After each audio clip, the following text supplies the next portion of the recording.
Pebbles. On the shore. Alpha of the Plough. Collecting toys and trifles for choice matters, worth a sponge, as children gathering pebbles on the shore. To all who love the cottage in the beechwoods. 1916. Preface. These papers were begun as a part of a causerie in the Star, the other contributors to which, men whose names are household words in contemporary literature, wrote under the pen names of Aldebaran, Arcturus, and Sirius. But the constellation, formed in the early days of the war, did not long survive the agitations of that event, and when Arcturus left for the battlefield it was finally dissolved and Alpha of the Plough alone remained to continue the causerie. This selection from his papers is a sort of informal diary of moods in a time of peril. They are pebbles gathered on the shore of a wild sea. On choosing a name, on letter writing, on reading in bed, on cats and dogs. W.G.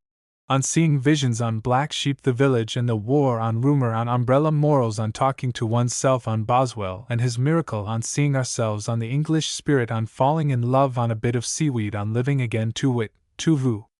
On points of view, on beer and porcelain, on a case of conscience, on the guinea stamp, on the dislike of lawyers, on the cheerfulness of the blind, on taxing vanity, on thoughts at 50, the one-eyed cat, on the philosophy of hats, on seeing London, on catching the train, in praise of chess, on the downs, on short legs and long legs, on a painted face, on writing an article, on a city that was on pleasant sounds, on slackening the bow, on the intelligent golf ball, on a prisoner of war, on the world we live in. I'm telling you.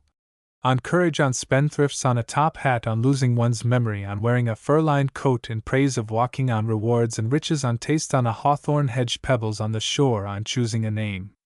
As for your name, I offer you the whole firmament to choose from. In that prodigal spirit, the editor of the Star invites me to join the constellation that he has summoned from the vasty deeps of Fleet Street.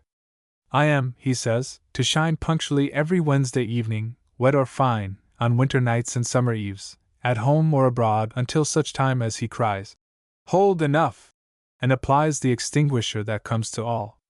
The invitation reaches me in a tiny village on a spur of a range of beech-clad hills, whither I have fled for a breathing space from the nightmare of the war and the menacing gloom of the London streets at night. Here the darkness has no terrors. In the wide arch of the sky our lamps are lit nightly as the sun sinks down far over the great plain that stretches at our feet. None of the palpitations of Fleet Street disturb us, and the rumors of the war come to us like far-off echoes from another world. The only sensation of our day is when, just after darkness has fallen, the sound of a whistle in the tiny street of thatched cottages announces that the postman has called to collect letters. In this solitude, where one is thrown entirely upon one's own resources, one discovers how dependent one is upon men and books for inspiration. It is hard even to find a name. Not that finding a name is easy in any circumstances. Every one who lives by his pen knows the difficulty of the task. I would rather write an article than find a title for it. The 1,000 words come easily, sometimes, but the 5-word summary of the 1,000, that is to flame at the top like a beacon light, is a gem that has to be sought in travail, almost in tears. I have written books, but I have never found a title for one that I have written. That has always come to me from a friend. Even the men of genius suffer from this impoverishment. When Goldsmith had written the finest English comedy since Shakespeare, he did not know what to call it, and had to leave Johnson to write the label. I like to think that Shakespeare himself suffered from this sterility, that he, too, sat biting the feather of his quill in that condition of despair that is so familiar to smaller men. Indeed, we have proof that it was so in the titles themselves. Is not the title, As You Like It, a confession that he had bitten his quill until he was tired of the vain search for a name? And what is Twelfth Night, or what you will, but an evidence that he could not hit upon any name that would fit the most joyous offspring of his genius? What parent does not know the same agony? To name a child, to give him a sign that shall go with him to his grave, and that shall fit that mystery of the cradle which time and temptation and trial shall alone reveal. Hoc opus, hic labor est. Many fail by starting from false grounds, fashion, ambition, or momentary interest. Perhaps the little stranger arrives with the news of a battle, or when a popular novel appears, or at a moment when you are under the influence of some austere or heroic name. And forgetful that it is the child that has to bear the burden of your momentary impulse, you call him Inkerman Jones, or Kitchener Smith, or Milton Spinks. And so he is started on his journey, like a little historical memory, or challenging comparison with some hero of fact or fable. Perhaps Milton Spinks grows up bow-legged and commonplace, all Spinks and no Milton. As plain John he would pass through life happy and unnoticed, but the great name of Milton hangs about him like a jest from which he can never escape. No, not even in the grave, for it will be continued there until the lichen has covered the name on the headstone with stealthy and kindly oblivion. It is a good rule, I think, to avoid the fanciful in names. So few of our children are going to be heroes or sages that we should be careful not to stamp them with the mark of greatness at the outset of the journey. Horatio was a happy stroke for Nelson, but how few Horatios win immortality, or deserve it! And how disastrous if Horatio turns out a knave and a coward! If young Spinks has any Miltonic fire within him, it will shine through plain John more naturally and lustrously than through any borrowed patronymic. You may be as humble as you like, and John will fit you, as illustrious as you like, and John will blaze as splendid as your deeds, linking you with that great order of nobility of which John Milton, John Hampden, and John Bright are types. I had written thus far when it occurred to me that I had still my own name to choose and that soon the whistle of the postman would be heard in the street. I went out into the orchard to take counsel with the stars. The far horizon was still stained wine-red with the last embers of the day. Northward over the shoulder of the hill the yellow moon was rising full-orbed into the night sky and the firmament glittered with 1,000 lamps. How near and familiar they seemed to one in the solitude of the country! In the town our vision is limited to the street. We see only the lights of the pavement, and hear only the rattle of the unceasing traffic. The stars seem infinitely removed from our life. But here they are like old neighbors for whom we never look in vain, intimate though eternal, friendly and companionable though far off. There is Orion coming over the hill, and there the many-jeweled Pleiades, and across the great central dome of the sky the vast triangle formed by the pole star, golden Arcturus, not now visible, and ice-blue Vega. But these are not names for me. Better are those homely sounds that link the pageant of night with the immemorial life of the fields. Arcturus is Alpha of the herdsman. Shall it be that? And then my eye roves westward to where the Great Bear hangs head downwards as if to devour the earth. Great Bear, Charles's Wain, the Plough, the Dipper, the Chariot of David, with what fancies the human mind through all the ages has played with that glorious constellation. Let my fancy play with it too. There at the head of the Plough flames the great star that points to the pole. I will hitch my little wagon to that sublime image. I will be Alpha of the Plough. On letter writing. 2 soldiers, evidently brothers, stood at the door of the railway carriage, one inside the compartment, the other on the platform. Now you won't forget to write, Bill, said the latter. No, said Bill. I shall be back at tonight, and I'll write all round tomorrow. But lor, what a job! There's Mother and the Missus and Bob and Sarah and Aunt Jane and Uncle Jim, and, well, you know the lot. You've had to do it, Sam. Yes, said Sam ruefully. It's a fair teaser. And if you write to one and miss another they're offended, continued Bill. But I always mention all of them. I say love to Sarah, and hope Aunt Jane's cold's better, and that sort of thing, and that fills out a page. But I'm blowed if I can find anything else to say. I just begin hoping this finds you well, as it leaves me at present, and then I'm done. What else is there to say? Nothing, said Sam mournfully. I just sit and scratch my head over the blessed paper, but nothing'll come. Seems as though my head's as empty as a drum. Same here. 'Tisn't like writing love letters. When I was up to that game 'twas easy enough. When I got stuck I just put in half a page of crosses, and that filled up fine. But writing to Mother and the Missus and Sarah and Jim and the rest is different. You can't fill up with crosses. It would look ridiculous. It would, said Sam. Then the train began to move, and the soldier in the train sank back on his seat, took out a cigarette, and began to smoke. I found he had been twice out at the front, and was now home on sick leave. He had been at the Battle of Mons, through the retreat to the Marne, the advance to the Aisne, the first battle of Ypres, and the fighting at Festubert. In a word, he had seen some of the greatest events in the world's history, face to face, and yet he confessed that when he came to writing a letter, even to his wife, he could find nothing to say. He was in the position of the lady mentioned by Horace Walpole, whose letter to her husband began and ended thus: I write to you because I have nothing to do, I finish because I have nothing to say. I suppose there has never been so much letter writing in the world as is going on today, and much of it is good writing, as the papers show. But the case of my companion in the train is the case of thousands and tens of thousands of young fellows who for the first time in their lives want to write, and discover that they have no gift of self-expression. It is not that they are stupid. It is that somehow the act of writing paralyses them. They cannot condense the atmosphere in which they live to the concrete word. You have to draw them out. They need a friendly lead. When they have got that, they can talk well enough, but without it they are dumb. In the great sense, letter writing is no doubt a lost art. It was killed by the penny post and modern hurry. When Madame de Sévigné, Cooper, Horace Walpole, Byron, Lamb, and the Carlyles wrote their immortal letters, the world was a leisurely place where there was time to indulge in the luxury of writing to your friends. And the cost of franking a letter made that letter a serious affair.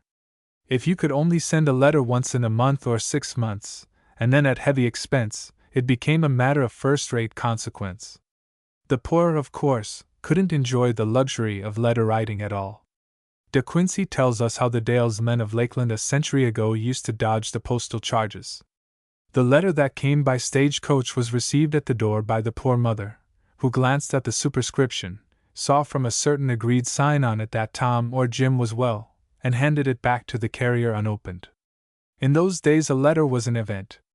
Now when you can send a letter half round the globe for a penny, and when the postman calls half a dozen times a day, few of us take letter writing seriously. Carlyle saw that the advent of the penny post would kill the letter by making it cheap. I shall send a penny letter next time, he wrote to his mother when the cheap postage was about to come in, and he foretold that people would not bother to write good letters when they could send them for next to nothing.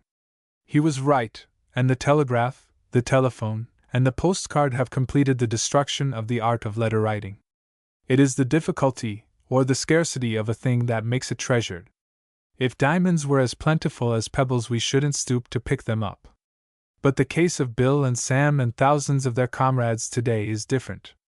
They don't want to write literary letters, but they do want to tell the folks at home something about their life, and the great things of which they are a part. But the great things are too great for them. They cannot put them into words. And they ought not to try, for the secret of letter writing is intimate triviality.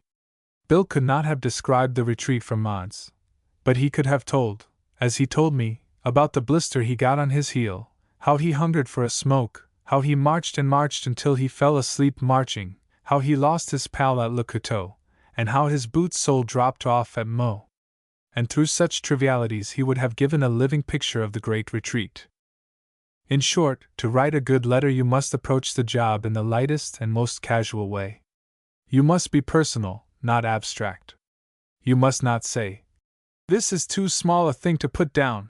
You must say, "This is just the sort of small thing we talk about at home. If I tell them this, they will see me, as it were, they'll hear my voice, they'll know what I'm about." That is the purpose of a letter. Keats expresses the idea very well in one of those voluminous letters which he wrote to his brother George and his wife in America, and in which he poured out the wealth of family affection which was one of the most amiable features of his character. He has described how he had been to see his mother, how she had laughed at his bad jokes, how they went out to tea at Mrs. Miller's, and how in going they were struck with the light and shade through the gateway at the Horse Guards. And he goes on, "I intend to write you such volumes that it will be impossible for me to keep any order or method in what I write. That will come first which is uppermost in my mind, not that which is uppermost in my heart. Besides, I should wish to give you a picture of our lives here whenever by a touch I can do it, even as you must see by the last sentence our walk past Whitehall all in good health and spirits. This I am certain of because I felt so much pleasure from the simple idea of your playing a game of cricket." There is the recipe by one of the masters of the craft. A letter written in this vein annihilates distance, it continues the personal gossip, the intimate communion, that has been interrupted by separation, it preserves one's presence in absence. It cannot be too simple, too commonplace, too colloquial. Its familiarity is not its weakness, but its supreme virtue. If it attempts to be orderly and stately and elaborate, it may be a good essay, but it will certainly be a bad letter. On reading in bed. Among the few legacies that my father left me was a great talent for sleeping. I think I can say, without boasting, that in a sleeping match I could do as well as any man. I can sleep long, I can sleep often, and I can sleep sound. When I'd put my head on the pillow I pass into a fathomless peace where no dreams come, and about 8 hours later I emerge to consciousness, as though I have come up from the deeps of infinity. That is my normal way, but occasionally I have periods of wakefulness in the middle of the night. My sleep is then divided into 2 chapters, and between the chapters there is a slab of unmitigated dreariness. It is my hour of pessimism. The tide has ebbed, the water is dead low, and there is a vista of endless mud. It is then that this tragicomedy of life touches bottom, and I see the heavens all hung with black. I despair of humanity, I despair of the war, I despair of myself.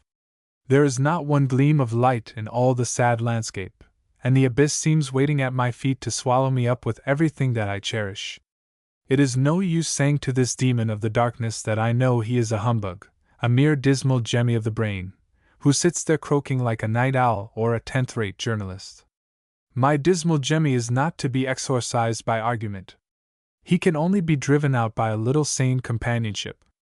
So I turn on a light and call for one of my bedside friends. They stand there in noble comradeship, ready to talk, willing to remain silent, only asking to do my pleasure. Oh, blessed be the name of Gutenberg, the master printer. A German? I care not. Even if he had been a Prussian, which I rejoice to think he was not, I would still say, blessed be the name of Gutenberg, though Sir Richard Cooper, MP, sent me to the Tower for it. For Gutenberg is the Prometheus not of legend but of history. He brought down the sacred flame and scattered the darkness that lay on the face of the waters. He gave us the Daily Owl, it is true, but he made us also freemen of time and thought, companions of the saints and the sages, sharers in the wisdom and the laughter of the ages. Thanks to him I can, for the expenditure of a few shillings, hear Homer sing and Socrates talk and Rabelais laugh. I can go chivying the sheep with Don Quixote and roaming the hills with Barrow. I can carry the whole universe of Shakespeare in my pocket, and call up spirits to drive dismal Jemmy from my pillow. Who are these spirits? In choosing them it is necessary to avoid the deep-browed argumentative fellows. I do not want Plato or Gibbon or any of the learned brotherhood by my bedside, nor the poets, nor the novelists, nor the dramatists, nor even the professional humorists. These are all capital fellows in their way, but let them stay downstairs. To the intimacy of the bedside I admit only the kindly fellows who come in their dressing gowns and slippers, so to speak, and sit down, and just talk to you as though they had known you ever since you were a little nipper, and your father and your grandfather before you. Of course, there is old Montaigne. What a glorious gossip he is! What strange things he has to tell you, what a noble candor he shows! He turns out his mind as carelessly as a boy turns out his pockets, and gives you the run of his whole estate. You may wander everywhere, and never see a board warning you to keep off the grass or reminding you that you are a trespasser. And Bossy. Who could do without Bossy by his bedside, dear, garrulous old Bossy, most splendid of toadies, most miraculous of reporters? When Bossy begins to talk to me, and the old doctor growls, "Sir," all the worries and anxieties of life fall magically away, and dismal Jemmy vanishes like the ghost at cockcrow. I am no longer imprisoned in time and the flesh, I am of the company of the immortals. I share their triumphant aloofness from the play that fills our stage and see its place in the scheme of the unending drama of men. That sly rogue Pepys, of course, is there, more thumb-stained than any of them except Bossy. What a miracle is this man who lives more vividly in our eyes than any creature that ever walked the earth. What was the secret of his magic? Is it not this, that he succeeded in putting down on paper the real truth about himself? A small thing? Well, you try it. You will find it the hardest job you have ever tackled. No matter what secrecy you adopt, you will discover that you cannot tell yourself the whole truth about yourself. Pepys did that. Benvenuto Cellini pretended to do that, but I refused to believe the fellow. Benjamin Franklin tried to do it, and very nearly succeeded. St. Augustine was frank enough about his early wickedness, but it was the overcharged frankness of the subsequent saint. No, Pepys is the man. He did the thing better than it has ever been done in this world. I like to have the Paton letters at my bedside, too. Then I go off to sleep again in the 15th century with the voice of old Agnes Paton sounding in my ears. Dead 1,000 years, yet across the gulf of time I hear the painful scratching of her quill as she sends Goddess Bysyng to her son in London, and tells him all her motherly gossip and makes the rough life of far-off Tudor England live forever. Dear old Agnes! She little thought as she struggled with her spelling and her pen that she was writing something that was immortal. If she had known, I don't think she would have bothered. She was a very matter-of-fact old lady, and was too full of worries to have much room for vanities. I should like to say more about my bedside friends, strapping George Barrow sitting with Petulangro's sister under the hedge or fighting the flaming tinman, the dear little Boston doctor who talks so chirpily over the breakfast table, the complete angler that takes you out into an eternal May morning, and St. Beuve whom I have found a first-rate bedside talker. But I must close. There is one word, however, to be added. Your bedside friends should be dressed in soft leather and printed on thin paper. Then you can talk to them quite snugly. It is a great nuisance if you have to stick your arms out of bed and hold your hands rigid. On cats and dogs. A friend of mine calling to see me the other day and observing my faithful Airedale, Quilp, by name, whose tail was in a state of violent emotion at the prospect of a walk, remarked that when the new taxes came in I should have to pay a guinea for the privilege of keeping that dog. I said I hoped that Mr. McKenna would do nothing so foolish. In fact, I said I am sure he will do nothing so foolish. I know him well, and I have always found him a sensible man. Let him, said I, tax us all fairly according to our incomes, but why should he interfere with the way in which we spend the money that he leaves us? Why should he deny the friendship of that most friendly animal the dog to a poor man and make it the exclusive possession of the well-to-do? The emotion of Quilp's tale kept pace with the fervor of my remarks. He knew that he was the subject of the conversation, and his large brown eyes gleamed with intelligence, and his expressive eyebrows were eloquent of self-pity and appeal. He was satisfied that whatever the issue I was on his side, and at half a hint he would have given my friend a taste of the rough side of his tongue. But he is a well-mannered brute, and knows how to restrain his feelings in company. What would be the result of your high tax? I continued with passion. It would be a blow at the democracy of dogs. It would reduce the whole of dogdom to a pampered class of degenerates. Is there anything more odious than the spectacle of a fat woman in furs nursing a lap-dog in furs, too? It is as degrading to the noble family of dogs as a footman in gold buttons and gold braid is to the human family. But it is just these degenerates whom a high tax would protect. Honest fellows like Quilp here, more triumphant tail flourishes, dogs that love you like a brother, that will run for you, carry for you, bark for you, whose candor is so transparent and whose faithfulness has been the theme of countless poets, dogs like these would be taxed out of existence. Now cats, I continued. At the thrilling word Quilp became tense with excitement. Cats are another affair. Personally I don't care 2 pence if Mr. McKenna taxes them a guinea a whisker. There is only one moment in the life of a cat that is tolerable, and that is when it is not a cat but a kitten. Who was the Frenchman who said that women ought to be born at 17 and die at 30? Cats ought to die when they cease to be kittens and become cats. Cats, said my friend coldly, are the spiritual superiors of dogs. The dog is a flunky, a serf, an underling, a creature that is eternally watching its master. Look at Quilp at this moment. What a spectacle of servility! You don't see cats making themselves the slaves of men. They like to be stroked, but they have no affection for the hand that strokes them. They are not parasites, but independent souls, going their own way, living their own lives, indifferent to applause, calling no man master. That is why the French consider them so superior to dogs. I do not care what the French think, I said with warmth. But they are our allies, said my friend severely. The Germans, on the other hand, prefer dogs. I hope you are not a pro-German. On the cat and dog issue I am, and I don't care who knows it, I said recklessly. And I hate these attempts to drag in prejudice.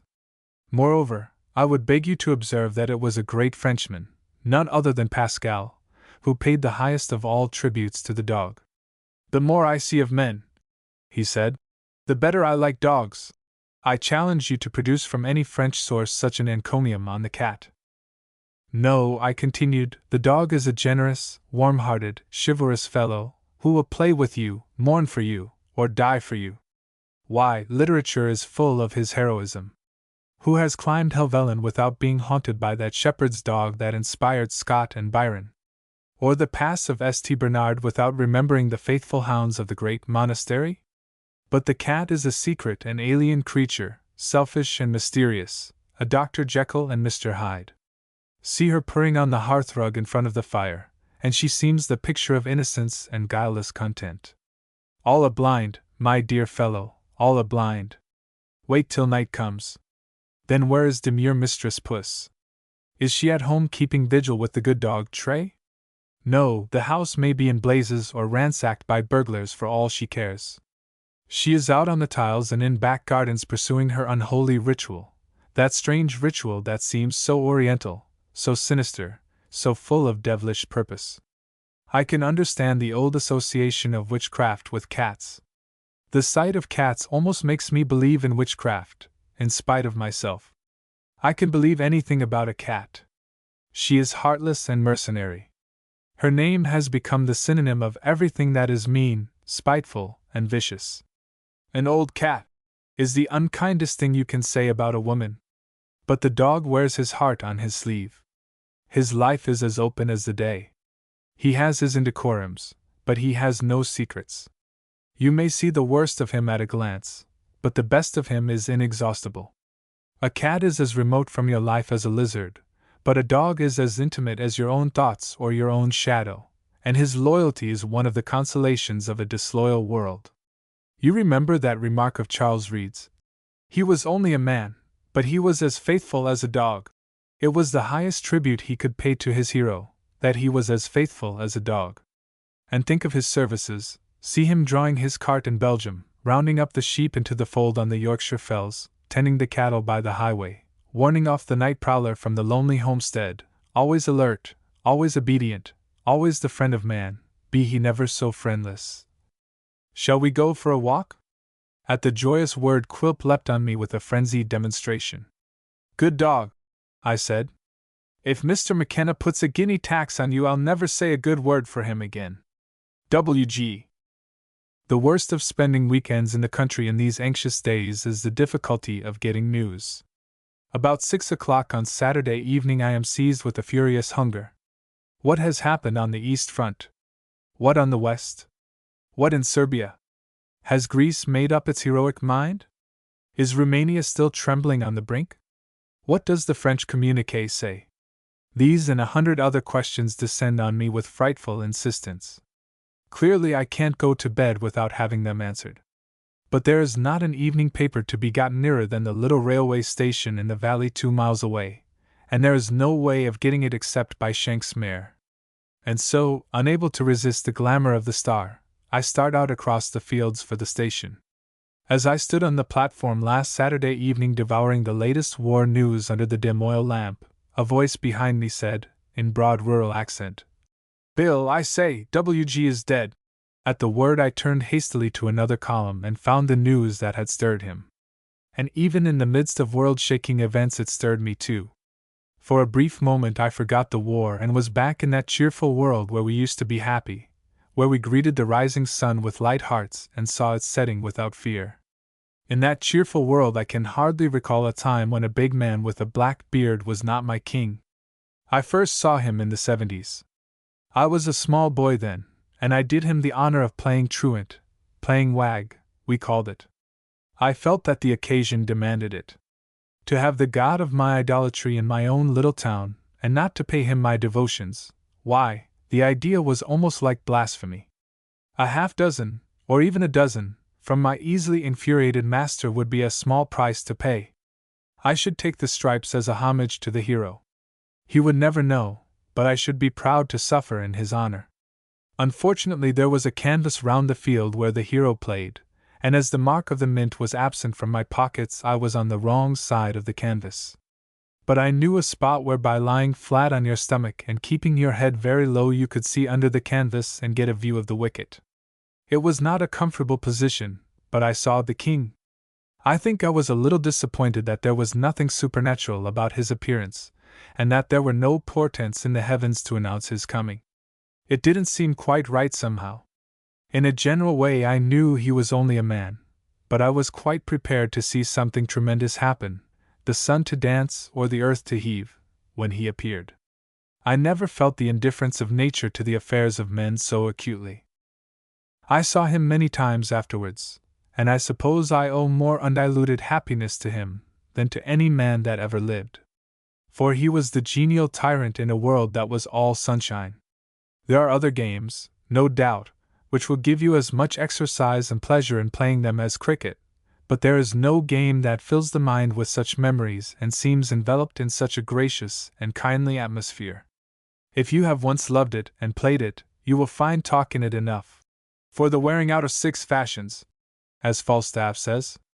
I like a man who has cricket in his soul. I find I am prejudiced in his favor, and am disposed to disbelieve any ill about him. I think my affection for Jorkins began with the discovery that he, like myself, saw that astounding catch with which Juliet dismissed Bonner in the Australian match at Lord's in 1883, or was it 1884?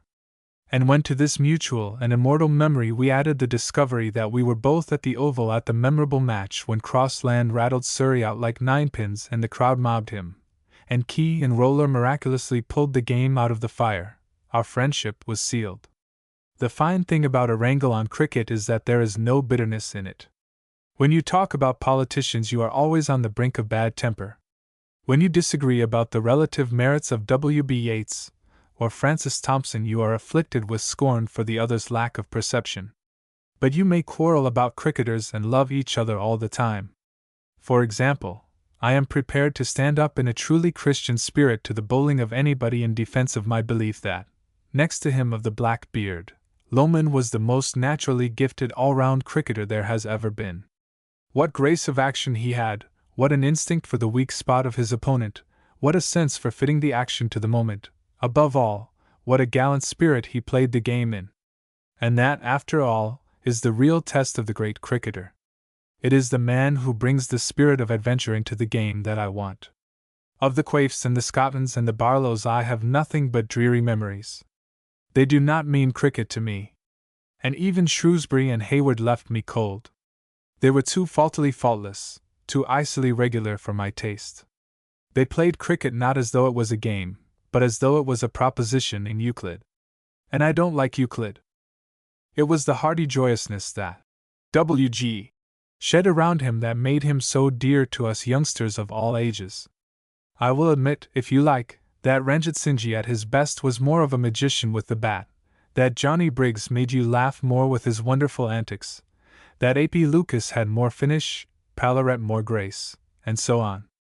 But it was the abundance of the old man with the black beard that was so wonderful. You never came to the end of him. He was like a generous roast of beef, you could cut and come again, and go on coming. Other men flitted across our sky like meteors, but he shone on like the sun in the heavens, and like the sun in the heavens he scattered largesse over the land. He did not seem so much a man as an institution, a symbol of summer and all its joys, a sort of Father Christmas clothed in flannels and sunshine. It did you good merely to look at him. It made you feel happy to see such a huge capacity for enjoyment, such mighty subtlety, such ponderous gaiety. It was as though Jove, or Vulcan, or some other god of antiquity had come down to play games with the mortals. You would not have been much surprised if, when the shadows lengthened across the greensward and the umpire signaled that the day's play was done, he had wrapped himself in a cloud of glory and floated away to Olympus. And now he is gone indeed, and it seems as though a part, and that a very happy part, of my life has gone with him. When sanity returns to the earth, There will arise other deities of the cricket field, but not for me. Never again shall I recapture the careless rapture that came with the vision of the yellow cap flaming above the black beard, of the Herculean frame and the mighty bared arms, and all the godlike apparition of the Master. As I turned out of the little station and passed through the fields and climbed the hill, I felt that the darkness that has come upon the earth in these days had taken a deeper shade of gloom, for even the lights of the happy past were being quenched. On seeing visions, the postman, or rather the postwoman, brought me among other things this morning a little paper called the Superman, which I find is devoted to the stars, the lines of the hands, and similar mysteries. I gather from it that Althea, a normal clairvoyant, and other seers have visited the planets, in their astral bodies, of course, to make inquiries on various aspects of the war. Althea and the other seers seem to have had quite a busy time running about among the stars and talking to the inhabitants about the trouble in our particular orb. They seem really to have got to the bottom of things. It appears that there is a row going on between Lucifer and Arniel. Lucifer is a fallen planetary god, whose lust for power has driven him from his seat of authority as ruler of Jupiter.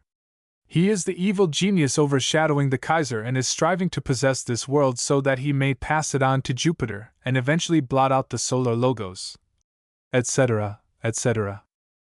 I do not know who sent me this paper or for what purpose, but let me say that it is sheer waste of postage stamps and material. I hope I am not intolerant of the opinions of others, but I confess that when people talk to me about reading the stars and the lines of the hand and things of that sort, I shut up like an oyster. I do not speak of the humbugs who deliberately exploit the credulity of fools. I speak of the sincere believers, people like my dear old friend W.T. Stead, who was the most extraordinary combination of wisdom and moonshine I have ever known. He would startle you at one moment by his penetrating handling of the facts of a great situation, and the next moment would make you speechless with some staggering story of spirit visitors or starry conspiracies that seemed to him just as actual as the pavement on which he walked. I am not at home in this atmosphere of mysteries. It is not that I do not share the feeling out of which it is born. I do. Thoreau said he would give all he possessed for one true vision. And so long as we are spiritually alive, we must all have some sense of expectancy that the curtain will lift, and that we shall look out with eyes of wonder on the hidden meaning of this strange adventure upon which we are embarked. For thousands of years we have been wandering in this wilderness of the world and speculating about why we are here, where we are going, and what it is all about. It can never have been a greater puzzle than now, when we are all busily engaged in killing each other. And at every stage there have been those who have cried, "Lo here!" and "Lo there!" and have called men to witness that they have read the riddle and have torn the secret from the heart of the great mystery. And so long as men can feel and think, the quest will go on. We could not cease that quest if we would, and we would not if we could, for without it all the meaning would have gone out of life, and we should be no more than the cattle in the fields. Nor is the quest in vain. We follow this trail and that, catch at this hint of a meaning and that gleam of vision, and though we find this path ends in a cul-de-sac, and that brings us back to the place from whence we started, we are learning all the time about the mysteries of our wilderness. And one day, perhaps, suddenly it may be, as that vision of the great white mountains of the Oberland breaks upon the sight of the traveler, we shall see whither the long adventure leads. Say not the struggle naught availeth, said a poet who was not given to cultivating illusions. And he went on.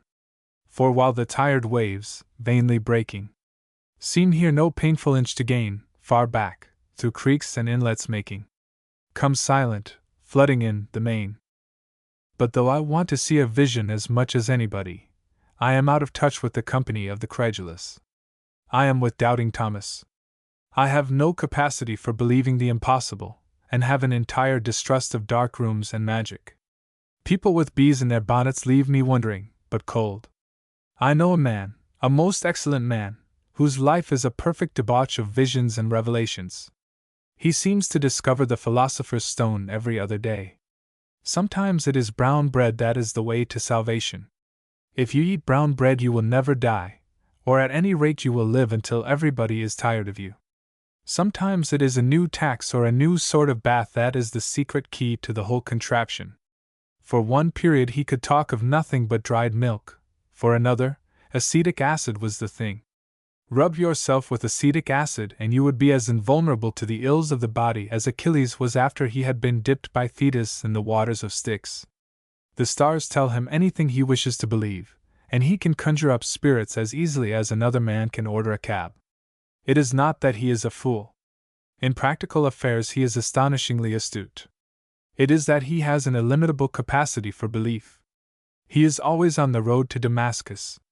For my part, one am content to wait. I am for Wordsworth's creed of wise passiveness. I should as soon think of reading my destiny on the sole of my boot as in the palm of my hand. The one would be just as illuminating as the other. It would tell me what I chose to make it tell me. That and no more. And so with the stars. People who pretend to read the riddle of our affairs in the pageant of the stars are deceiving themselves or are trying to deceive others. They are giving their own little fancies the sanction of the universe. The butterfly that I see flitting about in the sunshine outside might as well read the European war as a comment on its aimless little life. The stars do not chatter about us, but they have a balm for us if we will be silent. The huge and thoughtful night speaks a language simple, august, universal. It is one of the smaller consolations of the war that it has given us in London a chance of hearing that language. The lamps of the street are blotted out, and the lamps above are visible. 5 nights of the week all the year round I take the last bus that goes northward from the city, and from the back seat on the top I watch the great procession of the stars. It is the most astonishing spectacle offered to men. Emerson said that if we only saw it once in 100 years we should spend years in preparing for the vision. It is hung out for us every night, and we hardly give it a glance. And yet it is well worth glancing at. It is the best corrective for this agitated little madhouse in which we dwell and quarrel and fight and die. It gives us a new scale of measurement and a new order of ideas. Even the war seems only a local affair of some ill-governed asylum in the presence of this ordered march of illimitable worlds. I do not worry about the vision. I do not badger the stars to give me their views about the war. It is enough to see and feel and be silent. And now I hope Althea will waste no more postage stamps in sending me her desecrating gibberish. On black sheep. When I was in France a few weeks ago I heard much about the relative qualities of different classes of men as soldiers. And one of the most frequent themes was the excellence of the black sheep. It was not merely that he was brave. That one might expect. It was not even that he was unselfish. That also did not arouse surprise.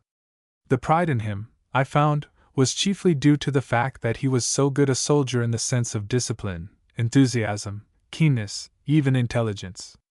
It is, I believe, a well-ascertained fact that an unusually high proportion of reformatory boys and other socially doubtful men have won rewards for exceptional deeds, and every one knows the case of the man with 27 convictions against him who won the V.C. for one of the bravest acts of the war. It must not be assumed from this that to be a successful soldier you must be a social failure.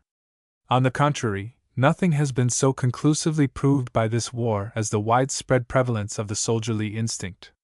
Heroes have sprung up from all ranks and all callings, from drapers' shops and furniture vans, from stools in the city and looms in Lancashire, from Durham pits and bishops' palaces. Whatever else the war has done, it has knocked on the head the idea that the cult of militarism is necessary to preserve the soul of courage and chivalry in a people. We, with a holy civic tradition, have shown that in the hour of need we can draw upon an infinite reservoir of heroism, as splendid as anything in the annals of the human race. But the case of the black sheep has a special significance for us. The war has discovered the good that is in him, and has released it for useful service. After all, the black sheep is often only black by the accident of circumstance, upbringing, or association. He is a misfit. In him, as in all of us, there is an infinite complexity, good and ill together. No one who has faithfully examined his own life can doubt how trifling a weight turns the scales for or against us. An accidental meeting, a casual friendship, a phrase in a book, and the current of life takes a definite direction this way or that. There are no doubt people in whom the elements are so perfectly adjusted that the balance is never in doubt. Their character is superior to circumstance. But they are rare. They are the stars that dwell apart from our human struggles. Most of us know what it is to be on the brink of the precipice, know, if we are quite honest with ourselves, how narrow a shave we have had from joining the black sheep. Perhaps, if we are still honest with ourselves, we shall admit that the thing that turned the balance for us was not a very creditable thing, that we were protected from ourselves not by any high virtue, but by something mean, a touch of cowardice, a paltry ambition, a consideration that we should be ashamed to confess. We are so strangely compact that we do not ourselves know what the ordeal will discover in us. You have no doubt read that incident of the sergeant who, in a moment of panic, fled, was placed under arrest and sentenced to be shot. Before the sentence was ratified by the commander-in-chief, there came a moment of extreme peril to the line, when irretrievable disaster was imminent and every man who could fill a gap was needed.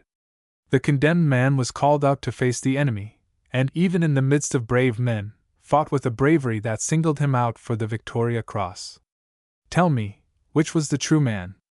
I saw the other day a letter from a famous doctor dealing with the question of the psychology of war. He was against shooting a man for cowardice, because cowardice was not necessarily a quality of character. It was often a temporary collapse due to physical fatigue, or a passing condition of mind. 5 times, he said, I have been at work in circumstances in which my life was in imminent peril. On 4 occasions I worked with a curious sense of exultation. On the 5th occasion I was seized with a sudden and unreasoning panic that paralyzed me. Perhaps it was a failure of digestion, perhaps a want of sleep.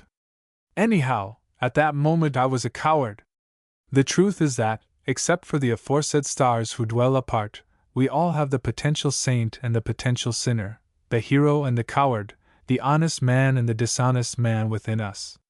There is a fine poem in A Shropshire Lad that puts the case of the black sheep as pregnantly as it can be put. There sleeps in Shrewsbury jail tonight, or wakes, as may betide, a better lad if things went right than most that sleep outside. If things went right. Do not, I pray you, think that in saying this I am holding the candle to that deadly doctrine of determinism, or that, like the tragic novelist, I see man only as a pitiful animal caught in the trap of blind circumstance. If I believe that I should say, better dead. But what I do say is that we are so variously composed that circumstance does play a powerful part in giving rein to this or that element in us, and making the scale go down for good or bad, and that often the best of us only miss the wrong turning by a hair's breadth. Dirt, it is said, is only matter in the wrong place. Put it in the right place, and it ceases to be dirt. Give that man with 27 convictions against him a chance of revealing the better metal that is in him, and lo! He is hailed as a hero and decorated with the V.C., the village and the war. Well, have you heard the news? It was the landlord of the Blue Boar who spoke. He stopped me in the village street, if you can call a straggling lane with a score of thatched cottages and half a dozen barns a street, evidently bursting with great tidings. He is an old soldier himself, and his views on the war are held in great esteem. I hadn't heard the news, but whatever it was, I could see from the landlord's immense smile that there was nothing to fear. Jim has got a commission, said the landlord, and he said it in a tone that left no doubt that now things would begin to move. For Jim is his son, a sergeant major in the artillery, who has been out at the front ever since Mons. The news has created quite a sensation. But we are getting so used to sensations now that we are becoming blasé. There has never been such a year of wonders in the memory of any one living. The other day thousands of soldiers from the great camp 10 miles away descended on our terrain, I think that's the word, and had a tremendous 2 days' battle in the hills about us. They broke through the hedges, and slept in the cornfields, and ravished the apple trees in my orchard, and raided the cottagers for tea, and tramped to and fro in our street, and gave us the time of our lives. I never seed such a sight in my life, said old Benjamin to me in the evening. Man and boy, I've lived in that there bungalow for 85 year come Michaelmas, and I never seed the like o' this before. Yes, 85 year come Michaelmas. And my father had that there land on a peppercorn rent, and the way he lost it was like this. Happily at this moment there was a sudden alarum among the soldiers, and I was able to dodge the familiar rehearsal of old Benjamin's grievance. And who would ever have dreamed that we should live to hear French talked in our street as a familiar form of speech? But we have. In a little cottage at the other end of the village is a family of Belgians, a fragment of the flotsam thrown up by the great inundation of 1914. They have brought the story of frightfulness near to us, for they passed through the terror of Louvain, hiding in the cellars for nights and days, having 2 of their children killed, and escaping to the coast on foot. Every Sunday night you will see them very busy carrying their few chairs and tables into a neighboring barn, for on Monday mornings Mass is celebrated there. The priest comes up in a country cart from 10 miles away, and the refugees scattered for miles around assemble for worship, after which there is a tremendous pow-pow in French and Flemish, with much laughter and gaiety. Old Benjamin don't hold with they priests, and he has grave suspicions about all foreign tongues, but the Belgians have become quite a part of us, and their children are learning to lisp in English down at the school in the valley. Much less agreeable is the frame of mind towards the occupants of the cottage next to the Blue Boar. They are the wife and children of a German who had worked in this country for many years and is now in America. The woman is English and amiable, but the proximity of anything so reminiscent of Germany is painful to the village, and especially to the landlord, whose views about Germans can hardly be put into words. "I should hope there'll be no prisoners took after this," he says grimly whenever he hears of a new outrage. "Vermin, that's what they are," he says, "and they should be treated accordingly." The Germans, in fact, have become the substitute for every term of execration, even with mild David the laborer. He came into the orchard last evening staggering under a 15-feet ladder. We had decided that if we were going to have the pears before the wasps had spoiled them we must pick them at once. "It's a wonderful crop," said David. "I've knowed this pear tree, looking up at one of them from the foot of his ladder, for 25 years, and I've never seen such a crop on it afore." Then he mounted the ladder and began to pick the fruit. "Well, I'm blowed," he said, "if they ain't been at me ready." And he flung down pear after pear scooped out by the wasps close to the stalk. "Reg'lar Germans, that's what they are," he said. "Look at 'em round that hive," he went on. "They'll hev all the honey and them bees will starve and git the aloe white, that's what they'll git. Lor," he added reflectively, "I dunno what waspses are made for, waspses and Germans. It gets over me." I said it got over me too. And then from among the branches, while I hung on to the foot of the ladder to keep it firm, David unbosomed his disquiet to me about enlisting. "Most o' the chaps round here has gone," he said, "and I don't like staying be'ind.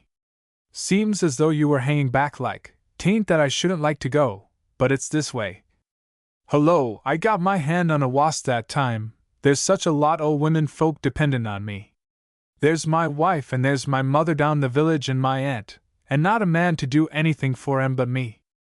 After my work on th farm, I keeps all 3 gardens going and a patch of allotment down the valley as well. You're growing a lot of good food, and that's military work," I said. He seemed cheered by the idea, and asked me if I'd like to see the potatoes he had dug up that evening. They were a wonderful fine lot, he said. So after he had stripped the pear tree he shouldered the ladder, and we went down the village to David's garden. There I saw his potatoes, some lying to dry where they had been dug up, others in sacks. Also his marrows and beans and cabbages and lettuces. A little apologetically, he offered me some of the largest potatoes. "Just as a hobby," he said, meaning thereby that it was only a trifle he offered. As I went away in the gathering dark, with my hands full of potatoes, I met the landlord of the Blue Boar, his shirt sleeves rolled up as usual above his brown, muscular arms. "Bad news that about Mrs. Lummis," he said, looking towards the cottage on the other side of the road. "What is that?" said I. "Her son?" There had been no news of him for 2 months. "Yes, poor Jack. She's got news that he was killed near La Bassée in June. Nice feller, and her only son." Then, more cheerfully, he added, "Jim's coming home tomorrow. Going to get his officer's rig out, you know, and have a rest, the first since he went out a year ago. You'll be glad to see him, said I. Not half, said he with a vast smile. On rumor. I was speaking the other day to a man of cautious mind on a subject of current rumor. Well, he said, if I had been asked whether I believed such evidence 4 months ago, I should have said certainly. But after the great Russian myth, I believe nothing that I can't prove. I believed in that army of ghosts that came from Archangel. There are people who say they didn't believe in it. Some of them believe they didn't believe in it. But I say defiantly that I did believe in it. And I say further that there was never a rumor in the world that seemed based upon more various or more convincing evidence. And it wasn't true. Well, I find I'm a changed man. I find I am no longer a believer, I am a doubter. This experience, I suppose, is not uncommon. The man who believes as easily today as he did 6 months ago is a man on whom lessons are thrown away. We have lived in a world of gigantic whispers, and most of them have been false whispers. Even the magic word official leaves one cold. It is not what I am, officially, told that interests me. It is what I am, officially, not told that I want to know in order to arrive at the truth. You remember that famous answer of the plaintiff in an action against a London paper years ago. What did you tell him? I told him to tell the truth. The whole truth? No, selected truths. What we have to guard against in this matter of rumors is the natural tendency to believe what we want to believe. Take that case of the reported victory in Poland in November 1914. There is strong reason to believe that a large part of Hindenburg's army narrowly escaped being encircled, that had Rennenkampf come up to time the trick would have been done. But it wasn't done. Yet nearly every correspondent in Petrograd sent the most confident news of an overwhelming victory. The Morning Post correspondent spoke of it as something terrible but sublime. There has been nothing like it since Napoleon left the bones of 500,000 men behind him in Russia. Even Lord Kitchener, in the House of Lords, said that Russia had accomplished the greatest achievement of the war. And so, just afterwards, with the equally empty rumor of Hindenburg's victory, which sent Berlin into such a frenzy of rejoicing. It believed without evidence because it wanted to believe. And another fruitful source of rumor is fear. The famous concrete emplacement at Maubeuge will serve as an instance. We had the most elaborate details of how the property was acquired by German agents, how in secret the concrete platform was laid down, and how the great 42-centimeter howitzer shelled Maubeuge from it. And instantly we heard of concrete emplacements in this country, at Willesden, Edinburgh, and elsewhere. We began to suspect everyone who had a garage or a machine shop with a concrete foundation of being a German agent. I confess that I shared these suspicions in regard to a certain factory overlooking London, and could not wholly argue myself out of them, though I hadn't an atom of evidence beyond the fact that the building had been owned by Germans and had a commanding position. I was under the hypnotism of Maubeuge and the fears to which it gave birth. Yet there never was a concrete emplacement at Maubeuge, and no 42-centimeter howitzer was used against that fortress. The property belonged, not to German agents, but to respectable Frenchmen, and the apology of the Matin for the libel upon them may be read by anybody who is interested in these myths of the war. I refer to this subject today not to recall these historic fables, but to show what cruel wrong we may do to the innocent by accepting rumors about our neighbors without examining the facts. Was there ever a more pitiful story than that told at the inquest on an elderly woman at Henham in Suffolk? Her husband had been the village schoolmaster for 20 years.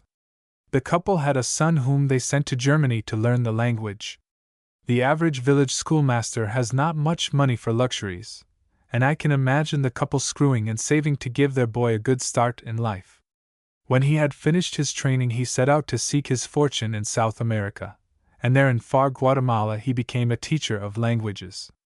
When the war broke out, he heard the call of the motherland to her children, and like thousands of others came back to fight. But in the meantime the lying tongue of rumor had been busy with his name in his native village. It was said that he was an officer in the German army, and on the strength of that rumor his parents were ordered by the chief constable to leave the village and not to dwell on the east coast. It was a sentence of death on them. The order broke the old man's heart, and he committed suicide. The son arrived to find his father dead and his mother distracted by her bereavement. He took her away to the seaside for a rest, but on their return to the village she, too, committed suicide. And the jury did not say, "Killed by slander." They said, "Suicide while of unsound mind." Oh, cautious jurymen! How do rumors get abroad? There are many ways. Let me illustrate one of them. In his criticism of the war the other week, Mr. Belloc said, "The official German communiqué which appeared in print last Saturday is a very good example upon which to work. I quote it as it appeared in the Westminster Gazette, which has from the beginning of the war, and even before its outbreak, been remarkable for the volume of its German information, and as it was delivered through the Marconi Channel." Then follows the communiqué. Now, when I read this I smiled, for I love the subtleties of the ingenious Mr. Belloc. He quotes a document which appeared in every paper in the country, but he says he quotes it from the Westminster Gazette. Why, since it appeared everywhere, does he mention one paper? Obviously in order to make that parenthetical remark which I have italicized. Now the reputation of the Westminster stands too high to be affected by the suggestion that it is remarkable, which it isn't, for its German information.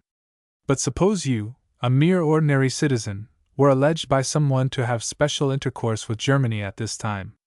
You might be as innocent as that Suffolk schoolmaster, but that would not save you from the suspicions of your neighbors and, perhaps, the attentions of the chief constable. Let me give another little illustration. A friend of mine, who happens to be a liberal journalist, went to a private dinner recently to meet M. Painlevé, the French academician, Senator La Fontaine, of Brussels, and 2 other French and Belgian deputies. The next morning he was stated in the Daily Express, edited by Mr. Blumenfeld, to have dined with 3 or 4 foreigners, for the purpose of discussing peace. And in the next issue of the London Mail the question was asked, "Who were the foreigners with whom dined?" You see the insinuation. You see how the idea grows. He did not reply, because there are some papers that one can afford to ignore, no matter what they say. But I mention the thing here to show how a legend is launched. And the moral of all this? It is that of my friend whom I have quoted. Let us suspect all rumors, whether about events or persons. When Napoleon's marshals told him they had won a victory, he said, "Show me your prisoners." When you are told a rumor, do not swallow it like a hungry pike. Say, "Show me your facts." And before you accept them, be sure they are whole facts, and not half facts. On umbrella morals. A sharp shower came on as I walked along the Strand, but I did not put up my umbrella. The truth is I couldn't put up my umbrella. The frame would not work for one thing, and if it had worked, I would not have put the thing up, for I would no more be seen under such a travesty of an umbrella than Falstaff would be seen marching through Coventry with his regiment of ragamuffins. The fact is, the umbrella is not my umbrella at all. It is the umbrella of some person who I hope will read these lines. He has got my silk umbrella. I have got the cotton one he left in exchange. I imagine him flaunting along the Strand under my umbrella, and throwing a scornful glance at the fellow who was carrying his abomination and getting wet into the bargain. I dare say the rascal chuckled as he eyed the said abomination. "Ah," he said gaily to himself, "I did you in that time, old boy. I know that thing. It won't open for nuts. And it folds up like a sack. Now, this umbrella." But I leave him to his unrighteous communings. He is one of those people who have what I may call an umbrella conscience. You know the sort of person I mean. He would never put his hand in another's pocket, or forge a check or rob a till, not even if he had the chance. But he will swap umbrellas, or forget to return a book, or take a rise out of the railway company. In fact, he is a thoroughly honest man who allows his honesty the benefit of the doubt. Perhaps he takes your umbrella at random from the barber's stand. He knows he can't get a worse one than his own. He may get a better. He doesn't look at it very closely until he is well on his way. Then, "Dear me! I've taken the wrong umbrella," he says, with an air of surprise, for he likes really to feel that he has made a mistake. "Ah, well, it's no use going back now. He'd be gone. And I've left him mine."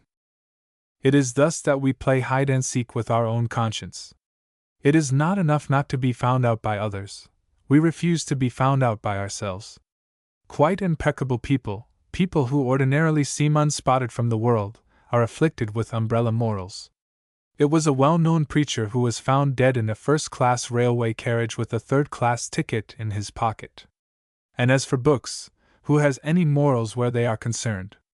I remember some years ago the library of a famous divine and literary critic, who had died, being sold.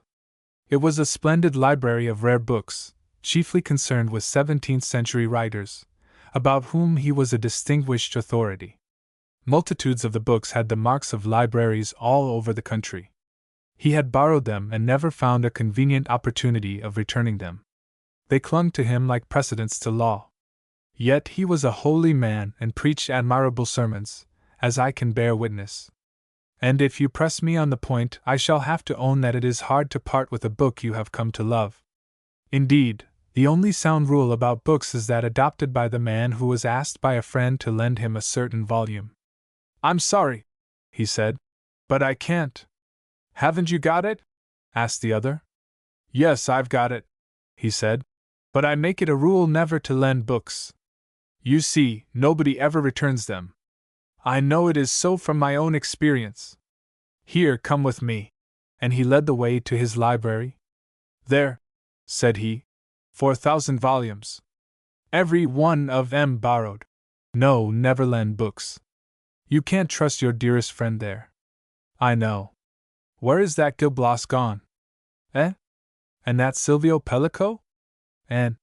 But why continue the list? He knows. He knows. And hats. There are people who will exchange hats. Now that is unpardonable. That goes outside that dim borderland of conscience where honesty and dishonesty dissemble. No one can put a strange hat on without being aware of the fact. Yet it is done. I once hung a silk hat up in the smoking room of the House of Commons.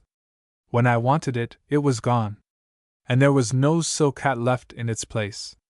I had to go out bareheaded through Palace Yard and Whitehall to buy another. I have often wondered who was the gentleman who put my hat on and carried his own in his hand. Was he a Tory? Was he a Radical? It can have been a Labour man, for no Labour man could put a silk hat on in a moment of abstraction. The thing would scorch his brow. Fancy Will Crooks in a silk hat! One would as soon dare to play with the fancy of the Archbishop of Canterbury in a bowler, a thought which seems almost impious. It is possible, of course, that the gentleman who took my silk umbrella did really make a mistake. Perhaps if he knew the owner he would return it with his compliments. The thing has been done. Let me give an illustration. I have myself exchanged umbrellas, often. I hope I have done it honestly, but one can never be quite sure. Indeed, now I come to think of it, that silk umbrella itself was not mine. It was one of a long series of exchanges in which I had sometimes gained and sometimes lost. My most memorable exchange was at a rich man's house where I had been invited to dine with some politicians. It was summer-time, and the weather being dry I had not occasion for some days afterwards to carry an umbrella. Then one day a sensation reigned in our household. There had been discovered in the umbrella stand an umbrella with a gold band and a gold tassel, and the name of a certain statesman engraved upon it. There had never been such a super umbrella in our house before. Before its golden splendors we were at once humbled and terrified, humbled by its magnificence, terrified by its presence. I felt as though I had been caught in the act of stealing the British Empire. I wrote a hasty letter to the owner, told him I admired his politics, but had never hoped to steal his umbrella, then hailed a cab, and took the umbrella and the note to the nearest dispatch office. He was very nice about it, and in returning my own umbrella took all the blame on himself. "What?" he said. "Between the noble-looking gentleman who thrust a hat on my head, and the second noble-looking gentleman who handed me a coat, and the third noble-looking gentleman who put an umbrella in my hand, and the fourth noble-looking gentleman who flung me into a carriage, I hadn't the least idea what I was taking. I was too bewildered by all the noble flunkies to refuse anything that was offered me." Be it observed, it was the name on the umbrella that saved the situation in this case. That is the way to circumvent the man with an umbrella conscience. I see him eyeing his exchange with a secret joy. Then he observes the name and address, and his solemn conviction that he is an honest man does the rest. After my experience today, I think I will engrave my name on my umbrella. But not on that baggy thing standing in the corner. I do not care who relieves me of that. It is anybody's for the taking. On talking to oneself. I was at dinner at a well-known restaurant the other evening when I became aware that someone sitting alone at a table near by was engaged in an exciting conversation with himself. As he bent over his plate, his face was contorted with emotion, apparently intense anger, and he talked with furious energy, only pausing briefly in the intervals of actual mastication. Many glances were turned covertly upon him, but he seemed wholly unconscious of them, and so far as I could judge, he was unaware that he was doing anything abnormal. In repose, his face was that of an ordinary businessman, sane and self-controlled, and when he rose to go, his agitation was over, and he looked like a man who had won his point. It is probable that this habit of talking to oneself has a less sinister meaning than it superficially suggests. It may be due simply to the energy of one's thought, and to a concentration of mind that completely shuts out the external world. In the case I have mentioned, it was clear that the man was temporarily detached from all his surroundings, that he was so absorbed by his subject that his eyes had ceased to see and his ears to hear. He was alone with himself, or perhaps with his adversary, and he only came back to the present with the end of his dinner and the paying of his bill. He was like a man who had emerged from another state of consciousness, from a waking sleep filled with tumultuous dreams. Obviously, he was unaware that he had been haranguing the room in quite an audible voice for half an hour, and I dare say that if he were told that he had the habit of talking to himself, he would deny it as passionately as you, or I, would deny that you, or I, snore in our sleep. And he would deny it for precisely the same reason. He doesn't know. And here a dreadful thought assails me. What if I talk to myself, too? What if, like this man, I get so absorbed in the drama of my own mind that I cannot hear my own tongue going 19 to the dozen? It is a disquieting idea.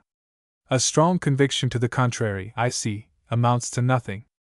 This man, doubtless, had a strong conviction to the contrary, probably expressed an amused interest in any one talking to himself as he passed him in the street. And the fact that my friends have never told me of the failing goes for nothing also. They may think I like to talk to myself. More probably, they may know that I do not like to hear of my failings. I must watch myself. But no, that won't do. I might as well say I would watch my dreams and keep them in check. How can the conscious state keep an eye on the unconscious? If I do not know that I am talking, how can I stop myself talking? Ah, happy thought! I recall occasions when I have talked to myself, and have been quite conscious of the sound of my voice. They have been remarks I have made on the golf links, brief, emphatic remarks dealing with the perversity of golf clubs and the sullen intractability of golf balls. Those remarks I have heard distinctly, and at the sound of them I have come to myself with a shock, and have even looked round to see whether the lady in the red jacket playing at the next hole was likely to have heard me or, still worse, to have seen me. I think this is evidence conclusive, for the man who talks to himself habitually never hears himself. His words are only the echo of his thoughts, and they correspond so perfectly that, like a chord in music, there is no dissonance. It was thus with the art student I saw copying a picture at the Tate Gallery. "Ah, a little more blue," he said, as he turned from the original to his own canvas, and a little later. "Yes, that line wants better drawing." Several people stood by watching his work and smiling at his uttered thoughts. He alone was unconscious that he had spoken. There are, it is true, cases in which the conscious and unconscious states seem to mingle, in which the intentional word and the unintentional come out almost in the same breath. It was so with Thomas Landseer, the father of Sir Edwin. He was one day visiting an artist, and inspecting his work. "Ah, very nice, indeed," he said to his friend. "Excellent color, excellent." Then, as if all around him had vanished, and he was alone with himself, he added, "Poor chap, he thinks he can paint." And this instance shows that whether the habit is a mental weakness or only a physical defect, it is capable of extremely awkward consequences, as in the case of the banker who was ruined by unwittingly revealing his secrets while walking in the street. How is it possible to keep a secret or conduct a bargain if your tongue is uncontrollable? What is the use of Jones explaining to his wife that he has been kept late at the office if his tongue goes on to say, entirely without his knowledge or consent, that had he declared, no trumps, in that last hand he would have been in pocket by his evening at the club? I see horrible visions of domestic complications and public disaster arising from this not uncommon habit. And yet might there not be gain also from a universal practice of uttering our thoughts aloud? Imagine a world in which nobody had any secrets from anybody, could have no secrets from anybody. I see the Kaiser, after consciously declaring that his only purpose is peace, unconsciously blurting out to the British ambassador that the ultimatum to Serbia is a plant, that what Germany means is war, that she proposes to attack Belgium, and so on. And I see the British ambassador, having explained that England is entirely free from commitments, adding dreamily, "But if there's a war we shall be in it." In the same way Jones, after making Smith a firm offer of £30 for his horse, would say, absent-mindedly, "Of course it would be cheap at £50, and I might spring £55 if he is stiff about it." It would be a world in which lies would have no value and deception would be a waste of time, a world in which truth would no longer be at the bottom of the well, but on the tip of every man's tongue. We should have all the rascals in prison and all the dishonest traders in the bankruptcy court. Secret diplomacy would no longer play with the lives of men, for there would be no secrets. Those little perverse concealments that wreck so many lives would vanish. You, sir, who find it so easy to nag at home and so difficult to say the kind thing that you know to be true, would be discovered to your great advantage and to the peace of your household. Yes, I think the world would go very well if we all had tongues that told our true thoughts in spite of us. But what a lot of us would be found out!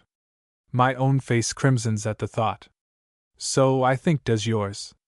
On Boswell and his miracle. As I passed along Great Queen Street the other evening, I saw that Boswell's house, so long threatened, is at last falling a victim to the housebreaker. The fact is one of the byproducts of the war. While the Huns are abroad in Belgium, the Vandals are busy at home. You may see them at work on every hand. The few precious remains we have of the past are vanishing like snows before the south wind. In the Strand there is a great heap of rubbish where, when the war began, stood two fine old houses of Charles II's London. Their disappearance would, in normal times, have set all the press in revolt. But they have gone without a murmur, so preoccupied are we with more urgent matters. And so with the Elizabethan houses in Cloth Fair.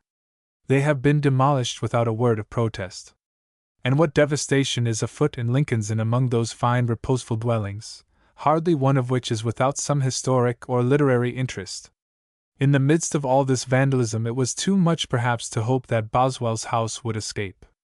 Bossie was not an Englishman, his residence in London was casual, and what is more to the point, he has only a reflected greatness.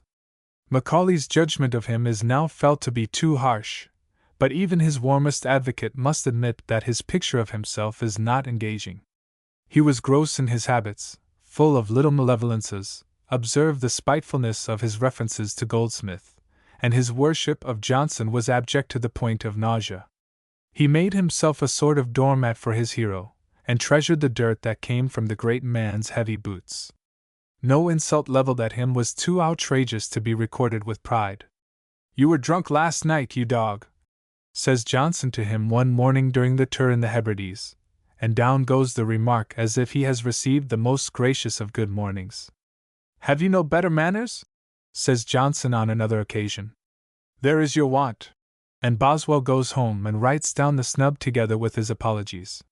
And so when he has been expressing his emotions on hearing music, "Sir," said Johnson, "I should never hear it if it made me such a fool." Once indeed he rebelled. It was when they were dining with a company at Sir Joshua Reynolds's. Johnson attacked him, he says, with such rudeness that he kept away from him for a week. His story of the reconciliation is one of the most delightful things in that astonishing book. After dinner, when Mr. Langton was called out of the room and we were by ourselves, he drew his chair near to mine and said, in a tone of conciliatory courtesy, "Well, how have you done, Boswell, Sir, you have made me very uneasy by your behavior to me when we were last at Sir Joshua Reynolds's. You know, my dear sir, no man has a greater respect or affection for you, or would sooner go to the end of the world to serve you. Now, to treat me so, he insisted that I had interrupted him, which I assured him was not the case, and proceeded, but why treat me so before people who either love you nor me? Johnson, well, I am sorry for it. I'll make it up to you in 20 different ways, as you please. Boswell, I said today to Sir Joshua, when he observed that you toss me sometimes, I don't care how often or how high he tosses me when only friends are present, for then I fall upon soft ground, but I do not like falling upon stones, which is the case when enemies are present. I think this is a pretty good image, Sir. Johnson, sir, it is one of the happiest I ever have heard. Is there anything more delicious outside Falstaff and Bardolph, or Don Quixote and Sancho Panza? Indeed, Bardolph's immortal. Would I were with him wheresoe'er he be, whether in heaven or in hell, is in the very spirit of Boswell's devotion to his hero. It was his failings as much as his talents that enabled him to work the miracle. His lack of self-respect and humor, his childish egotism, his love of gossip, his naive bathos, and his vulgarities contributed as much to the making of his immortal book as his industry, his wonderful verbal memory, and his dog-like fidelity. I have said that his greatness is only reflected. But that is hardly just. It might even be more true to say that Johnson owes his immortality to Boswell. What of him would remain today but for the man who took his scourgings so humbly and repaid them by licking the boot that kicked him? Who now reads London, or The Vanity of Human Wishes, or The Rambler? I once read Rasselas, and found it pompous and dull. And I have read the lives of the poets, and though they are not pompous and dull, they are often singularly poor criticism, and the essay on Milton is, in some respects, as mean a piece of work as ever came out of Grub Street. But the life! What in all the world of books is there like it? I have been reading it off and on for more than 30 years, and still find it inexhaustible. It ripens with the years. It is so intimate that it seems to be a record of my own experiences. I have dined so often with Johnson at the Mitre and Sir Joshua's and Langton's and the rest that I know him far better than the shadows I meet in daily life. I seem to have been present when he was talking to the king, and when Goldsmith sulked because he had not shared the honor, when he met Wilkes, and when he insulted Sir Joshua and for once got silenced, when he downed Robertson, and when, for want of a lodging, he and Savage walked all night round St. James's Square, full of high spirits and patriotism, inveighing against the minister and resolving that they would stand by their country. And at the end of it all I feel very much like Mr. Birrell, who, when asked what he would do when the government went out of office, replied, "I shall retire to the country," and really read Boswell. Not finish Boswell, you observe. No one could ever finish Boswell. No one would ever want to finish Boswell. Like a sensible man, he will just go on reading him and reading him, and reading him until the light fails and there is no more reading to be done. What an achievement for this uncouth Scotch lawyer to have accomplished! He knew he had done a great thing, but even he did not know how great a thing. Had he known, he might have answered as proudly as Dryden answered when someone said to him that his ode to St. Cecilia was the finest that had ever been written. Or ever will be, said the poet. Dryden's ode has been eclipsed more than once since it was written, but Boswell's book has never been approached. It is not only the best thing of its sort in literature, there is nothing with which one can compare it. Boswell's house is falling to dust. No matter. His memorial will last as long as the English speech is spoken and as long as men love the immortal things of which it is the vehicle. On seeing ourselves, a friend of mine who is intimate enough with me to guess my secrets, said to me quizzingly the other day, "Do you know Alpha of the Plough?" "I have never seen the man," I said promptly and unblushingly. He laughed and I laughed. "What, never?" he said. "Never," I said. "What's more, I never shall see him." "What, not in the looking-glass?" said he. "That's not Alpha of the Plough," I answered. "That is only his counterfeit. It may be a good counterfeit, but it's not the man. The man I shall never see. I can see bits of him, his hands, his feet, his arms, and so on. By shutting one eye, I can see something of the shape of his nose. By thrusting out the upper lip, I can see that the fellow wears a mustache. But his face, as a whole, is hidden from me. I cannot tell you, even with the help of the counterfeit, what impression he makes on the beholder. No, I continued, pausing and taking stock of my friend. I know what you are like.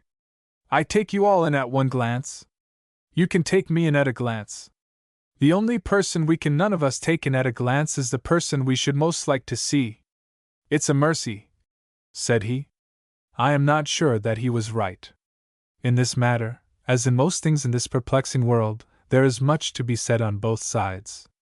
It is lucky for some of us undoubtedly that we are condemned to be eternal strangers to ourselves, and that not merely to our physical selves. We do not know even the sound of our own voices. Mr. Pemberton Billing has never heard the most sepulchral voice in the House of Commons, and Lord Charles Beresford does not know how a foghorn sounds when it becomes articulate. I have no idea, and you have no idea, what sort of impression our manner makes on others. If we had, how stricken some of us would be. We should hardly survive the revelation. We should be sorry we had ever been born.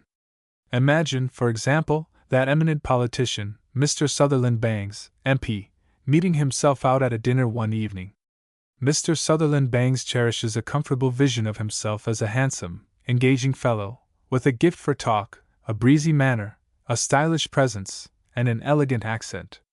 And seated beside himself at dinner, he would discover that he was a pretentious bore, that his talk was windy commonplace, his breezy manner an offense, his fine accent an unpleasant affectation. He would say that he would never want to see that fellow again. And realizing that that was Mr. Sutherland Bangs as he appears to the world, he would return home as humble and abject as Mr. Tom Lofty in The Good-Natured Man was when his imposture was found out. You ought to have your head stuck in a pillory, said Mr. Croker. Stick it where you will, said Mr. Lofty. For by the Lord, it cuts a poor figure where it sticks at present. Mr. Sutherland Bangs would feel like that. But if making our own acquaintance would give some of us a good deal of surprise and even pain, it would also do most of us a useful turn as well.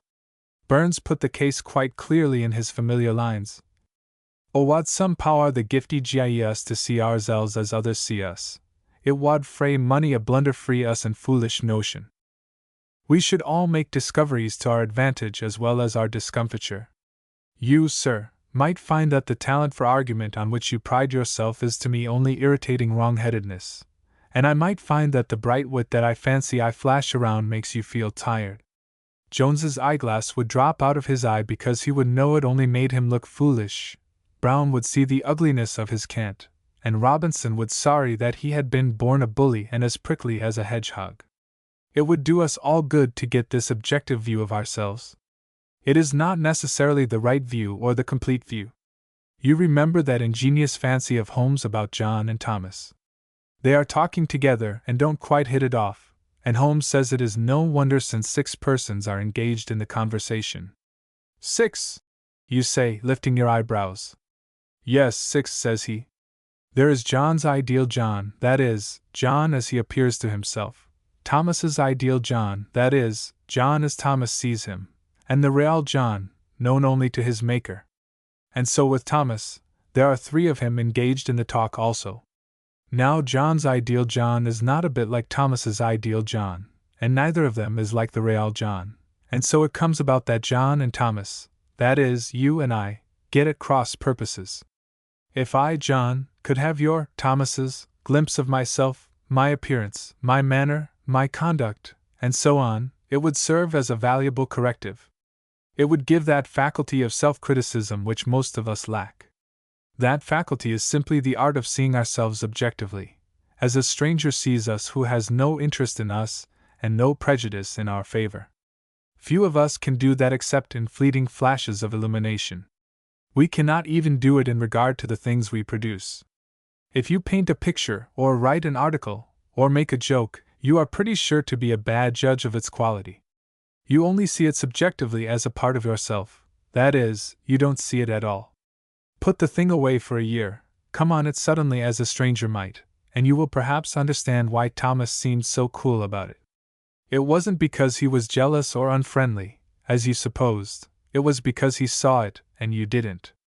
Even great men have this blindness about their own work. How else can we account for a case like Wordsworth's? He was one of the 3 greatest poets this country has produced, and also an acute critic of poetry, yet he wrote more flat-footed commonplace than any man of his time. Apparently he didn't know when he was sublime, and when he was merely driveling. He didn't know because he never got outside the hypnotism of self. I have sometimes felt angry with that phrase. What do they know of England, who only England know? It is the watchword of a shallow imperialism. But I felt a certain truth in it once. I was alone in the Alps, in an immense solitude of peak and glacier, and as I waited for the return of my guide, who had gone on ahead to prospect, I looked, like Richard, towards England. In that moment I seemed to see it imaginatively, comprehensively, as I had never seen it in all the years of my life in it. I saw its green pastures and moorlands, its mountains and its lakes, its cities and its people, its splendors and its squalors as if it was all a vision projected beyond the verge of the horizon. I saw it with a fresh eye and a new mind, seemed to understand it as I had never understood it before, certainly loved it as I had never loved it before.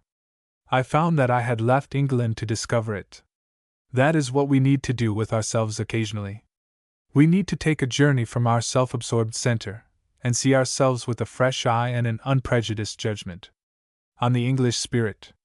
I have seen no story of the war which, within its limits, has pleased me more than that which Mr. Alfred Noyes told in the newspapers in his fascinating description of his visit to the fleet.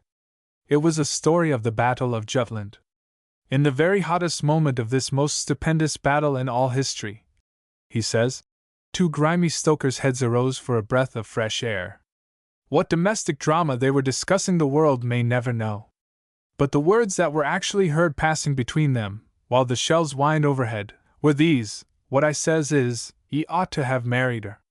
If you don't enjoy that story you will never understand the English spirit. There are some among us who never will understand the English spirit. In the early days of the war an excellent friend of mine used to find a great source of despair in Tipperary. What hope was there for a country whose soldiers went to battle singing Tipperary, against a foe who came on singing Ian Fesberg? Put that way, I was bound to confess that the case looked black against us. It seemed all Lombard Street to a China orange, as the tag of other days would put it. It is true that, for a music hall song, Tipperary was unusually fresh and original. Contrast it with the maudlin "Keep the home fires burning," which holds the field today, and it touches great art. I never hear it even now on the street organ without a certain pleasure, a pleasure mingled with pain, for its happy lilt comes weighted with the tremendous emotions of those unforgettable days. It is like a butterfly caught in a tornado, a catch of song in the throat of death. But it was only a music hall song after all, and to put it in competition with Luther's mighty hymn would be like putting a popgun against a 12-inch howitzer. The thunder of Luther's hymn has come down through 4 centuries, and it will go on echoing through the centuries till the end of time. It is like the march of the elements to battle, like the heaving of mountains and the surge of oceans. In nothing else is the sense of power so embodied in the pulse of song. And the words are as formidable as the tune. Carlyle caught their massive, rugged strength in his great translation. A safe stronghold our God is still, a trusty shield and weapon. He'll help us clear from all the ill that hath us now o'ertaken. Yes, on the face of it, it seemed a poor lookout for Tipperary against such a foe. But it wasn't, and any one who knew the English temperament knew it wasn't.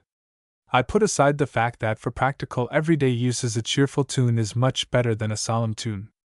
Tipperary quickens the step and shortens the march. Luther's hymn, so far from lightening the journey, would become an intolerable burden. The mind would sink under it. You would either go mad or plunge into some violent excess to recover your sanity. It is the craziest of philosophy to think that because you are engaged in a serious business you have to live in a state of exaltation, that the bow is never to be unstrung, that the top note is never to be relaxed. You will not do your business better because you wear a long face all the time, you will do it worse. If you are talking about your high ideals all day, you are not only a nuisance, you are either dishonest or unbalanced. We are not creatures with wings. We are creatures who walk. We have to foot it, even to Mount Pisgah, and the more cheerful and jolly and ordinary we are on the way, the sooner we shall get over the journey. The noblest Englishman that ever lived, and the most deeply serious, was as full of innocent mirth as a child, and laid his head down on the block with a jest. Let us keep our course by the stars, by all means, but the immediate tasks are much nearer than the stars. The charities that soothe and heal and bless are scattered all about our feet, like flowers. It is just this frightful gravity of the German mind that has made them mad. They haven't learned to play, they haven't learned to laugh at themselves. Their somber religion has passed into a somber irreligion. They have grown gross without growing light-hearted. The spiritual battle song of Luther has become a material battle song, and the safe stronghold is no longer the city of God but the city of Krupp. They have neither the splendid intellectual sanity of the French, nor the homely humor of the English. It is this homely humor that has puzzled Europe. It has puzzled the French as much as the Germans, for the French genius is declamatory and needs the inspiration of ideas and great passions greatly stated. It was assumed that, because the British soldier sang Tipperary, moved in an atmosphere of homely fun, indulged in no heroics, never talked of glory, rarely of patriotism or the fatherland, and only joked about the flag, there was no great passion in him. Some of our frenzied people at home have the same idea. They still believe we are a nation of slackers, because we don't shriek with them. The truth, of course, is that the English spirit is distrustful of emotion and display. It is ashamed of making a fuss, and hates heroics.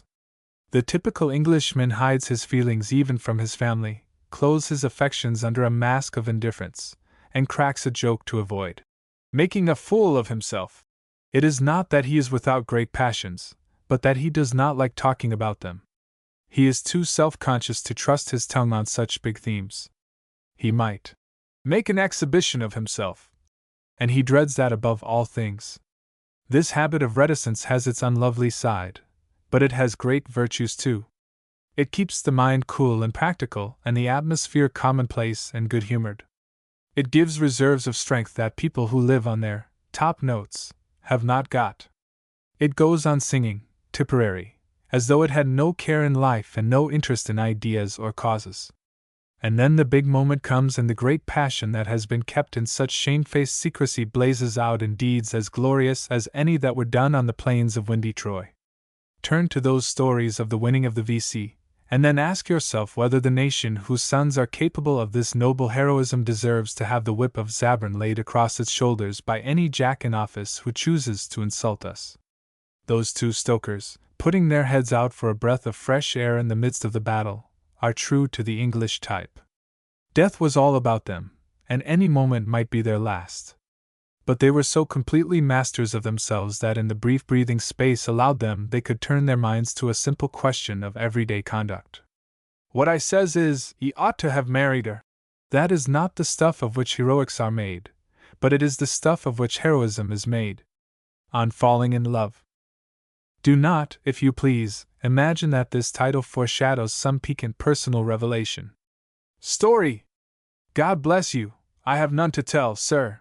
I have not fallen in love for quite a long time, and, looking in the glass and observing what Holmes calls Time's visiting cards on my face and hair, I come to the conclusion that I shall never enjoy the experience again. I may say with Mr. Kipling's soldier that that's all shoved behind me long ago and fur away. But just as poetry, according to Wordsworth, is emotion recalled in tranquility, so it is only when you have left the experience of falling in love behind that you are really competent to describe it or talk about it with the necessary philosophic detachment. Now, of course, there is no difficulty about falling in love. Anyone can do that. The difficulty is to know when the symptoms are true or false. So many people mistake the symptoms, and only discover when it is too late that they have never really had the true experience. Hence the overtime in the divorce court. Hence, too, the importance of calf love, which serves as a sort of apprenticeship to the mystery, and enables you to discriminate between the substance and the shadow.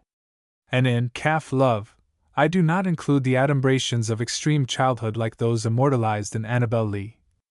I was a child and she was a child in that kingdom by the sea. But we loved with a love that was more than love, I and my Annabel Lee. I know that love. I had it when I was 8. She was also 8, and she had just come from India. She was frightfully plain, but then, well, she had come from India. She had all the romance of India's coral strand about her, and it was India's coral strand that I was in love with. Moreover, she was a soldier's daughter, and to be a soldier's daughter was, next to being a soldier, the noblest thing in the world. For that was about the time when, under the inspiration of the story of the 100 Days, I had set out with a bag containing a nightshirt and a toothbrush to enlist in the Black Watch.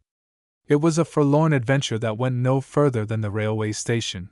Finally she had given me, as a token of her love, poor little Gaspard's drum, wherein I read of Napoleon and the Egyptian desert, and above all, of the Mamelukes. How that word thrilled me! The Mamelukes! What could one do but fall in love with a girl who used such incantations? But this is not the true calf love. That comes with the down upon the lip. People laugh at calf love, but one might as well laugh at the wonder of dawn or the coming of spring. When David Copperfield fell in love with the eldest Miss Larkins, he was really in love with the opening universe, and the eldest Miss Larkins happened to be the only available lightning conductor for his emotion. The important thing is that you should contract calf love while you are young. It is like the measles, which is harmless enough in childhood, but apt to be dangerous when you are grown up. The calf love of an elderly man is always a disaster. Hence the saying, "There's no fool like an old fool." An elderly man should not fall in love. He should walk into it. He should survey the ground carefully as Mr. Burkiss did. That admirable man took the business of falling in love seriously. "So she makes," said Mr. Burkiss, after a long interval of reflection, "all the apple pies ties, and does all the cooking, do she?" I replied that such was the fact. "Well, I'll tell you what," said Mr. Burkiss, "perhaps you might be writing to her?" "I shall certainly write to her," I rejoined. "Ah," he said, slowly turning his eyes towards me. "Well, if you was writing to her, perhaps you'd recollect to say that Burkiss was willin', would you?" This is a model of caution in the art of middle-aged love-making. The mistake of the northern farmer was that he applied the same middle-aged caution to youth. "Don't thou marry for money, but go where money is," he said to his son Sammy, who wanted to marry the poor parson's daughter. And he held up his own love-making as an inspiration for Sammy. "And I went where money war, and I moot her coom to, and why lots o' money laid by, and a nicetish bit o' land. Maybe she warned a beauty, I never give it a thought, but warn't she as good to cuddle and kiss as a lass as an out." I have always hoped that Sammy rejected his father's counsel and stuck to the poor parson's daughter. There is no harm, of course, in marrying money. George Borrow said that there were worse ways of making a fortune than marrying one. And perhaps it is true, though I don't think Borrow's experience was very convincing. I have known people who have gone where money was, and have fallen honestly and rapturously into love, but you have got to be very sure that money in such a case is not the motive. If it is, the penalty never fails to follow. Mr. Bumble married Mrs.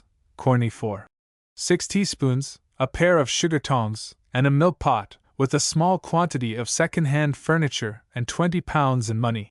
And in 2 months he regretted his bargain and admitted that he had gone dirt cheap. "Only 2 months tomorrow," he said. "It seems age." Those who believe in love at first sight take the view that marriages are made in heaven and that we only come to earth to fulfill our destiny. Johnson, who was an excellent husband to the elderly Mrs. Porter, scoffed at that view and held that love is only the accident of circumstance. But though that is the sensible view, there are cases like those of Dante and Beatrice and Abelard and Heloise, in which the passion does seem to touch the skies. In those cases, however, it rarely ends happily. A more humdrum way of falling in love seems better fitted to earthly conditions. The method of Sir Thomas More was perhaps the most original on record. He preferred the second of 3 sisters and was about to marry her when it occurred to him. But let me quote the words in which Roper, his son-in-law, records the incident. And albeit his mind most served him to the second daughter, for that he thought her the fairest and best favored, yet when he considered that it would be both a great grief and some shame also to the eldest to see her younger sister in marriage preferred before her, he then of a certain pity framed his fancy towards her, and soon after married her. It was love to order, yet there was never a more beautiful home life than that of which this most perfect flower of the English race was the center. In short, there is no formula for falling in love. Each one does it as the spirit moves. On a bit of seaweed. The postman came just now, and among the letters he brought was one from North Wales. It was fat and soft and bulgy, and when it was opened we found it contained a bit of seaweed. The thought that prompted the sender was friendly, but the momentary effect was to arouse wild longings for the sea, and to add one more count to the indictment of the Kaiser, who had sent us for the holidays into the country, where we could obey the duty to economize, rather than to the seaside, where the temptations to extravagance could not be dodged. "Oh, how it smells of Sheringham!" said one whose vote is always for the East Coast. "No, there's the smack of Sidmouth, and Dawlish, and Torquay in its perfume," said another, whose passion is for the red cliffs of South Devon. And so on, each finding, as he or she sniffed at the seaweed, the windows of memory opening out onto the foam of summer seas. And soon the table was enveloped in a rushing tide of recollection, memories of bathing and boating, of barefooted races on the sands, of jolly fishermen who always seemed to be looking out seaward for something that never came, of hunting for shells, and of all the careless raptures of dawn and noon and sunset by the seashore, all awakened by the smell of a bit of seaweed. It is this magic of reminiscence that makes the world such a storehouse of intimacies and confidences. There is hardly a bird that sings, or a flower that blows, or a cloud that sails in the blue that does not bring us some hint from the past, and set us tingling with remembrance. We open a drawer by chance, and the smell of lavender issues forth, and with that lingering perfume the past is unrolled like a scroll, and places long unseen leap to the inward eye and voices long unheard are speaking to us. We tread the path their feet have worn. We sit beneath their orchard trees, we hear, like them, the hum of bees, and rustle of the bladed corn. Who can see the first daffodils of spring without feeling a sort of spiritual festival that the beauty of the flower alone cannot explain? The memory of all the springs of the past is in their dancing plumes, and the assurance of all the springs to come. They link us up with the pageant of nature, and with the immortals of our kind, with Wordsworth watching them in Sprightly Dance, by Ullswater, with Herrick finding in them the sweet image of the beauty and transience of life, with Shakespeare greeting them in The Sweet O' the Year, by Avon's Banks long centuries ago. And in this sensitiveness of memory to external suggestion there is infinite variety. It is not a collective memory that is awakened, but a personal memory. That bit of seaweed opened many windows in us, but they all looked out on different scenes and reminded us of something individual and inexplicable, of something which is a part of that ultimate loneliness that belongs to all of us. Everything speaks a private language to each of us that we can never translate to others. I do not know what the lilac says to you, but to me it talks of a garden gate over which it grew long ago. I am a child again, standing within the gate, and I see the red-coated soldiers marching along with jolly jests, and snatching the lilac sprays from the tree as they pass.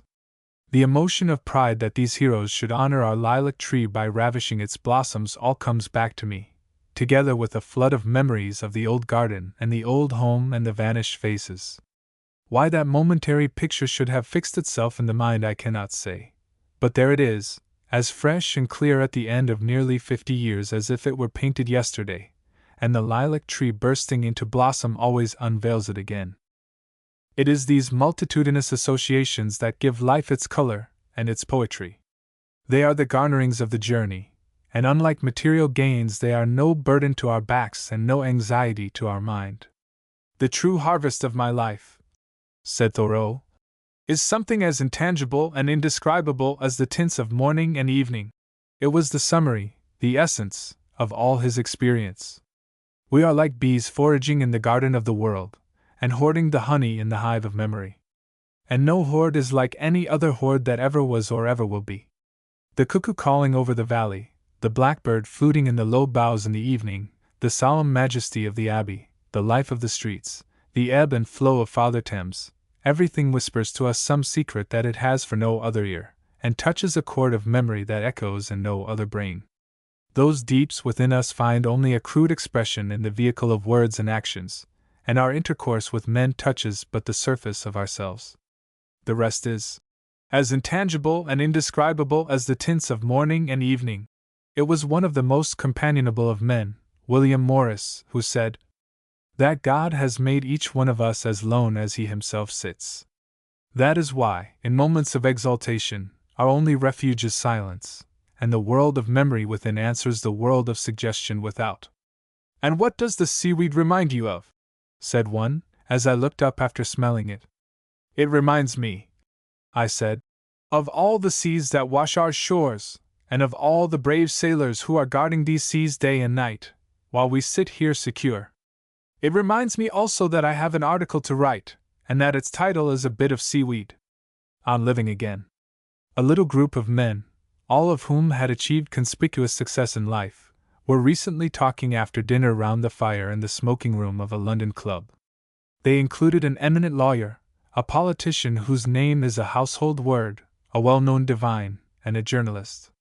The talk traversed many themes, and arrived at that very familiar proposition: if it were in your power to choose, would you live this life again? With one exception, the answer was a unanimous no. The exception, I may remark, was not the divine. He, like the majority, had found one visit to the play enough. He did not want to see it again. The question, I suppose, is as old as humanity. And the answer is old too, and has always, I fancy, resembled that of our little group round the smoking room fire. It is a question that does not present itself until we are middle-aged, for the thoughts of youth are long, long thoughts, and life then stretches out in such an interminable vista as to raise no question of its recurrence. It is when you have reached the top of the pass and are on the downward slope, with the evening shadows falling over the valley and the church tower, and with the end of the journey in view, that the question rises unbidden to the lips. The answer does not mean that the journey has not been worth while. It only means that the way has been long and rough, that we are footsore and tired, and that the thought of rest is sweet. It is nature's way of reconciling us to our common lot. She has shown her child all the pageant of life, and now prepares him for his patrimony of a little mold.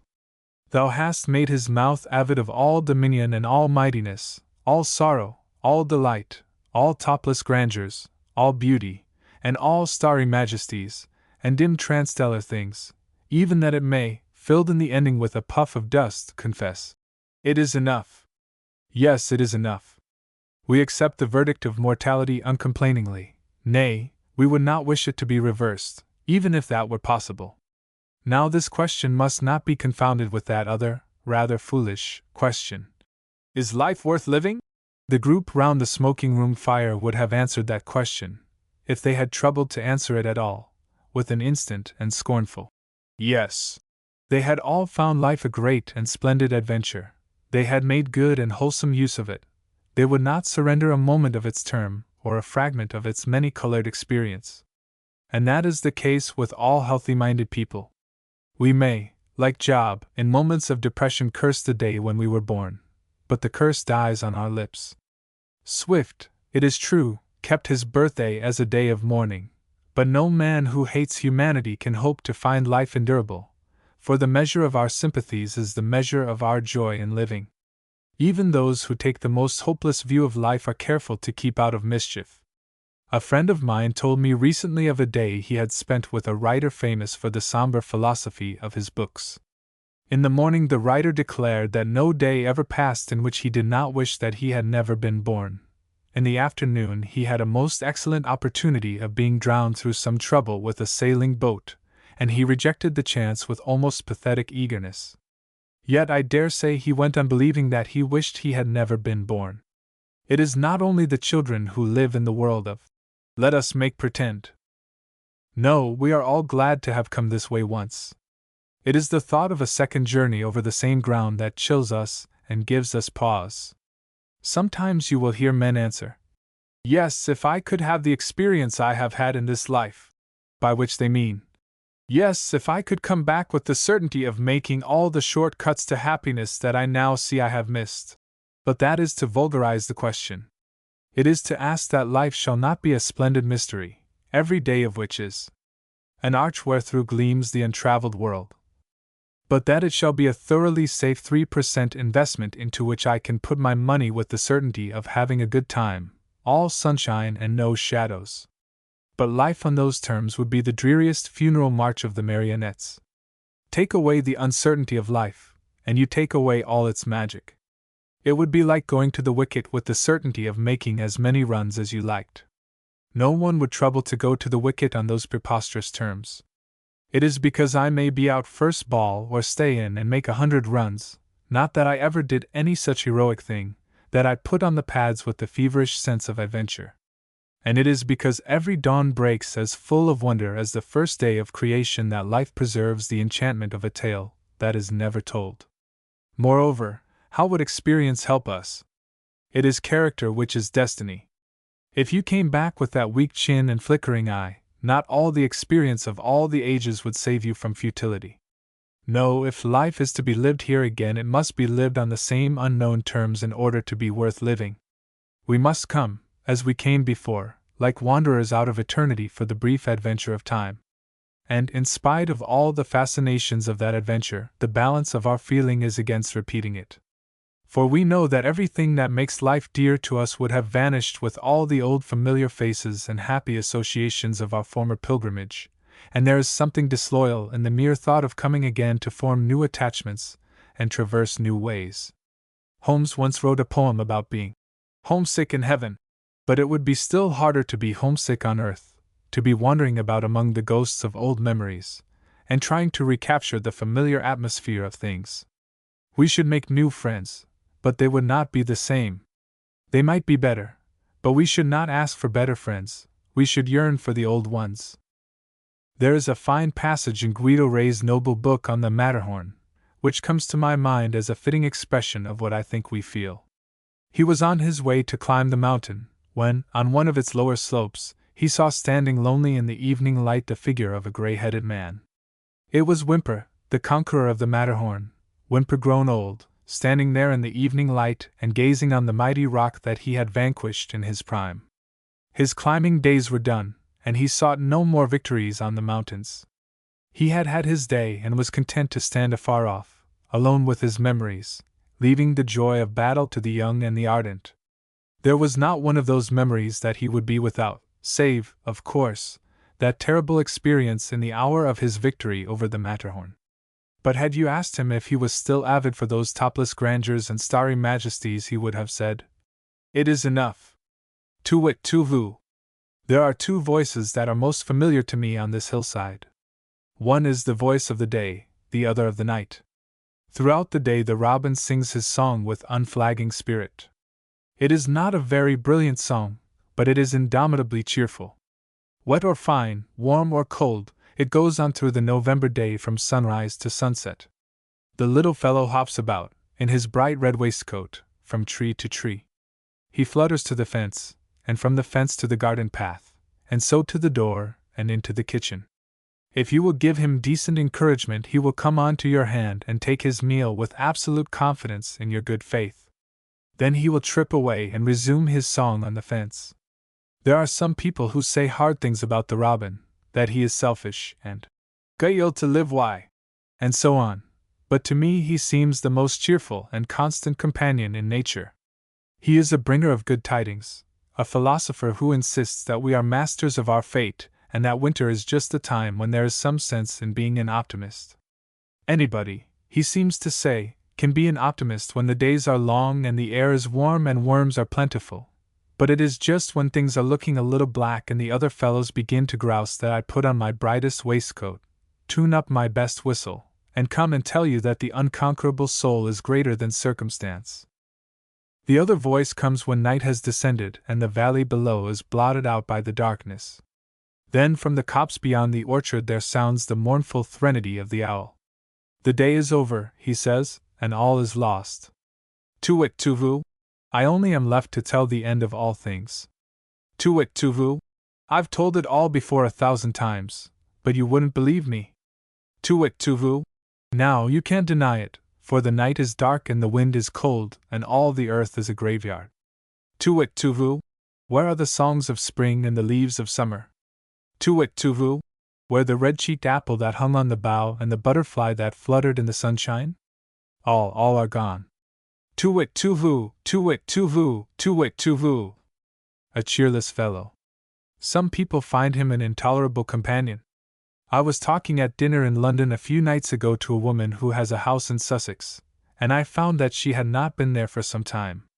I used to find the owl endurable, said she, but since the war I have found him unbearable. He hoots all night and makes me so depressed that I feel that I shall go mad. And so you come and listen to the owl in London? I said. The owl in London? She asked. Yes, I said. The owl that hoots in Carmelite Street and Printing House Square. Ah, she said, but he is such an absurd owl. Now the owl down in the country is such a solemn creature. He says a very foolish thing in such a solemn way. I murmured.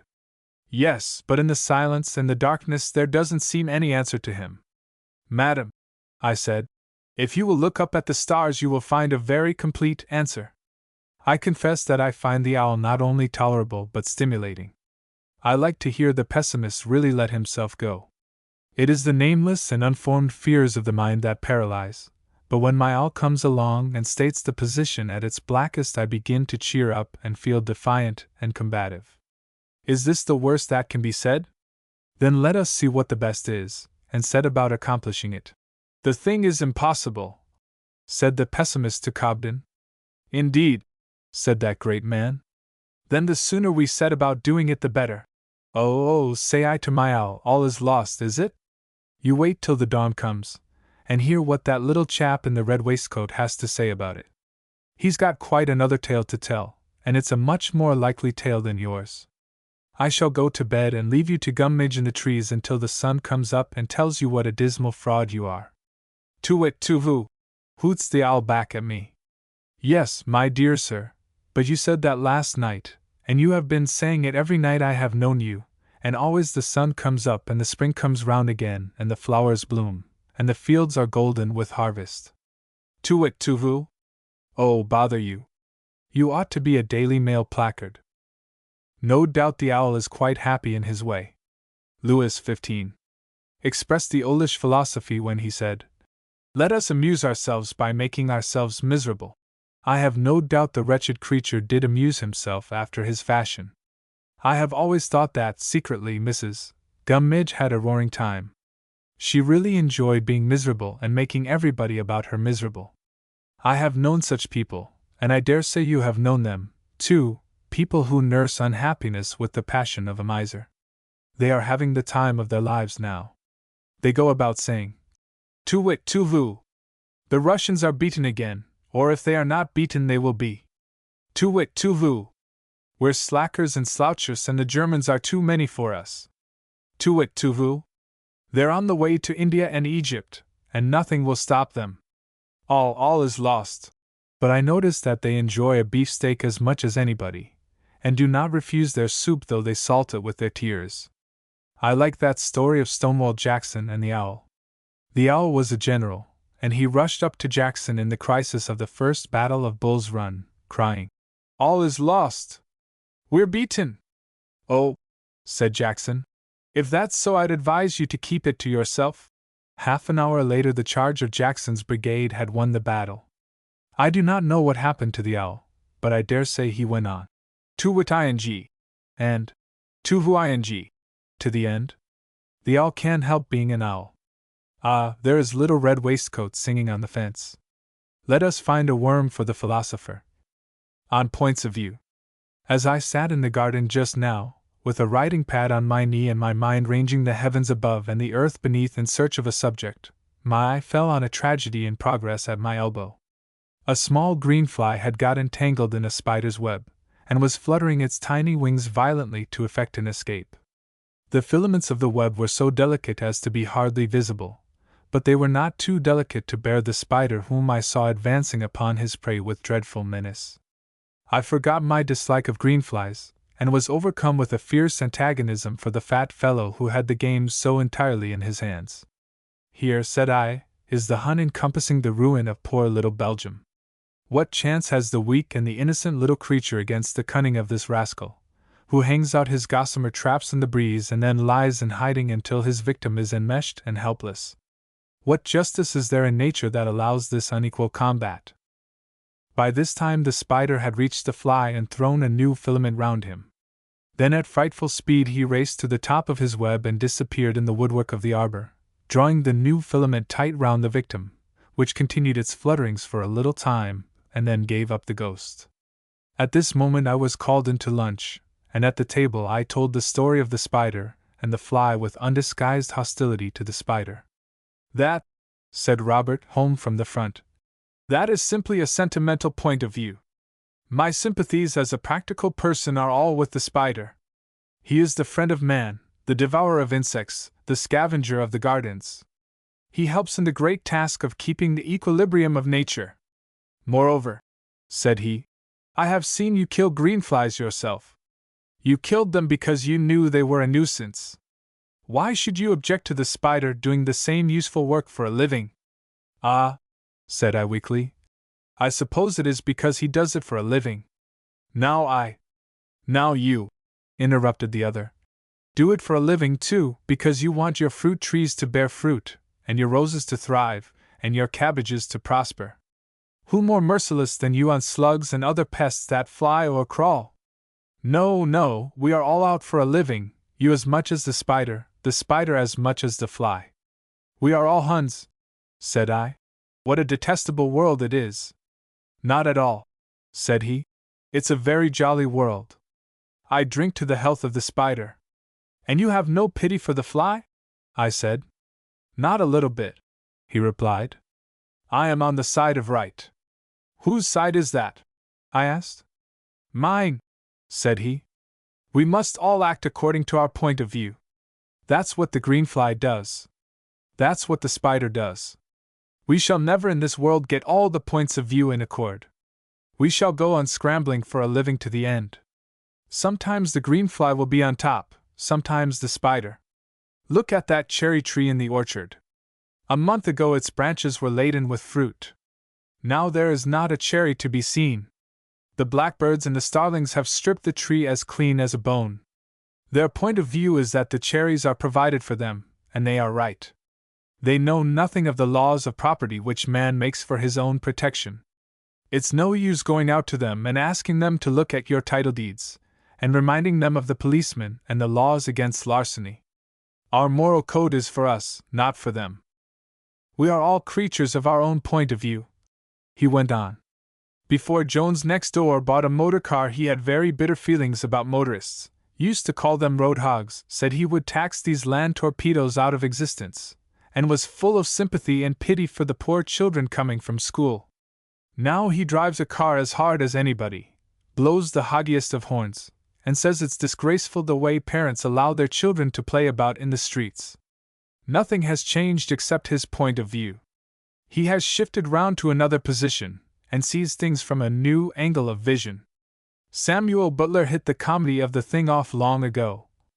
What makes all doctrine plain and clear? About £200 a year. And that which was proved true before proved false again. 200 more. Are our points of view then all dictated by our selfish motives as those of your friend the spider, who has probably by this time gobbled my friend the greenfly? No, I do not say that. I think that, comprehending all our private points of view, there is an absolute motive running through human society, call it the world spirit, the mind of the race, or what you will, that is something greater and better than we. The collective motion of humanity is, except in very rare cases, nobler than its individual manifestations. I respond and you respond to an abstract justice, an abstract righteousness, which is purer and better than anything we are capable of. We are all at the bottom, I think, better than our actions paint us, better than our limited points of view permit us to be, and in our illuminated moments we catch a glimpse of that Jacob's ladder that Francis Thompson saw, with ascending angels, at Charing Cross. Someone called Shelley an ineffectual angel. I think most of us are ineffectual angels. Take this tragedy that is filling the world with horror today. We are fighting like tigers for our own points of view, but in our hearts we are ashamed of the spectacle, and know that humanity is better than its deeds. One day, perhaps, the ineffectual angel will find his wings and outsoar the spider point of view. And, by the way, suppose we go and see how the spider is getting on. We went out into the garden and found the web. But the little green corpse had gone, and the spider was digesting his meal somewhere out of sight. Note: this article should be read in connection with that entitled, On the Downs? On Beer and Porcelain. I was reading an American journal just now when I came across the remark that one would as soon think of drinking beer out of porcelain as of slapping Nietzsche on the back. Drinking beer out of porcelain. The phrase amused me, and set me idly wondering why you don't drink beer out of porcelain. You drink it, assuming that you drink it at all, with great enjoyment out of a thick earthenware mug or a pewter pot or a vessel of glass, but out of china, never. If you were offered a drink of beer out of a china basin or cup, you would feel that the liquor had somehow lost its attraction, just as, if you were offered tea out of a pewter pot, you would feel that the drink was degraded and unpleasant. The explanation that the one drink is coarse and the other fine does not meet the case. People drink beer out of glass, and the finer the glass the better they like it. But there is something fundamentally discordant between beer and porcelain. It is not, I imagine, that porcelain actually affects the taste or quality of the liquor. It is that some subtle sense of fitness is outraged by the association. The harmony of things is jangled. Touch and taste are no longer in sympathy, and we are conscious of a jar to some remote and inexplicable fiber of our being. It is in the realm of the palate that we get the miracle of these affinities and antipathies in their most elementary shape. Who was it who discovered that two such curiously diverse things as mutton and red currant jelly make a perfect gastronomic chord? By what stroke of inspiration or luck did some unknown cook first see that apple sauce was just the thing to make roast pork sublime? Who was the Prometheus who brought to earth the tidings that a clove was the lover for whom the apple pudding had pined through all the ages? Seen in the large, this world is just an inexhaustible mine of materials out of which that singular adventurer, man, is eternally bringing to light new revelations of harmony. The musician gathers together the vibrations of the air and discovers the laws of musical agreement, and out of that discovery emerges the stupendous mystery of song. The poet takes words, and out of their rhythms finds the harmonious vehicle for ideas. The scientist sees the apple fall and has the revelation of a universe moving in a symphony before which the mind stands mute and awestruck. The cook takes the pig from the sty and the apple from the tree and makes a pretty lyric for the dinner table. The great adventure, in short, is just this passionate pursuit of the soul of harmony in things, great and small, spiritual and material. We are all in the quest, and our captains are those who lead us to the highest peaks of revelation, Bach fashioning that immortal concerto for two violins that takes us out like unsullied children into fields of asphodel, Wordsworth looking out over Tintern Abbey and capturing for us that sense sublime of something far more deeply interfused, whose dwelling is the light of setting suns, and the round ocean and the living air, and the blue sky and in the mind of man. Botticelli weaving the magic lines of the Madonna of the Magnificat into a harmony that, once deeply felt, seems to dwell in the heart forever. And you and I, though we are not captains in the adventure, all have our glimpses, glorious moments when the mind sings in tune with circumstance, when the beauty of the world, or the sense of fellowship with men, or the anthem of incommunicable things seems to open out the vision of something that we would fain possess and are meant to possess. A mirage, you say, being a cynical person. A mirage just to keep us going through the desert, a sort of carrot held before the nose of that donkey, man. Well, looking at the world today, it does rather seem that, if harmony is the main concern of the adventure, humanity had better give up the enterprise. In the light of the events in which we live, man is not merely the most discordant creature on earth, he is also the most ferocious animal that exists. Dryden's famous lines read like a satire. From harmony, from heavenly harmony, this universal frame began. From harmony to harmony, through all the compass of the notes it ran, the diapason closing full in man. If Dryden could see Europe today, he might at least find one flaw in that ode of which he had so exalted an opinion. But the story of man is a long story, and we cannot see its drift from any episode, however vast and catastrophic. We are still only in the turbulent childhood of our career, and frightful as our excesses are, there is a motive behind them that makes them profoundly different from the wars of old. That motive is the idea of human liberty, the sanctity of public law, the right of every nation, small or great, to live its life free from the terrorism of force. When, in the ancient or medieval world, was there fought a war for a world idea like this? Despotism then had it all its own way. Even the peace of Rome was only the peace of universal subjugation, not the peace of universal liberty based on law which the world is fighting to establish today.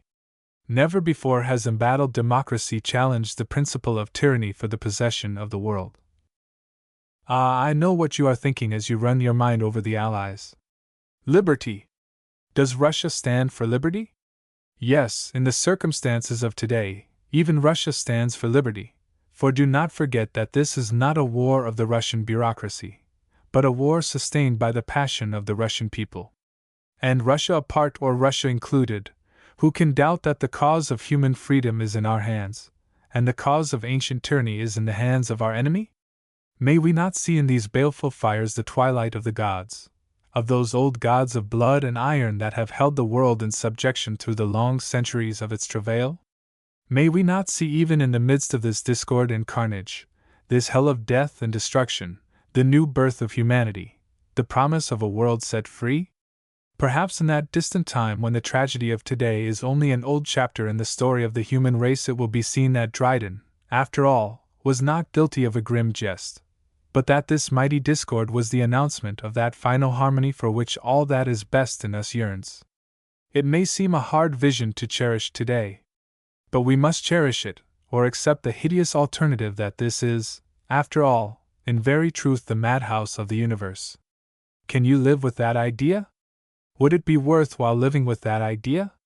If not, then the other holds the field, and it is for all of us in our several ways, small or great, to work so that it may possess the field. I have wandered somewhat far from the question of the beer and the porcelain, and yet I think you will find that the sequence is not lacking, and that the little window commands a large landscape. On a case of conscience.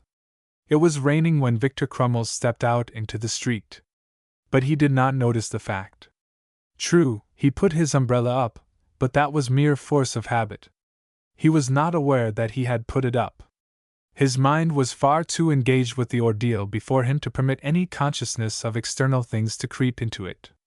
He was up against it, and no mistake, he observed to himself. There was the paper in his pocket telling him the time and place at which he was to present himself for medical examination. He put his hand in his pocket. It was there all right. Kilburn. 12 o'clock. Yes, he was fairly up against it. Not, as he hastened to assure himself, that he objected. Not at all. He had always been a patriot, and always would be. He'd love to have a smack at the Huns. He'd give them what for.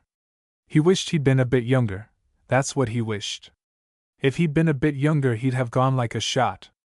That's what he'd have done. He'd have gone like a shot. No fetching him, if he'd been a bit younger. But a chap at 38, well. Here was the Golden Crown. Yes, he thought he'd better have just one. It would pull him together and give the doctors a chance.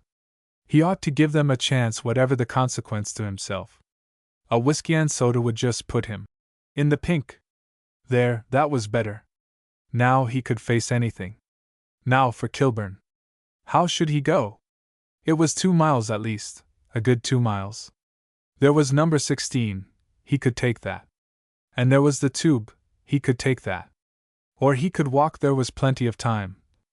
Yes, on the whole he thought he ought to walk, there was that varicose vein. The doctors ought to know about that. It wouldn't be fair to them or to the country that they shouldn't know about it. Varicose veins were very serious affairs indeed. He knew because he looked the subject up in the dictionary. It had made such a deep impression on him that he could repeat what it said. The dilation and thickening of the veins with lengthening and tortuosity, and projection of certain points in the form of knots or knobs, in which the blood coagulates, fibrin is deposited, and in the center sometimes even osseous matter. In addition, the coats of the veins are diseased. There was more about it than that. It looked a very black case indeed. Many a man had been turned down for varicose veins, and, well, the doctors ought to know about it. That was all. They ought to know about it. He oughtn't to go there and pass himself off under false pretenses. Mind you, he wanted to fight the Germans all right. He wanted to do his bit, nobody more so. But was it fair not to let the doctors see what was the matter with him? He certainly had those knots and knobs when he walked very hard. Who knew? Perhaps there was fibrin and osseous matter there. At any rate, the doctors ought to see his leg under fair conditions. He didn't hold with allowing your patriotism to make you deceive your country. It wasn't fair to the country to let it spend a heap of money on a fellow who might crock up in the first week or two. It wasn't fair to the fellow either.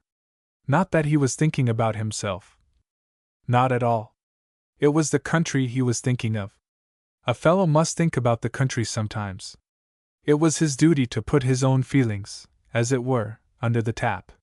He wanted to go to the war as much as any man, but he didn't want the country to lose by him. Yes, it was his duty to walk, it was his duty not to conceal those knots and knobs. He hoped they wouldn't be a fatal objection. But he was going to play a straight bat with the country whatever happened. He was not the man to palm himself for what he wasn't. He would show the doctor quite plainly what his varicose vein was like. When Victor Crummles entered the room, he was feeling a bit tired, but courageous.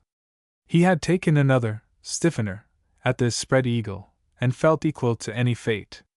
There were two doctors in the room, one sitting at a table, the other standing by the window. "Anything the matter with you?" said he at the table. "Not that I know," said Victor with the air of a man who meant business. Then, as if unwillingly dragging the truth out of himself, he added, "I have got a bit of a varicose vein, but it's hardly worth mentioning." "Oh, don't worry about that," said the doctor. "We've got past that stage. Now strip." Don't worry about that. Got past that stage. What did it mean? Well, he had done his duty.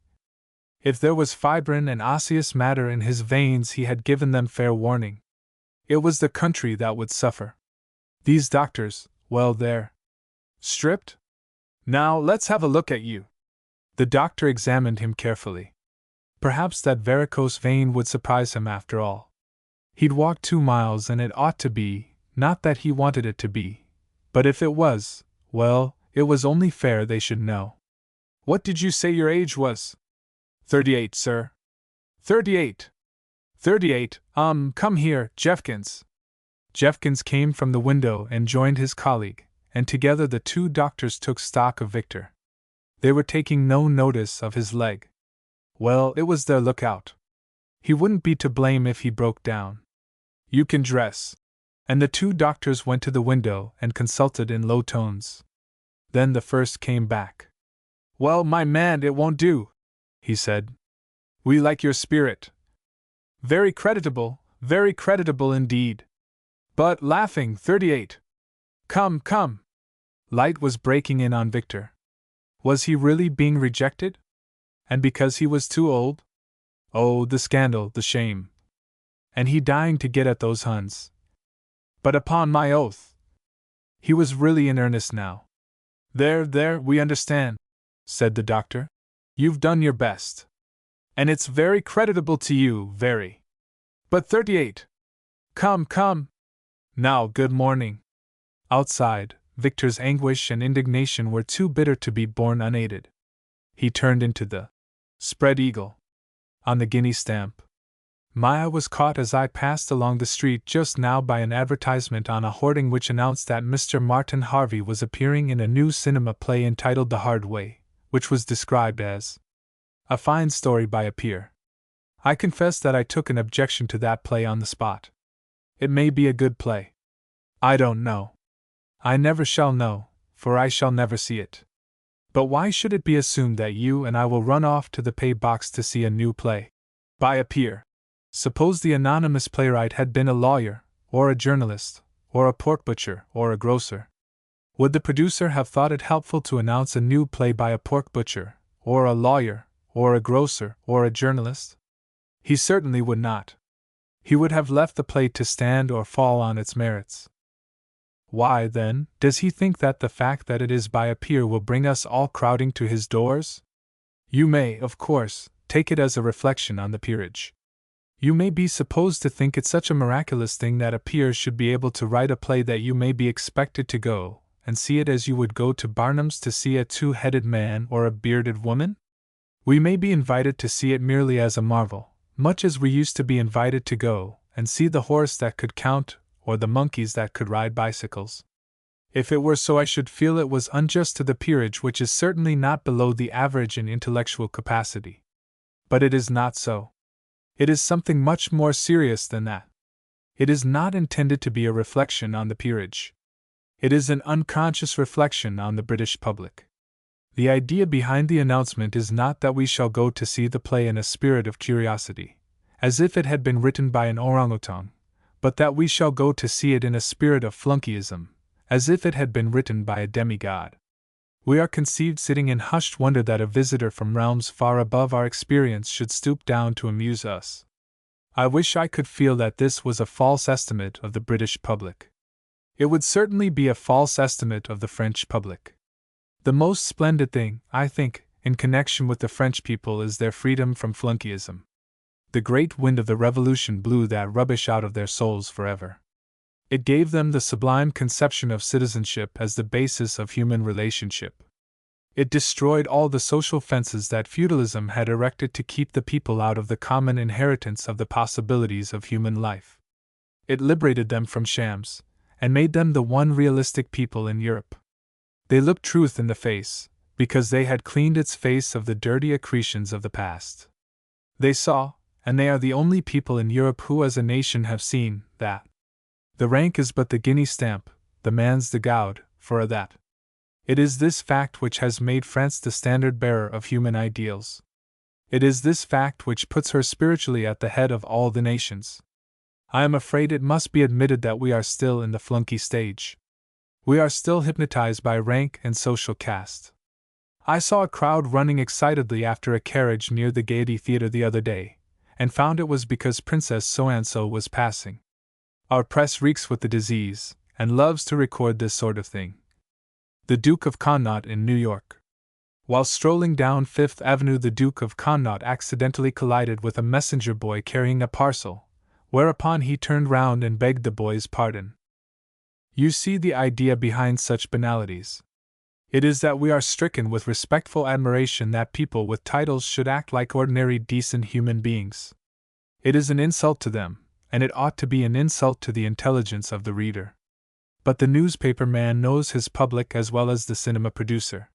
He knows we have the souls of flunkies. I am no better than the rest. When I knew Mr. Curley, the grocer, I looked on him as a man and an equal. When he blossomed into Lord Devonport, I felt that he had taken wings and flown beyond my humble circle. I feel the flunky strong in me. I hate him, but I cannot kill him. It is not the fact that inferior people get titles which should give us concern. It is not even that they get them so often by secret gifts, by impudent touting, by base service. These things are known, and they are no worse today than they have always been. Every honors list makes us gape and smile. If we see a really distinguished name in it, we feel surprise and a certain sorrow. What is he doing in that galley? I confess I have never felt the same towards J.M. Barrie since he allowed a tag to be stuck on to a great name. What did he want with a tag that any tuft hunter in public life can get? It is only littleness that can gain from titles. Greatness is always dishonored by them. Fancy Sir Charles Dickens, or Lord Dickens, or Lord Darwin, or Lord Carlyle, or Lord Shakespeare, or John Milton masquerading as the Marquis of Oxfordshire.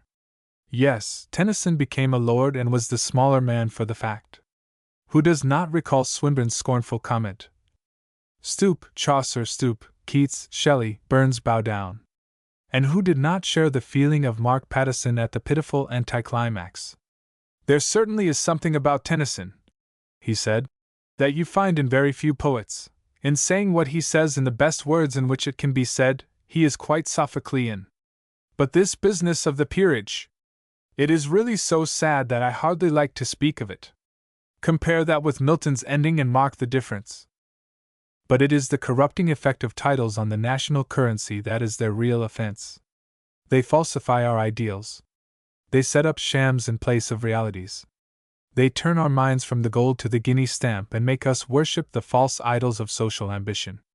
Our thinking as a people can't be right when our symbols are wrong.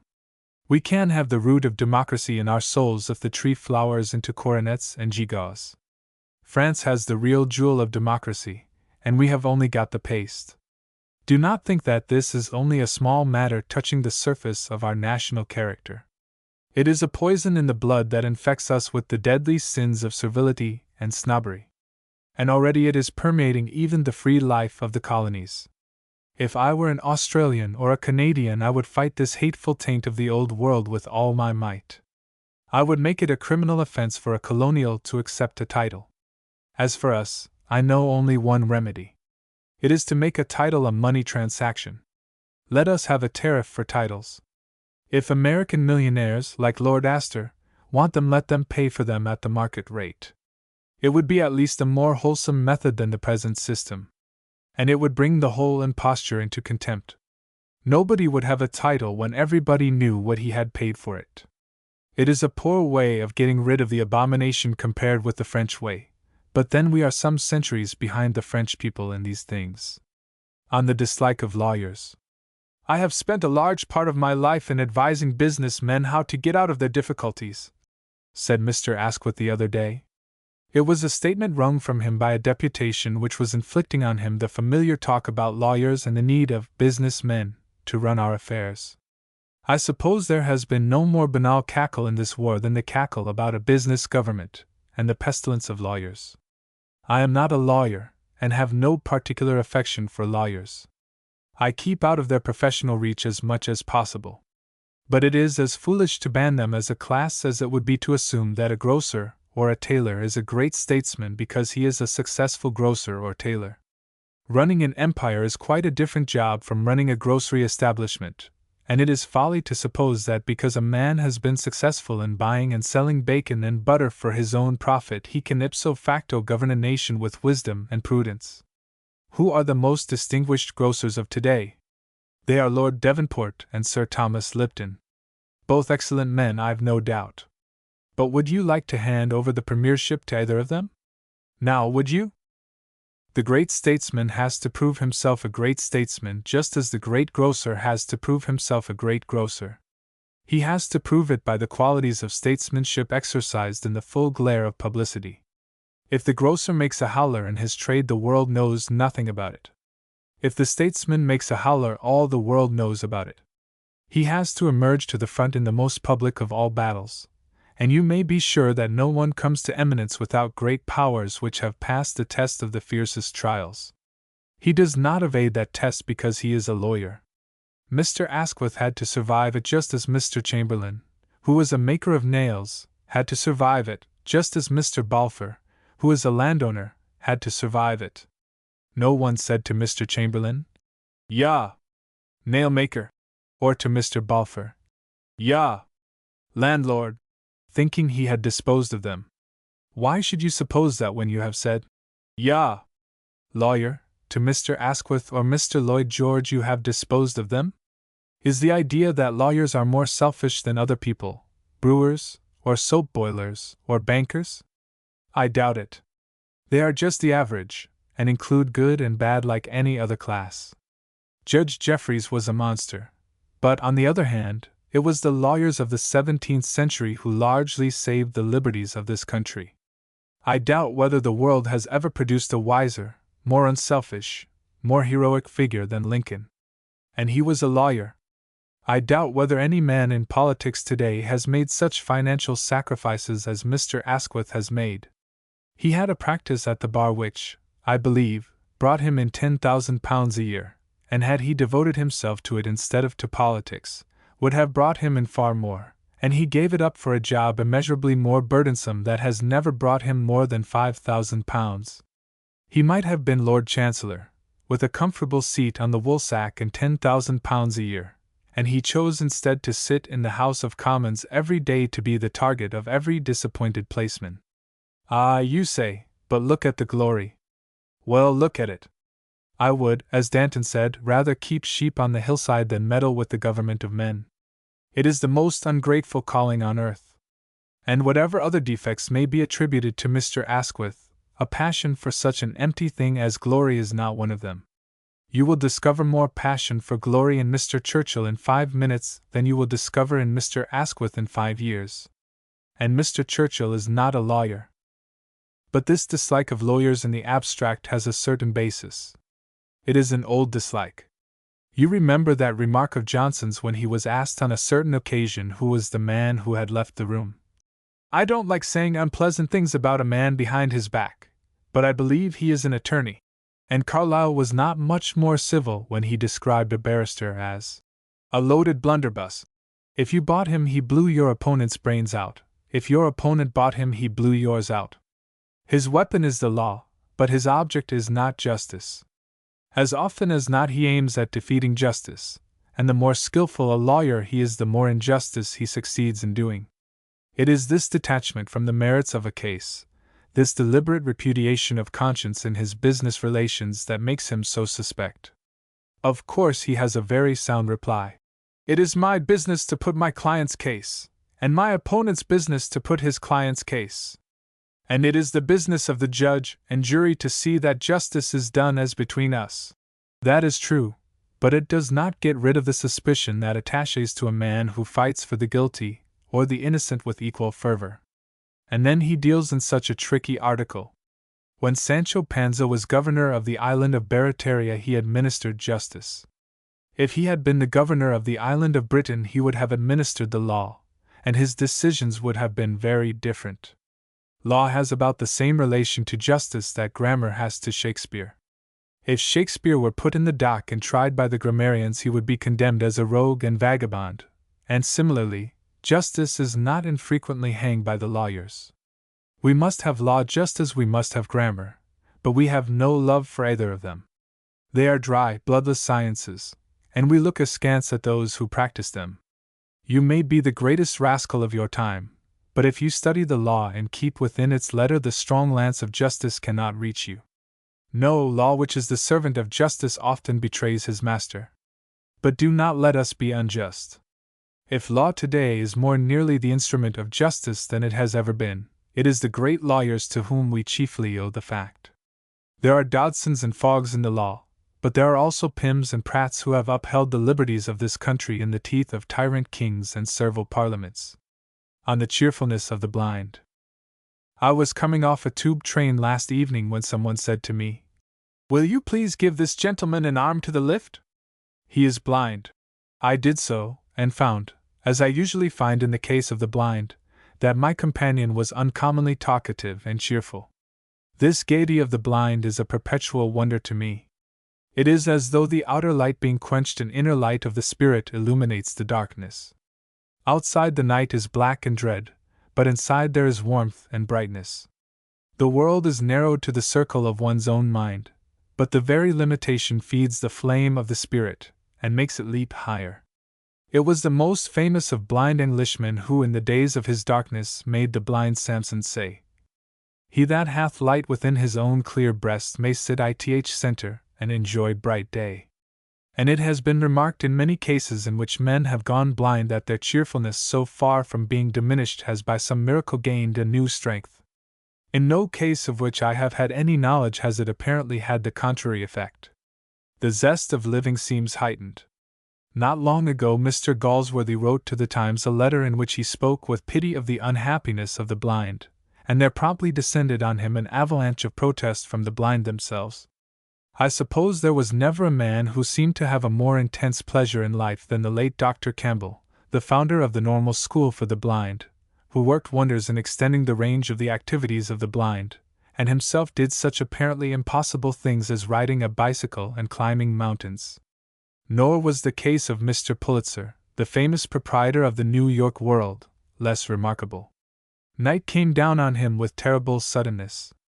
He was watching the sunset from his villa in the Mediterranean one evening when he said, "How quickly the sun has set!" "But it has not set," said his companion. "Oh, yes, it has, it is quite dark," he answered. In that moment he had gone stone blind. But I am told by those who knew him that his vivacity of mind was never greater than in the years of his blindness. My friend Mr. G.W. Russell has a theory that the advantage of the blind over the deaf and dumb in this matter of cheerfulness is perhaps more apparent than real. He points out that it is in company that the blind is least conscious of his misfortune, and that the deaf and dumb is most conscious of it. That is certainly the case. In conversation, the sightless are on an equality with the seeing, while the deaf and dumb are shut up in a terrible isolation. The fact that they see is not their gain but their loss. They watch the movement of the lips and the signs of laughter, but this only adds to the bitterness of the prison of soundlessness in which they dwell. Hence the appearance of gloom. On the other hand, in solitude the deaf and dumb has the advantage. All the color and movement of life is before him, while the blind is not only denied that vision of the outside world, but has a restriction of movement that the other does not share. Mr. Russell's conclusion, therefore, is that while the happiest moments of the blind are those when he is observed, the happiest of the deaf and dumb are when he is not observed. There is some measure of truth in this, but I believe, nevertheless, that the common impression is right, and that, judged by the test of the cheerful acceptance of affliction, the loss of sight is less depressing than the loss of hearing and speech. And this for a very obvious reason. After all, the main interest in life is in easy, familiar intercourse with our fellows.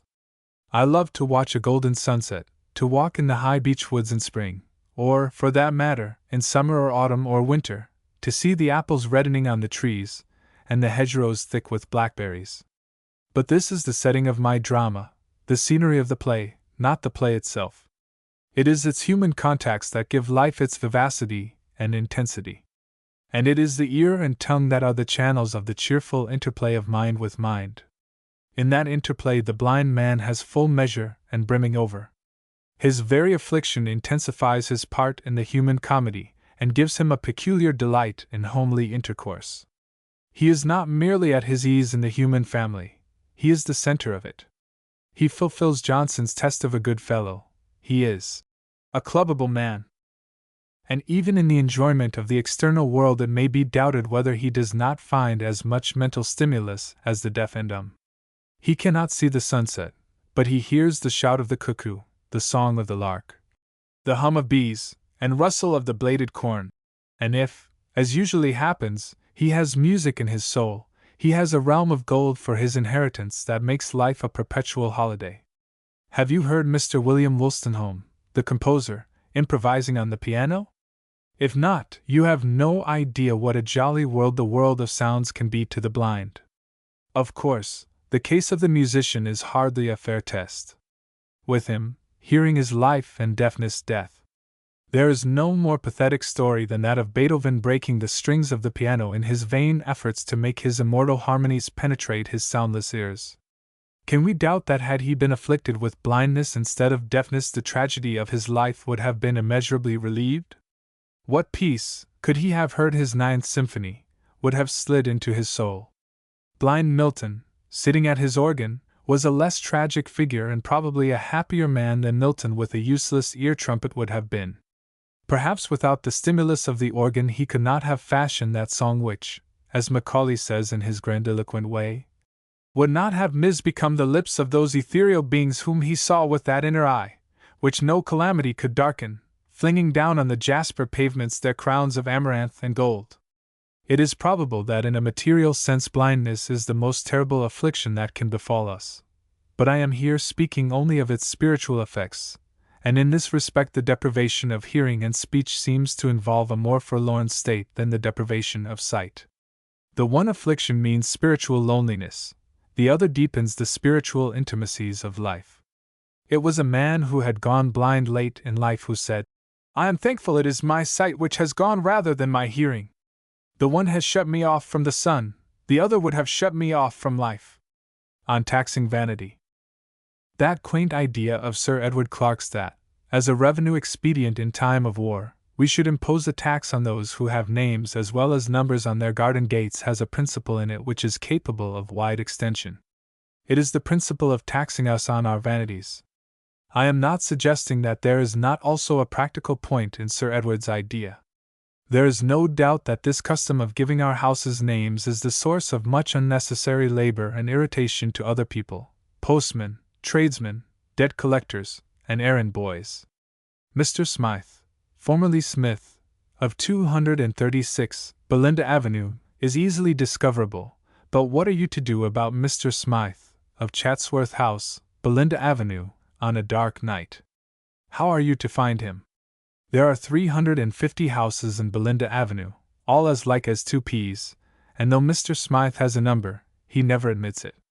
Chatsworth House is where he lives, and if you want him it's Chatsworth House that you have to find. The other night a friend of mine was called to the door at a late hour. It was dark and raining and dismal. At the door stood a coal heaver. "Please, sir," he said, "can you tell me where Balmoral is? I've got a load of coal to take there, and I've been up and down this road in the dark twice, and can't make out where it is." "It's the fourth house from here to the right," said my friend, and the coal heaver thanked him and went away. That illustrates the practical case for a tax on house names. But it was not that case which was in Sir Edward's mind. His view is that we ought to pay for the innocent vanity of living at Chatsworth House instead of 236 Belinda Avenue. Now, if that principle is carried into effect, I see no end to its operation. I am not sure that Sir Edward himself would escape. I have often admired his magnificent side whiskers. I doubt whether there is a pair of side whiskers to match them in London. That he is proud of them goes without saying. Nobody could possibly have whiskers like them without feeling proud of them. I feel that if I had such whiskers I should never be away from the looking-glass. And consider the pleasurable employment they give in idle moments. Satan, it is said, has mischief still for idle hands to do. But no one with such streamers as Sir Edward's can ever have idle hands. When you have nothing else to do with them you stroke your whiskers and purr. Certainly they are worth paying for. I think they would be dirt cheap at a tax of £1 a side. And then there are white spats. I don't know how you regard white spats, but I never see them without feeling that something ought to be done about it. I dare say the people who wear them are quite nice people, but I think they ought to suffer in some way for the jolt they give to the sensibilities of humbler mortals who could no more wear white spats than they could stand on their head in the middle of Fleet Street. I am aware that white spats are often only a sort of business advertisement. I have known careers founded on a pair of white spats. There is Simpkins, for example. I remember quite well when he first came to the club in white spats. We all smiled and said it was like Simpkins. He was pushful, meant to get on, and had set up white spats as a part of his stock in trade. We knew Simpkins, of course, and discounted the white spats, but they made a great impression on his clients, and he forged ahead from that day. Now he wears a fur-lined coat, drives his own motor car, and has a man in livery to receive you at the door. But the foundation of his fortunes were the white spats.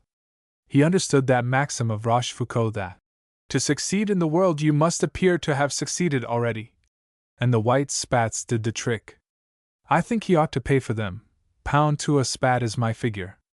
Most of us, too, I think, will agree that, if vanity is to be taxed, the wearing of an eyeglass cannot be overlooked. It is impossible to dissociate vanity from the use of the monocle. There are some people, it is true, who wear an eyeglass naturally and unaffectedly, as though they were really born with it, and had forgotten that it was there. I saw a lady in a bus the other day who used an eyeglass, and yet carried it so well, with such simple propriety and naturalness, that you could not feel that there was any vanity in the matter. But that is an exception. Ordinarily the wearing of a monocle seems like an announcement to the world that you are a person of consequence. Disraeli knew that. His remark, when Chamberlain made his first appearance in the house, that at least he wore his eyeglass like a gentleman, showed that he knew that, in general, it was an affectation.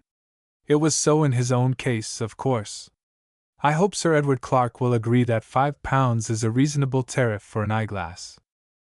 There are 1,000 other vanities more or less innocent that will occur to you in looking round. I should put a very stiff tax on painted cheeks and hair dyes. Any lady dyeing her hair once would be taxed £5 for the privilege. If, growing tired of auburn, she decided to change again to a raven hue, she would pay £10. The tax, in fact, might be doubled for every change of color. If rather than pay the tax Mrs. Fitzgibbons Jones resolves to wear her hair as nature arranged that she should, life will be simplified for me. The first time I met Mrs. Fitzgibbons Jones she had black hair. A year later I met her husband with a lady with chestnut hair. He introduced me to her as his wife, and she said we had met before. I said I thought she was mistaken, and it was not until we had parted that I realized that it was the same lady with another head of hair and another system of coloration altogether. The weak point about Sir Edward's idea as a financial expedient is that so few of our vanities would survive the attention of the tax collector. Personally, I should have the name played off my gate at once. Indeed, I'm not sure I'll not have it off as it is. It was there when I came, and I have always been a little ashamed of its foppery, and have long used only the number. Now the name seems rather more absurd than ever. Its pretentiousness is out of tune with these times. I think many of us are getting ashamed of our little vanities without the help of the tax collector. On Thoughts at 50. Stevenson, it will be remembered, once assigned his birthday to a little girl, or was it a boy, of his acquaintance. The child was fond of birthdays, while he had reached a time of life when they had ceased to have any interest for him. Most of us, if we live long enough, experience that indifference. The birthday emotion vanishes with the toys that awaken it. I remember when life was a journey from one birthday to another, the tedium of which was only relieved by such agreeable incidents as Christmas, Easter, and the school holidays. But for many years I have stumbled up against my birthday, as it were, with a shock of surprise, have given it a nod of recognition as one might greet an ancient acquaintance with whom one has lost sympathy, and have passed on without a further thought about the occasion. But today it is different. One cannot pass over one's 50th birthday without feeling that an event has happened. 50. Why, the psalmist's limit is only 70. 50 from 70. An easy sum, but what an impressive answer. 20 years, and they the years of the seer, the yellow leaf. Only 20 more times to hear the cuckoo calling over the valley, and see the dark beech woods bursting into tender green. I look back 20 years. And it seems only a span, and yet how remote 50 seemed in those days. It was so remote as to be hardly worth thinking about. To be 50 was to be among the old fellows, to be on the shelf, to have become an antiquity. And now here am I at 50, and so far from feeling like an antiquity, I feel as much of a young fellow as at any time of my life. I had feared that when middle age overtook me I should feel middle-aged and full of sad longings for the old toys and the old pleasures. How would life be tolerable when cricket, for example, had ceased to play an important part in it? Never again to have the ecstasy of a drive along the carpet, to the boundary, or, with a flash of the arm, snapping an opponent in the slips. What a dreary desolation life must be, stripped of those joys. And on the contrary, I find that the spirit of youth is no more dependent on cricket than it is on the taste for lollipops. It consists in the contented acceptance of the things that are possible to us. Do not suppose, young fellow, that you are any younger than I am because you can jump 5 feet 8, and I have ceased to want to jump at all. The feeling of youth is something much deeper and more enduring than the ability to jump 5 feet 8. It may be as vigorous at 80 as it is at 18. It is only its manner of expression which is changed. Holmes never admitted that he had grown old. I am 83 young today, he would say. And Johnson, with his old age and his infirmities, still insisted that he was a young fellow. As, indeed, he was, for where shall we find such freshness of spirit, such a defiance of the tooth of time as in that grand old boy? Youth, in fact, is not a physical affair at all, but an affair of the soul. You may be spiritually bald-headed at 25 or a romping young blade at 80. Byron was only 34 when he wrote, I am ashes where once I was fire. And the soul in my bosom is dead, what I loved I now merely admire, and my heart is as grey as my head. Perhaps there was some affectation in this, for Byron was always dramatizing himself. But that he died an old man at 36 is as indisputable as that Browning died a young man at 77, with that triumphant envoi of Asilando as his last expression of the eternal youth of the soul. In thinking of old age, the mistake is to assume that the spirit must decay with the body. Of course, if the body is maltreated, it will react on the spirit.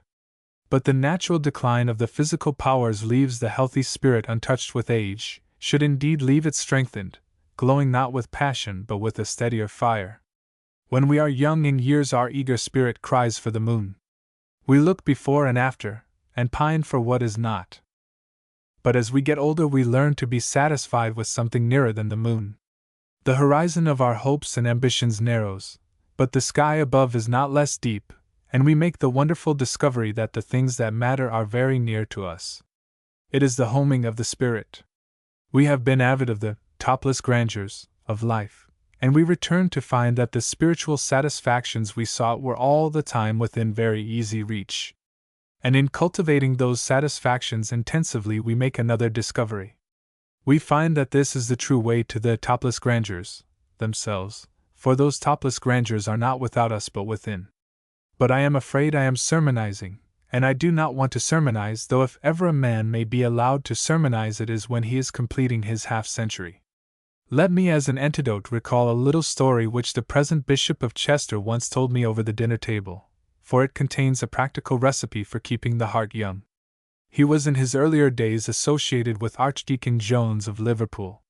The Archdeacon, then over 80, had been tutor to Gladstone, and one day the future bishop turned the conversation into a reminiscent channel, and sought to evoke the Archdeacon's memories of the long past. Presently the Archdeacon abruptly changed the subject by asking, "What was the concert of the Philharmonic like last night?"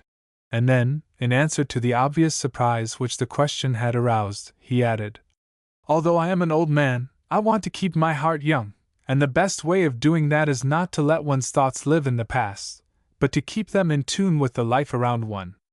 The truth is that every stage of the journey has its own interests. Probably none is better than another, but my own preference has always been for that stage which I happened to be doing at the time.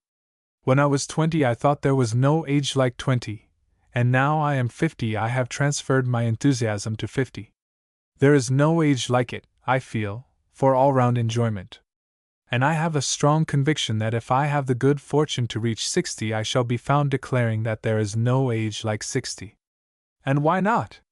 It is pleasant to see the sun on the morning hills, but it is not less pleasant to walk home when the shadows are lengthening and the cool of the evening has come. The one-eyed cat. "There's Peggy with that horrid cat again, the one-eyed cat from over the fence." I looked out as I heard the ejaculation, and there in truth coming down the garden path was Peggy bearing affectionately in her arms the one-eyed cat from over the fence. Peggy likes the animal in spite of its one eye. I am not sure that she does not like it all the more because of its one eye. I think she has an idea that if she nurses the cat it forgets that it has only one eye and recovers its happiness. She has a passion for all four-legged creatures. I have seen her spend a whole day picking handfuls of grass in the orchard and running with them to the donkey, or the horse standing patiently in the neighbor's paddock, and when she hasn't animals to play with she will put a horseshoe on each hand and each foot, and then you will hear from above the plod plod plod of a horse going its daily round. But while she has a comprehensive affection for all four-legged things, her most fervent love is reserved for the halt and the blind. It is only among children that we find the quality of charity sufficiently strong to forgive deformity. The natural instinct is to turn away from any physical imperfection. It is the instinct of the race for the preservation of its forms. We call these forms beauty and the departure from them ugliness, and it is from beauty's rose, as Shakespeare says, that we desire increase. If you shudder at the touch of a withered hand or at the sight of a one-eyed cat, it is because you feel that they are a menace to the established forms of life. You are unconsciously playing the part of policeman for nature. You are the guardian of its traditions when you blush at the glance of two eyes and shudder at the glance of one. And yet it is not impossible to fall in love with the physically defective and sincerely to believe that they are beautiful. Take that incident mentioned by Descartes. He said that when he was a child he used to play with a little girl who had a squint, and that to the end of his days he liked people who squinted. In this case it was the associations of memory that gave a glamour to deformity and made it beautiful. The squint brought back to him the memory of the golden age, and through the mist of that memory it was transmuted into loveliness. Nor is it memory alone that will work the miracle. Intellectual sympathy will do it, too. Wilkes was renowned for his ugliness, but he claimed that, given half an hour's start, he would win the smiles of any woman against any competitor. And when one of his lady admirers, engaged in defending him, was reminded that he squinted badly, she replied, "Of course he does, but he doesn't squint more than a man of his genius ought to squint." Nor was it women alone whom the fellow fascinated. Who can forget the scene when Tom Davies brought him into the company of Dr. Johnson, who hated Wilkes' radicalism, and would never willingly have consented to meet him? For a time Johnson refused to unbend, but at last he could hold out no longer, and fell a victim to the charm of Wilkes' talk. In the same way, Johnson believed his wife to be a woman of perfect beauty. To the rest of the world she was extraordinarily plain and commonplace, but to Johnson she was the mirror of beauty. "Pretty creature," he would say with a sigh in referring to her after her death. And there, I fancy, we touch the root of the matter. The sense of beauty is in one respect an affair of the soul, and only superficially an aesthetic quality.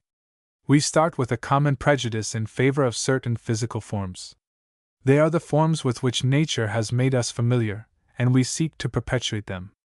But if the conventionally beautiful form is allied with spiritual ugliness, it ceases to be beautiful to us, and if the conventionally ugly form is allied with spiritual beauty, that beauty irradiates the physical deficiency.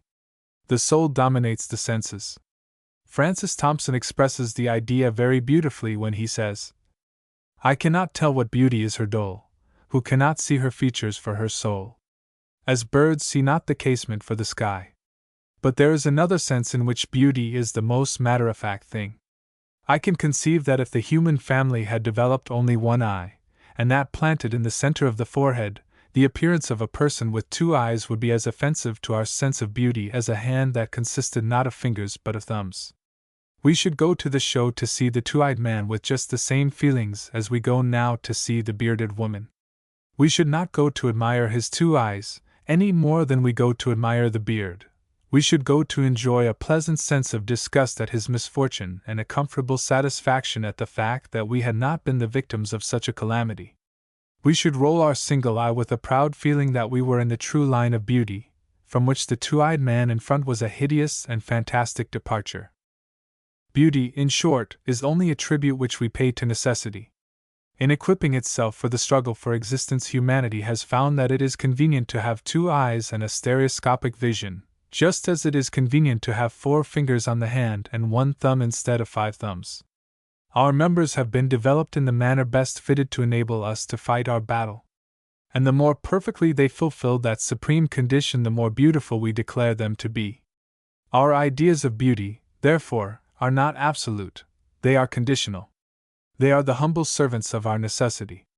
2 eyes are necessary for us to get about our business, and so we fall in love with 2 eyes, and the more perfect they are for their work, the more we fall in love with them, and the more beautiful we declare them to be. I think that Peggy, nursing her one-eyed cat there in the sun, has not yet accepted our creed of beauty. She will be as conventional as the rest of us when her frocks are longer. On the philosophy of hats. The other day I went into a hatter's to get my hat ironed. It had been ruffled by the weather, and I had a reason for wishing it to look as new and glossy as possible. And as I waited and watched the process of polishing, the hatter talked to me on the subject that really interested him, that is, the subject of hats and heads. "Yes," said he, in reply to some remark I had made, "there's a wonderful difference in the shape of eads and the size. Now your EAD is what you may call an ordinary EAD. I mean to say," he added, no doubt seeing a shadow of disappointment pass across my ordinary face, "I mean to say, it ain't what you would call extraordinary. But there's some eads, well, look at that there. It belongs to a gentleman with a wonderful funny-shaped EAD, long and narrow and full of knobbles, extraordinary EAD as. And as for sizes, it's wonderful what a difference there is. I do a lot of trade with lawyers, and it's astonishing the size of their eads. You'd be surprised. I suppose it's the amount of thinking they have to do that makes their eads swell. Now that there belongs to Mr. mentioning the name of a famous lawyer, wonderful big EAD as 7.5, that's what he takes, and there's lots of takes over 7. It seems to me, he went on, that the size of the EAD is according to the occupation.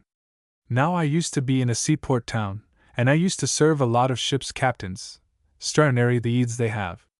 I suppose it's the anxiety and worry they get, thinking about the tides and the winds and the icebergs and things. I went out of the shop with my ordinary EAD, conscious of the fact that I had made a poor impression on the hatter. To him I was only a 6 7/8 size, and consequently a person of no consequence. I should have liked to point out to him that it is not always the big heads that have the jewel in them. Of course, it is true that great men often have big heads. Bismarck's size was 7.25, so was Gladstone's, so was Campbell Bannerman's. But on the other hand, Byron had a small head, and a very small brain. And didn't Goethe say that Byron was the finest brain that Europe had produced since Shakespeare? I should not agree in ordinary circumstances, but as a person with a smallish head, I am prepared in this connection to take Goethe's word on the subject. As Holmes points out, it is not the size of the brain but its convolutions that are important. I think, by the way, that Holmes had a small head. Now I should have liked to tell the hatter that though my head was small I had strong reason to believe that the convolutions of my brain were quite top-hole. I did not do so, and I only recall the incident now because it shows how we all get in the way of looking at life through our own particular peephole. Here is a man who sees all the world through the size of its hats. He reverences Jones because he takes 7.5. He dismisses Smith as of no account because he only takes 6.75. In some degree, we all have this restricted professional vision. The tailor runs his eye over your clothes and reckons you up according to the cut of your garments, and the degree of shininess they display. You are to him simply a clothes peg, and your merit is in exact ratio to the clothes you carry. The bootmaker looks at your boots and takes your intellectual, social, and financial measurement from their quality and condition. If you are down at the heel, the glossy condition of your hat will not alter his opinion about you. The hat does not come in his range of vision. It is not a part of his criteria. It is so with the dentist. He judges all the world by its teeth. One look in your mouth and he has settled in immovable convictions about your character, your habits, your physical condition, your position, and your mental attributes. He touches a nerve and you wince. Ah, says he to himself, this man takes too much alcohol and tobacco and tea and coffee. He sees the teeth are irregular. Poor fellow, he says. How badly he was brought up. He observes that the teeth are neglected. A careless fellow, he says. Spends his money on follies and neglects his family, I'll be bound. And by the time he has finished with you he feels that he could write your biography simply from the evidence of your teeth. And I dare say it would be as true as most biographies, and as false. In the same way, the business man looks at life through the keyhole of his counting house. The world to him is an emporium, and he judges his neighbor by the size of his plate glass. And so with the financier. When one of the Rothschilds heard that a friend of his who had died had left only $1 million of money, he remarked, dear me, I thought he was quite well off. His life had been a failure, because he had only put $1 million by for a rainy day. Thackeray expresses the idea perfectly in Vanity Fair. You see, said old Osborne to George, what comes of merit and industry and judicious speculations and that. Look at me and my banker's account. Look at your poor grandfather Sedley and his failure. And yet he was a better man than I was, this day 20 years, a better man I should say by £20,000. I fancy I, too, have my professional way of looking at things, and am disposed to judge men, not by what they do but by the skill they have in the use of words. And I know that when an artist comes into my house he sizes me up from the pictures on the wall, just as when the upholsterer comes he places me according to the style of the chairs and the quality of the carpet, or as when the gourmet comes he judges by the cooking and the wine. If you give him champagne he reverences you. if hawk he puts you among the commonplace. In short, we all go through life wearing spectacles colored by our own tastes, our own calling, and our own prejudices, measuring our neighbors by our own tape measure, summing them up according to our own private arithmetic. We see subjectively, not objectively, what we are capable of seeing, not what there is to be seen. It is not wonderful that we make so many bad guesses at that prismatic thing, the truth. On seeing London, I see that the Spectator, in reviewing a new book on the Tower, says that, whilst visitors to London usually visit that historic monument, Londoners themselves rarely visit it. There is, I suppose, a good deal of truth in this. I know a man who was born in London, and has spent all his working life in Fleet Street, who confesses that he has never yet been inside the Tower. It is not because he is lacking in interest. He has been to St. Peter's at Rome, and he went to Madrid largely to see the Prado. If the Tower had been on the other side of Europe, I think he would probably have made a pilgrimage to it, but it has been within a stone's throw of him all his life, and therefore he has never found time to visit it. It is so, more or less, with most of us. Apply the test to yourself or to your friends who live in London, and you will probably be astonished at the number of precious things that you and they have not seen, not because they are so distant, but because they are so near. Have you been to the Record Office, for example? I haven't, although it is within a couple of 100 yards of where I work and although I know it is rich in priceless treasures. I am always going, but never get, as they say in Lancashire. It is too handy. I was talking the other day to a city merchant who lives at Sydenham, and who has never seen Hampstead Heath. He had been travelling from Sydenham to the city for a quarter of a century, and has worn the rut so deep that he cannot get out of it, and has hardly more likelihood of seeing the northern heights than of visiting the mountains of the moon. Yet Hampstead Heath, which he could see in a morning for the cost of a threepenny ride in the tube, is one of the incomparable things of nature. I doubt whether there is such a wonderful open space within the limits of any other great city. It has hints of the seaside and the mountain, the moor and the down in most exquisite union, and the Spaniard's Road is as noble a promenade as you will find anywhere. This incuriousness is not a peculiarity of Londoners only. It is a part of that temporizing habit that afflicts most of us. If a thing can be done at any time, then that is just the thing that never gets done. If my Fleet Street friend knew that the Tower was going to be blown to pieces by a Zeppelin tomorrow, he would, I am sure, rush off to see it this afternoon. But he is conscious that he has a whole lifetime to see it in, and so he will never see it. We are most of us slackers at the bottom, and need the discipline of a timetable to keep us on the move. If I could put off writing this article till tomorrow, I should easily convince myself that I hadn't time to write it today. The point is very well expressed in that story of the Pope who received 3 American visitors in turn. "How long are you staying?" he said to the first. 6 months, Your Holiness," was the reply. "You will be able to see something of Rome in that time," said the Pope. The second was staying 3 months. "You will see a great deal of Rome in 3 months," said the Pope. The third was only staying 3 weeks. "You'll see all there is to be seen in Rome in 3 weeks," was the Pope's comment. He was a good judge of human nature. But if we Londoners are no worse than most people, we certainly miss more, for there is no such book of Revelation as this which we look at so differently. I love to walk its streets with those who know its secrets. Mr. John Burns is such a one. The very stones begin to be eloquent when he is about. They pour out memories at his invitation as the rock poured out water at the touch of Moses. The houses tell you who built them and who lived high them, and where their stone came from. The whole pageant of history passes before you, and you see the spot where Julius Caesar crossed the river at Battersea. Where else should he cross? You discover, it may be for the first time, the exquisite beauty of Waterloo Bridge, and learn what Canova said about it. York Gate tells you of the long past when the embankment was not, and when great nobles came through that archway to take the boat for Westminster or the Tower. He makes you dive out of the Strand to see a beautiful doorway, and out of Fleet Street to admire the Henry Room. Every foot of Whitehall babbles its legends. You see Tyburn as our forefathers saw it, and George Fox meeting Cromwell there on his return from Ireland. In Westminster Hall he is at his best. You feel that he knew Rufus and all the masons who built that glorious fabric.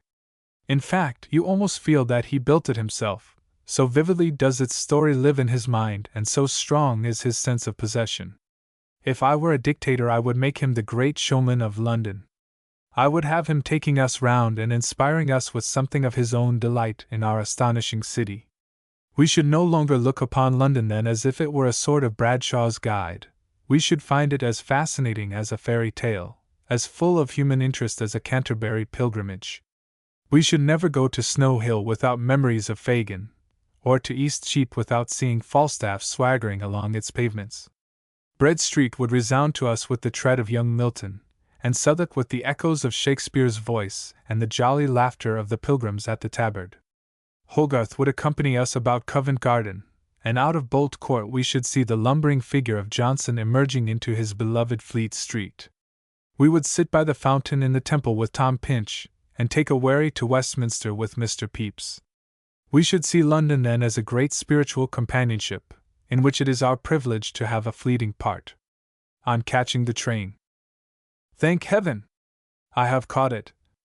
I am in a corner seat, the compartment is not crowded, the train is about to start, and for an hour and a half, while we rattle towards that haven of solitude on the hill that I have written of aforetime, I can read, or think, or smoke, or sleep, or talk, or write as I choose. I think I will write, for I am in the humor for writing. Do you know what it is to be in the humor for writing, to feel that there is a head of steam somewhere that must blow off? It isn't so much that you have something you want to say as that you must say something.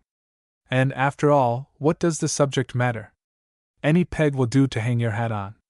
The hat is the thing. That saying of Rameau fits the idea to perfection. Someone was asking that great composer if he did not find difficulty in selecting a subject. Difficulty? A subject? Said Rameau. Not at all.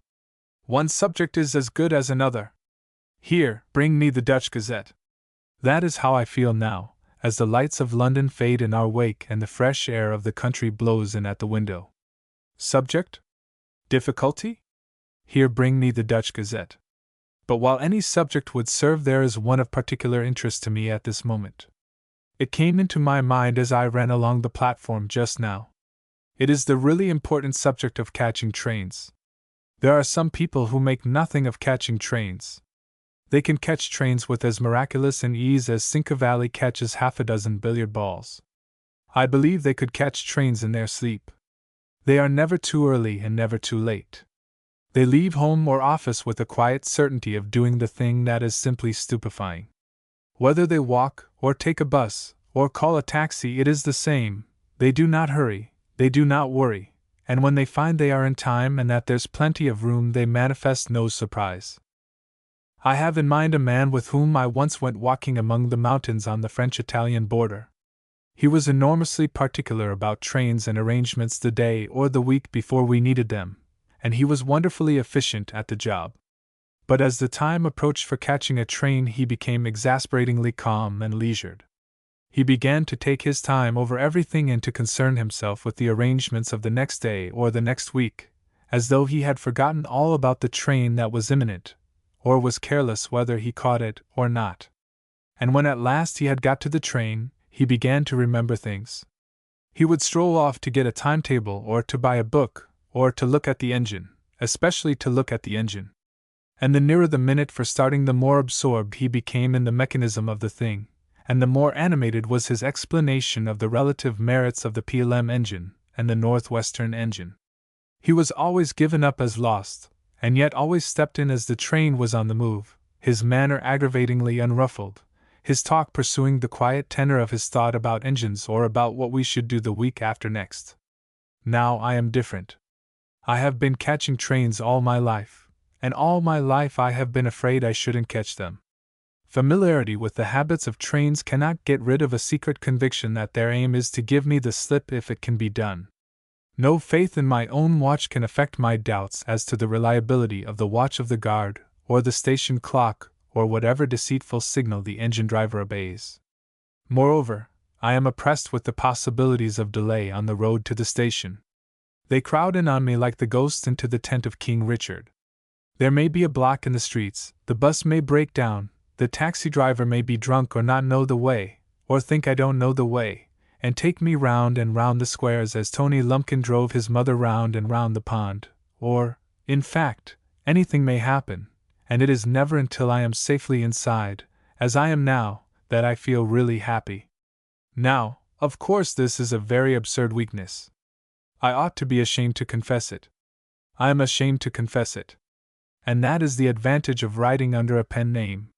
You can confess anything you like, and nobody thinks any the worse of you. You ease your own conscience, have a jailed delivery of your failings, look them, so to speak, straight in the face, and pass sentence on them, and still enjoy the luxury of not being found out. You have all the advantages of a conviction without the nuisance of the penalty. Decidedly, this writing under a pen name is a great easement of the soul. It reminds me of an occasion on which I was climbing with a famous rock climber. I do not mind confessing, over my pen name, that I am not good on rocks. My companion on the rope kept addressing me at critical moments by the name of Saunders. My name, I rejoice to say, is not Saunders, and he knew it was not Saunders, but he had to call me something, and in the excitement of the moment could think of nothing but Saunders. Whenever I was slow in finding a handhold or foothold, there would come a stentorian instruction to Saunders to feel to the right or the left, or higher up or lower down.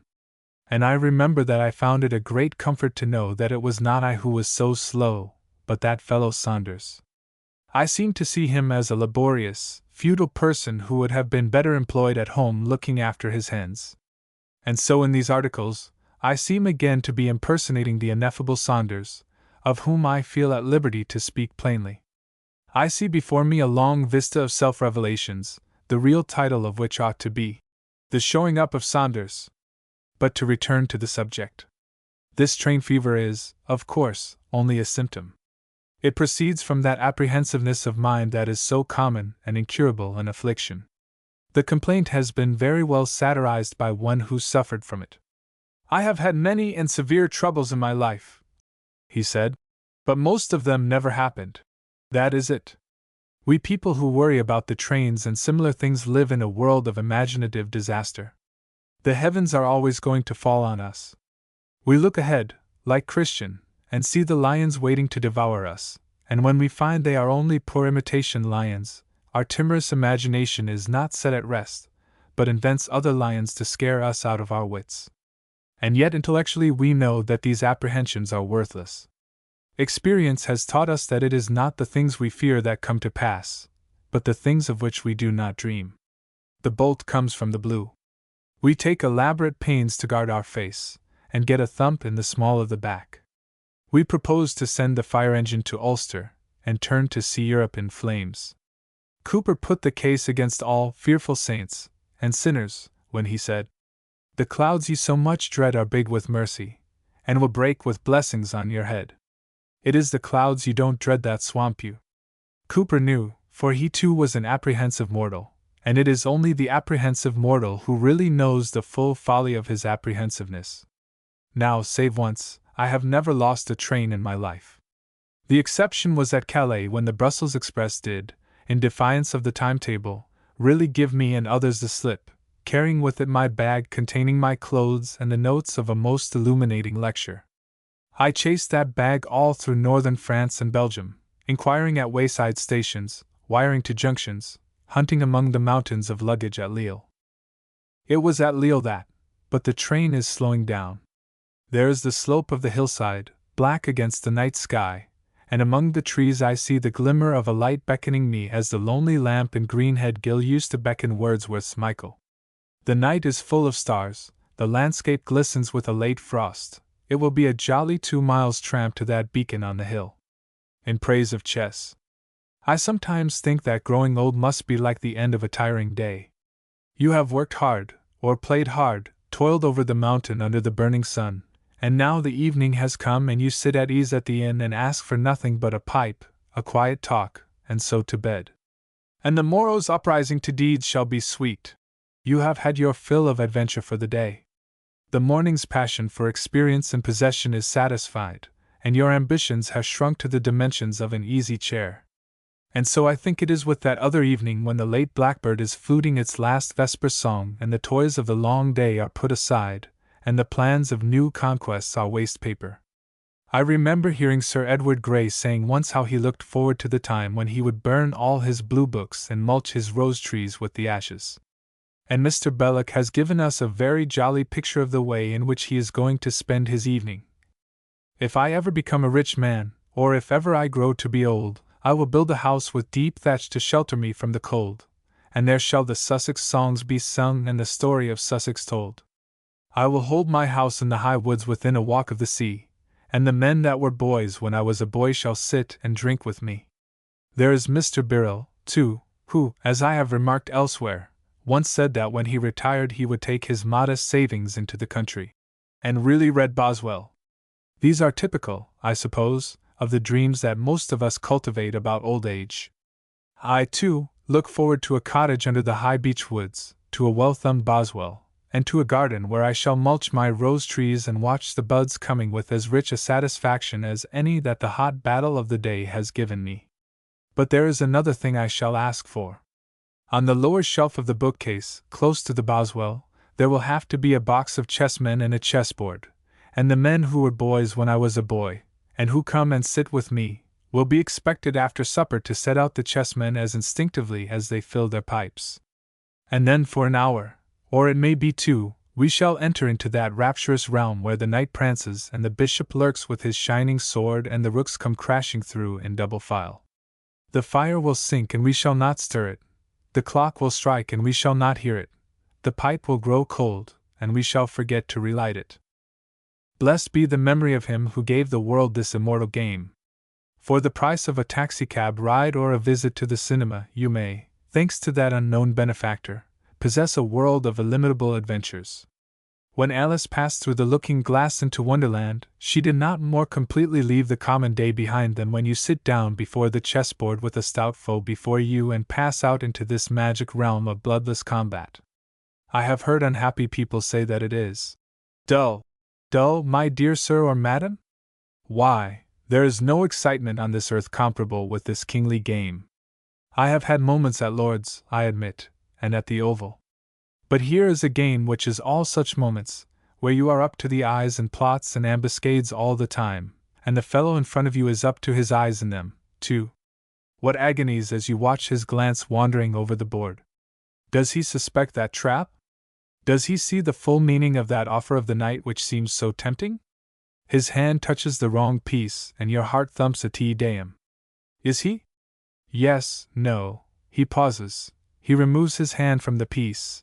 Oh, heavens, his eye is wandering back to that critical pawn. Ah, light is dawning on him. You see it illuminating his face as he bends over the board. You hear a murmur of revelation issuing from his lips. He is drawing back from the precipice. Your ambuscade is in vain, and now you must start plotting and scheming all over again. Nay, say it is anything you like, but do not say it is dull. And do not, please, suggest that I am talking of it as an old man's game only. I have played it since I was a boy, 40 years ago, and I cannot say at what age I have loved it best. It is a game for all ages, all seasons, all sexes, all climates, for summer evenings or winter nights, for land or for sea. It is the very water of Lethe for sorrow or disappointment, for there is no oblivion so profound as that which it offers for your solace. And what satisfaction is there comparable with a well-won mate? It is different from any other joy that games have to offer. There is a swift delight in a late cut, or a ball that spread-eagles the other fellow's wicket. There is a delicate pleasure in a long jenny neatly negotiated, in a drive that sails straight from the tee towards the flag on the green, in a hard return that hits the back line of the tennis court. But a perfect mate irradiates the mind with the calm of indisputable things. It has the absoluteness of mathematics, and it gives you victory ennobled by the sense of intellectual struggle and stern justice. There are mates that linger in the memory like a sonnet of Keats. It is medicine for the sick mind or the anxious spirit. We need a means of escape from the infinite, from the maze of this incalculable life, from the burden and the mystery of a world where all things go contrary, as Mrs. Gummidge used to say. Some people find the escape in novels that move faithfully to that happy ending which the tangled skein of life denies us. Some find it in hobbies where the mind is at peace in watching processes that are controllable and results that with patience are assured. But in the midst of this infinity I know no finite world so complete and satisfying as that I enter when I take down the chessmen and marshal my knights and squires on the checkered field. It is then I am truly happy.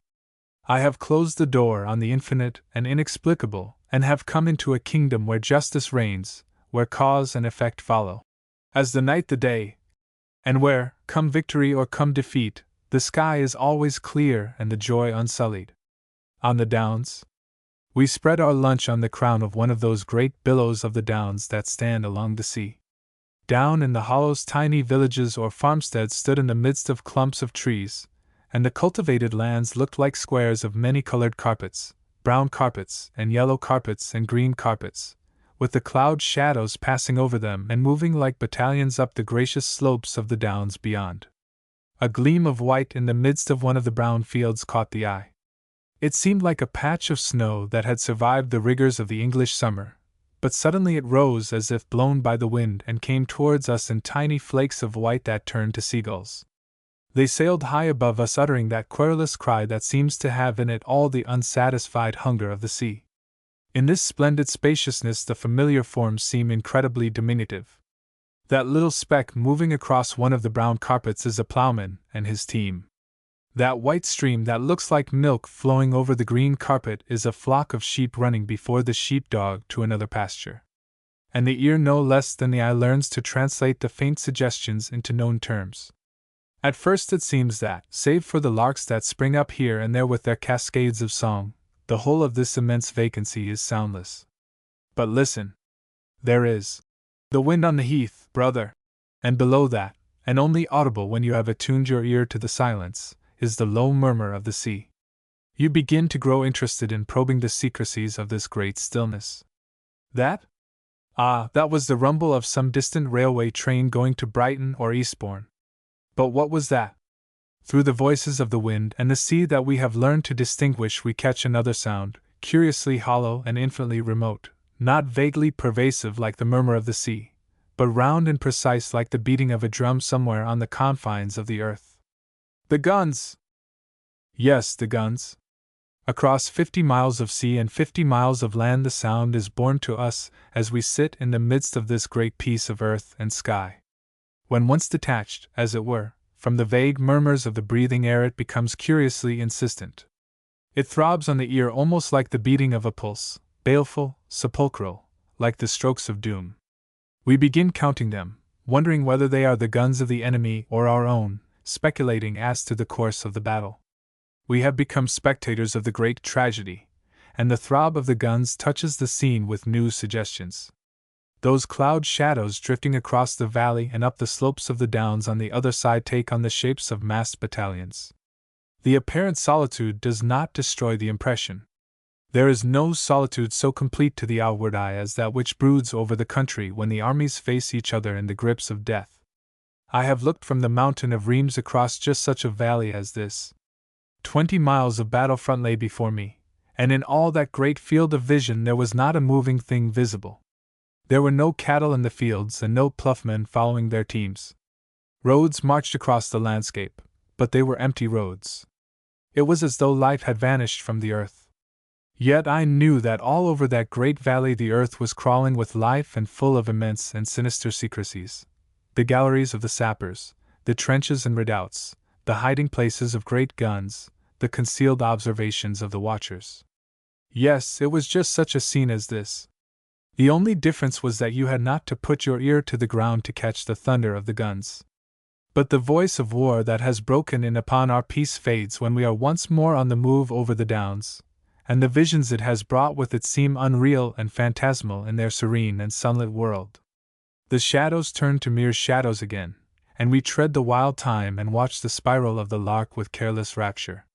We dip down into a valley to a village hidden among the trees, without fear or thought of bomb-proof shelters and masked batteries, and there in a cottage with the roses over the porch we take rest and counsel over the teacups. Then once more on to the downs. The evening shadows are stretching across the valleys, but on these spacious heights the sunshine still rests. Someone starts singing that jolly old song, The Farmer's Boy, and soon the air resounds to the chorus.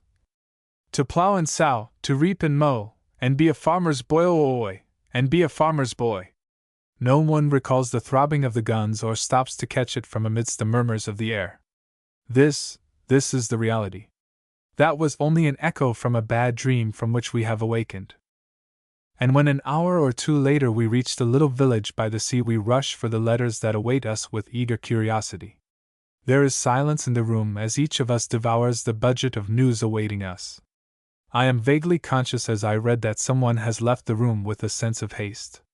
I go up to my bedroom, and when I return the sitting room is empty save for one figure. I see at a glance that something has happened. Robert has been killed in battle, he says. How near the sound of the guns had come! On short legs and long legs.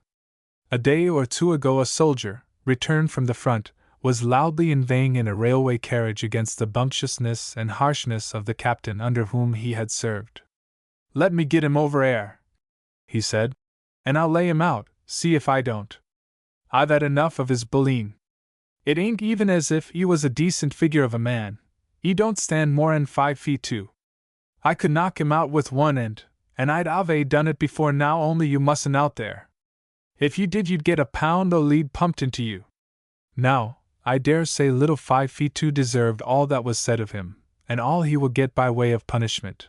But the point about the remark that interests me is the contempt it revealed for the man of small stature. There's no doubt that a little man starts with a grievance, with an aggravating sense of an inferiority that has nothing to do with his real merits. I know the feeling. For myself, I am just the right height, no more, no less. I am 5 feet 9 1/2, and I wouldn't be a shade different either way. I dare say that is the general experience. Everyone feels that his own is really the ideal standard. It is so in most things. Aristotle said that a man ought to marry at 38. I think he said it because he himself married at 38. Now, I married at 23, and my opinion is that the right age at which to get married, if you are of the marrying sort, is 23. In short, whatever we do or whatever we are, we have a deep-rooted conviction that we are it. And it is well that it should be so. Without this innocent self-satisfaction there would be a lot more misery in the world. But though I am the perfect height of 5 feet 9 1/2, I always feel depressed and outclassed in the presence of a man, say of 6 feet 2.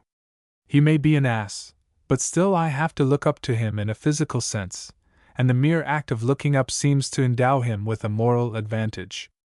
I feel a grievance at the outrageous length of the fellow, and find I want to make him fully understand that though I am only 5 feet 9 1/2 in stature, my intellectual measurement is about 10 feet, and that I am looking down on him much more than he is looking down on me.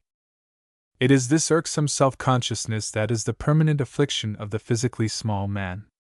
Indeed, it is the affliction of any one who has any physical peculiarity, a hare lip, for example.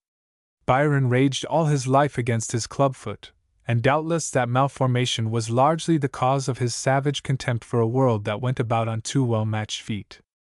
I am sure that if I had a strawberry mark on the face I should never think about anything else. If I talked to anyone I should find him addressing his words to my strawberry mark. I should feel that he was deliberately and offensively dwelling on my disfigurement, saying to himself how glad he was he hadn't a strawberry mark and what a miserable chap I must be with such an article. He would not be doing anything of the sort, of course. He would probably be doing his best to keep his eyes off the strawberry mark. But I shouldn't think so, for I should be in that unhealthy condition of mind in which the whole world would seem to revolve around my strawberry mark. And so with the small man. He lives in perpetual consciousness that the world is talking over his head, not because there is less sense in his head than in other heads, but simply because his legs are shorter than the popular size of legs. He is either overlooked altogether, or he is looked down upon, and in either case he is miserable. Occasionally his shortage lays him open to public ridicule. A barrister whom I knew, a man with a large head, a fair-sized body, and legs not worth mentioning, once rose to address a judge before whom he had not hitherto appeared. He had hardly opened his mouth when the judge remarked severely, It is usual for counsel to stand in addressing the court. My lord, said the barrister, I am standing. Now can you imagine an agony more bitter than that to a sensitive man? I dare say he lost his case, for he must certainly have lost his head. You cannot cross-examine a witness effectively when you are thinking all the time about your miserable legs. And even if he won his case, it probably gave him no comfort, for he would feel that the jury had given their verdict out of pity for the little un. It is this self-consciousness that is the cause of that assertiveness and vanity that are often characteristic of the little man. He is probably not more assertive or more vain than the general run of us, but we can keep those defects dark, so to speak. He, on the other hand, has to go through life on tiptoe, carrying his head as high as his neck will lift it, and saying, as it were, "Hi! You long-legged fellows, don't forget me!" And this very reasonable anxiety to have a place in the sun gives him the appearance of being aggressive and vain. He is only trying to get level with the long-legged people, just as the short-sighted man tries to get level with the long-sighted man by wearing spectacles. The discomfort of the very tall man is less humiliating than that of the small man, but it is also very real. He is just as much removed from contact with the normal world, and he has the added disadvantage of being horribly conspicuous. He can never forget himself, for all heads look up at him as he passes. He doesn't fit any doorway. He can't buy ready-made clothes. If he sleeps in a strange bed, he has to leave his feet outside, and in the railway carriage or a bus he has to tie his legs into uncomfortable knots to keep them out of the way. In short, he finds himself a nuisance in a world made for people of 5 feet 9 1/2. But he has one advantage over the small man. He does not have to ask for notice. The result is that while the little man often seems vain and pushful, the giant usually is very tame, and modest, and unobtrusive. The little man wants to be seen, the giant wants not to be seen. And so it comes about that our virtues and our failings have more to do with the length of our legs than we think. On a painted face. The other day I met in the street a young lady who, but yesterday, seemed to me a young girl. She had in the interval taken that sudden leap from youth to maturity which is always so wonderful and perplexing. When I had seen her last there would have been no impropriety in giving her a kiss in the street. Now I should as little have thought of offering to kiss her as of whistling to the Archbishop of Canterbury if I had seen that dignitary passing on the other side of the road. She had taken wing and flown from the nest. She was no longer a child, she was a personage. I found myself trying, a little clumsily, to adapt my conversation to her new status, and when I left her I raised my hat a trifle more elaborately than is my custom. But the thing that struck me most about her, and the thing that has set me writing about her, was this: I noticed that her face was painted and powdered. Now if there is one thing I abominate above all others it is a painted face. On the stage, of course, it is right and proper. The stage is a world of make-believe, and it is the business of the lady of 60 to give you the impression that she is a sweet young thing of 17. There is no affectation in this. It is her vocation to be young, and she follows it as willingly or unwillingly as you or I follow our respective callings.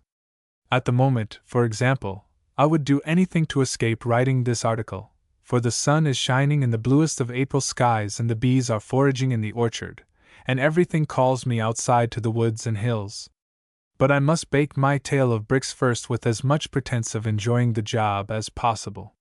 And in the same way, and perhaps sometimes with the same distaste, the Juliet of middle age puts on the bloom of the Juliet of 17. But that any one, not compelled to do it for a living, should paint the face or dye the hair is to me unintelligible. It is like attempting to pass off a counterfeit coin. It is either a confession that one is so ashamed of one's face that one dare not let it be seen in public, or it is an attempt to deceive the world into accepting you as something other than you are. It has the same effect on the observer that those chamois beams and uprights that are so popular on the front of suburban houses have. They are not real beams or uprights. They do not support anything, or fill any useful function. They are only a thin veneer of oak stuck on to pretend that they are the real thing. They are a detestable pretense, and I would rather live in a hovel than in a house tricked out with such vulgar deceits that do not deceive. And in the same way the paint on the face and the dye on the hair never really achieve their object. If they did, they would not cease to be a sham, but at least they would not be a transparent sham. There are, of course, degrees of failure. Mrs. Gamp's curls were so obviously false that they could not be said to be intended to deceive. On the other hand, the great lady who employs the most scientific facemakers in order to defeat the encroachments of time does very nearly succeed.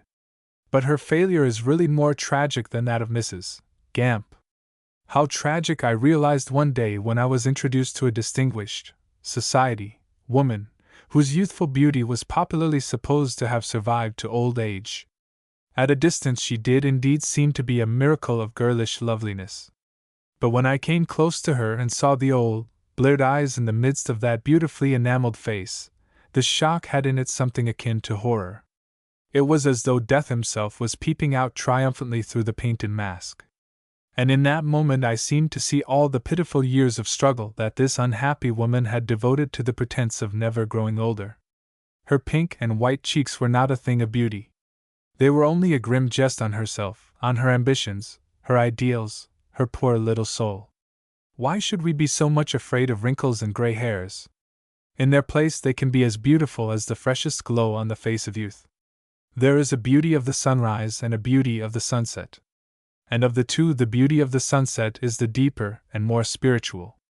There are some faces that seem to grow in loveliness as the snows fall around them, and the acid of time bites the gracious lines deeper. The dimple has become a crease, but it is none the less beautiful, for in that crease is the epic of a lifetime. To smooth out the crease, to cover it with the false hue of youth, is to turn the epic into a satire. And if the painted face of age is horrible, the painted face of youth is disgusting. It is artistically bad and spiritually worse. It is the mark of a debased taste and a shallow mind. It is like painting the lily or adding a perfume to the violet, and has on one the unpleasant effect that is made by the heavy odors in which the same type of person drenches herself, so that to pass her is like passing through a sickly fog. These things are the symptom of a diseased mind, a mind that has lost the healthy love of truth and nature, and has taken refuge in falsities and shams. The paint on the face does not stop at the cheeks. It stains the soul. On writing an article. I was putting on my boots just now in what the novelists call a brown study. There was no urgent reason for putting on my boots. I was not going out, and my slippers were much more comfortable. But something had to be done. I wanted a subject for an article. Now, if you are accustomed to writing articles for a living, you will know that sometimes the difficulty is not writing the article, but choosing a subject. It is not that subjects are few, it is that they are so many. It is not poverty you suffer from, but an embarrassment of riches. You are like Buridan's ass. That wretched creature starved between two bundles of hay, because he could not make up his mind which bundle to turn to first. And in that he was not unlike many human beings. There was an 18th century statesman, for example, who used to find it so difficult to make a choice that he would stand at his door looking up the street and down the street, and finally go inside again, because he couldn't decide whether to go up or down. He would stay indoors all the morning considering whether he should ride out or walk out, and he would spend all the afternoon regretting that he had done neither one nor the other. I have always had a great deal of sympathy with that personage, for I share his temperamental indecision. I hate making up my mind. If I go into a shop to choose a pair of trousers, my infirmity of purpose grows with every new sample that is shown me, and finally I choose the wrong thing in a fit of desperation.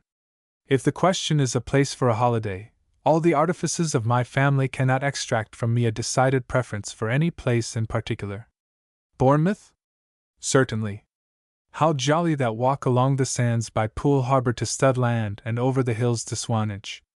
But think of the Lake District, and North Wales, and Devon, and Cornwall, and I do not so much make decisions as drift into them or fall into them. I am what you might call an 11th hour man. I take a header just as the clock is about to strike for the last time. This common failing of indecision is not necessarily due to intellectual laziness. It may be due, as in the case of Goskin, to too clear a vision of all the aspects of a subject. Goskin, said a famous First Sea Lord, Was the cleverest man we ever had at the Admiralty, and the worst administrator. He saw so many sides to a question that we could never get anything done. A sense of responsibility, too, is a severe check on action. I doubt whether anyone who has dealt with affairs ever made up his mind with more painful questionings than Lord Morley. I have heard him say how burdensome he found the India Office, because day by day he had to make irrevocable decisions. A certain adventurous recklessness is necessary for the man of affairs. Joseph Chamberlain had that quality. Mr. Churchill has it today. If it is controlled by high motives and a wide vision, it is an incomparable gift. If it is a mere passion for having one's own way, it is only the gift of the gambler. But you ask, what has this to do with putting on my boots? It is a reasonable question. I will tell you. For an hour I had paced my room in my slippers in search of a subject. I had looked out of the window over the sunlit valley, watched the smoke of a distant train vanishing towards the west, observed the activities of the rooks in a neighboring elm. I had pared my nails several times with absent-minded industry, and sharpened every pencil I had on me with elaborate care. But the more I pared my nails and the more I sharpened my pencils, the more perplexed I grew as to the theme for an article. Subjects crowded on me. Not single spies, but in battalions. They jostled each other for preference. They clamored for notice, as I have seen the dock laborers clamoring for a job at the London docks. They held out their hands and cried, "Here am I, take me!" And, distracted by their importunities and starving in the midst of plenty, I fished in my pocket for a pencil I had not sharpened. There wasn't one left. It was at this moment that I remembered my boots. Yes, I would certainly put on my boots. There was nothing like putting on one's boots for helping one to make up one's mind. The act of stooping changed the current of the blood. You saw things in a new light, like the man who looked between his legs at Bolton Abbey, and cried to his friend, "Oh, look this way, it's extraordinary what a fresh view you get." So I fetched my boots and sat down to put them on. The thing worked like a charm. For in my preoccupied condition I picked up my right boot first. Then mechanically I put it down and seized the left boot. "Now why," said I, "did I do that?" And then the fact flashed on me that all my life I had been putting on my left boot first. If you had asked me 5 minutes before which boot I put on first, I should have said that there was no first about it. Yet now I found I was in the grip of a habit so fixed that the attempt to put on my right boot first affected me like the scraping of a harsh pencil on a slate. The thing couldn't be done. The whole rhythm of habit would be put out of joint. I became interested. How, I wondered, do I put on my jacket? I rose, took it off, found that my right arm slipped automatically into its sleeve, tried the reverse process, discovered that it was as difficult as an unfamiliar gymnastic operation. "Why," said I am a mere bundle of little habits of which I am unconscious. This thing must be looked into. And then came into my mind that fascinating book of Samuel Butler's On Life and Habit. Yes, certainly, here was a subject that would go. I dismissed all the importunate beggars who had been clamoring in my mind, took out a pencil, seized a writing pad, and sat down to write on the force of habit. And here I am. I have got to the end of my article without reaching my subject. I have looked up and down the street so long that it is time to go indoors. On a city that was. I saw in a newspaper a few days ago some pictures of the ruins of the Cloth Hall and the cathedral at Ypres. They were excellent photographs, but the impression they left on my mind was of the futility even of photography to convey any real sense of that astonishing scene of desolation which was once the beautiful city of Ypres. We talk of Ypres as if it were still a city in being, in which men trade, and children play, and women go about their household duties. In a vague way we feel that it is so. In a vague way I felt that it was so myself until I entered it, and found myself in the presence of the ghost of a city. How wonderful is the solitude, and the silence in the midst of which it stands like the ruin of some ancient and forgotten civilization.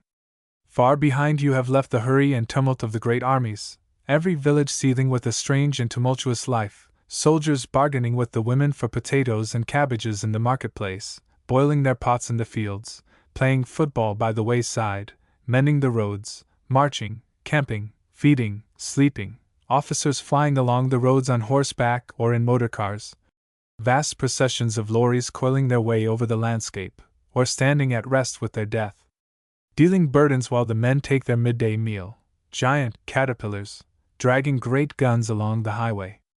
Everywhere the sense of a fearful urgency, everywhere the feeling of a brooding and awful presence that overshadows the heavens with a cosmic menace. It is as though you are living on the slopes of some vast volcano whose eruptions may at any moment submerge all this phantasmal life in a sea of molten lava. And hark! Through the sounds of the roads and the streets, the chaffering of the marketplace, the rush of motor cars, the rhythmic tramp of men, there comes a dull, hollow roar, as from the mouth of a volcano itself. As you advance, the scene changes. The movement becomes more feverish, more intense. The very breath of the volcano seems to fan your cheek, and the hollow roar has become near and plangent. It is no longer like the breaking of great seas on a distant shore, it is like thunder rending the sky above you. A little further, and another subtle change is observable. On either hand, the land has become solitary and unkempt.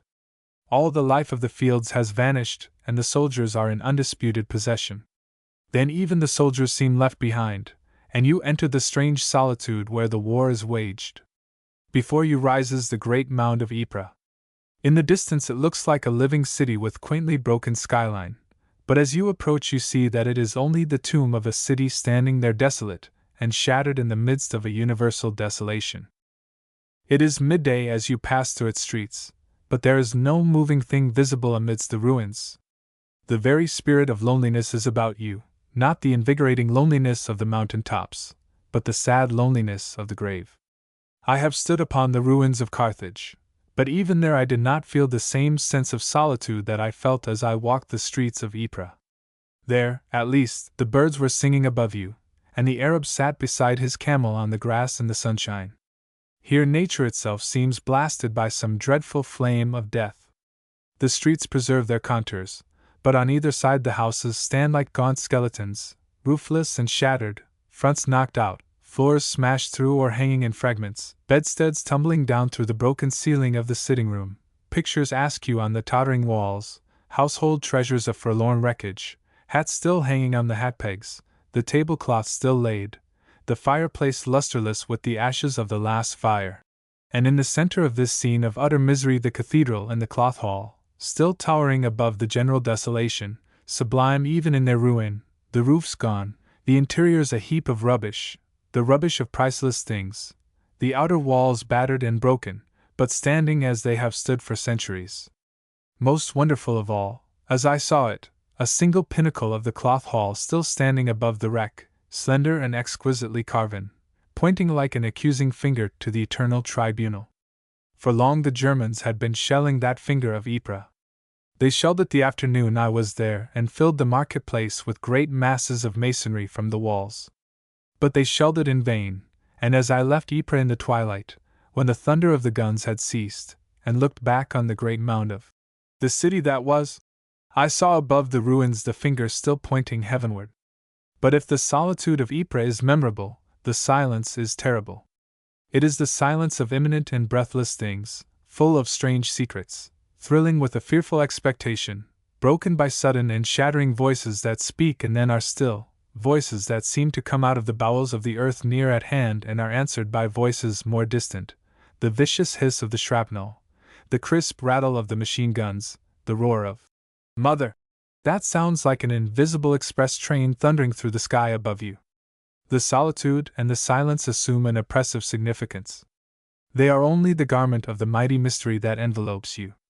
You feel that these dead walls have ears, eyes, and most potent voices, that you are not in the midst of a great loneliness, but that all around the earth is full of most tremendous secrets. And then you realize that the city that is as dead as Nineveh to the outward eye is the most vital city in the world. One day it will rise from its ashes, its streets will resound once more with jest and laughter, its fires will be relit, and its chimneys will send forth the cheerful smoke. But its glory throughout all the ages will be the memory of the days when it stood a mound of ruins on the plain with its finger pointing in mute appeal to heaven against the infamies of men. Unpleasant sounds. The wind had dropped, and on the hillside one seemed to be in a vast and soundless universe. Far down in the valley a few lights glimmered in the general darkness, but apart from these one might have fancied oneself alone in all the world. Then from some remote farmstead there came the sound of a dog barking.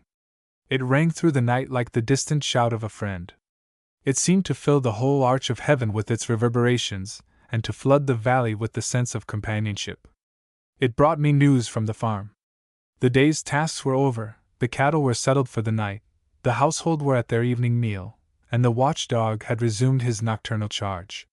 His bark seemed to have in it the music of immemorial things, of labor and rest, and all the cheerful routine and comradeship of the fields. It is only in the country that one enjoys the poetry of natural sounds. A dog barking in a suburban street is merely a disturber of the peace, and I know of nothing more forlorn than the singing of a caged bird in, let us say, Tottenham Court Road.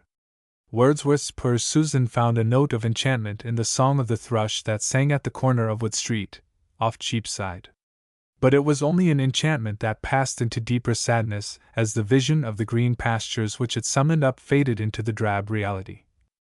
They fade, the mist and the river, the hill and the shade, the stream will not flow, and the hill will not rise, and the colors have passed away from her eyes.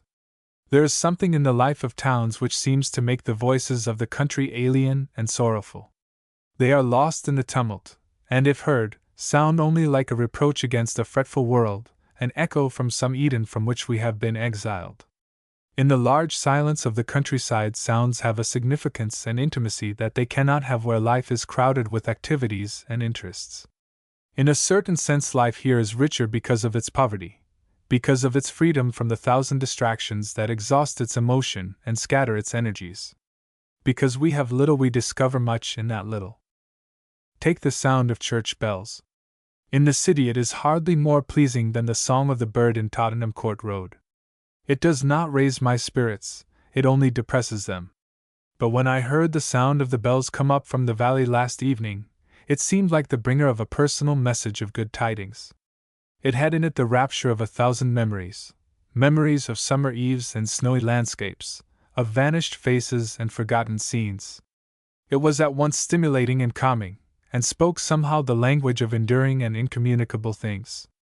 It is, I suppose, the associations of sounds rather than their actual quality which make them pleasant or unpleasant.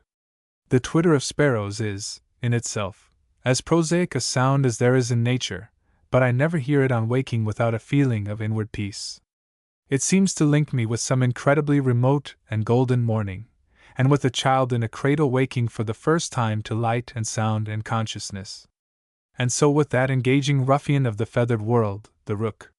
It has no more music in its voice than a tin kettle, but what jollier sound is there on a late February morning than the splendid hubbub of a rookery when the slovenly nests are being built in the naked and swaying branches of the elms? Betsy Trotwood was angry with David Copperfield's father because he called his house Blunderstone Rookery. "Rookery, indeed!" she said. "It is almost the only point of disagreement I have with that admirable woman. Not to love a rookery is prima facie evidence against you. I have heard of men who have bought estates because of the rookery, and I have loved them for their beautiful extravagance. I am sure I should have liked David Copperfield's father from that solitary incident recorded of him. He was not a very practical or businesslike man, I fear, but people who love rookeries rarely are. You cannot expect both the prose and the poetry of life for your endowment.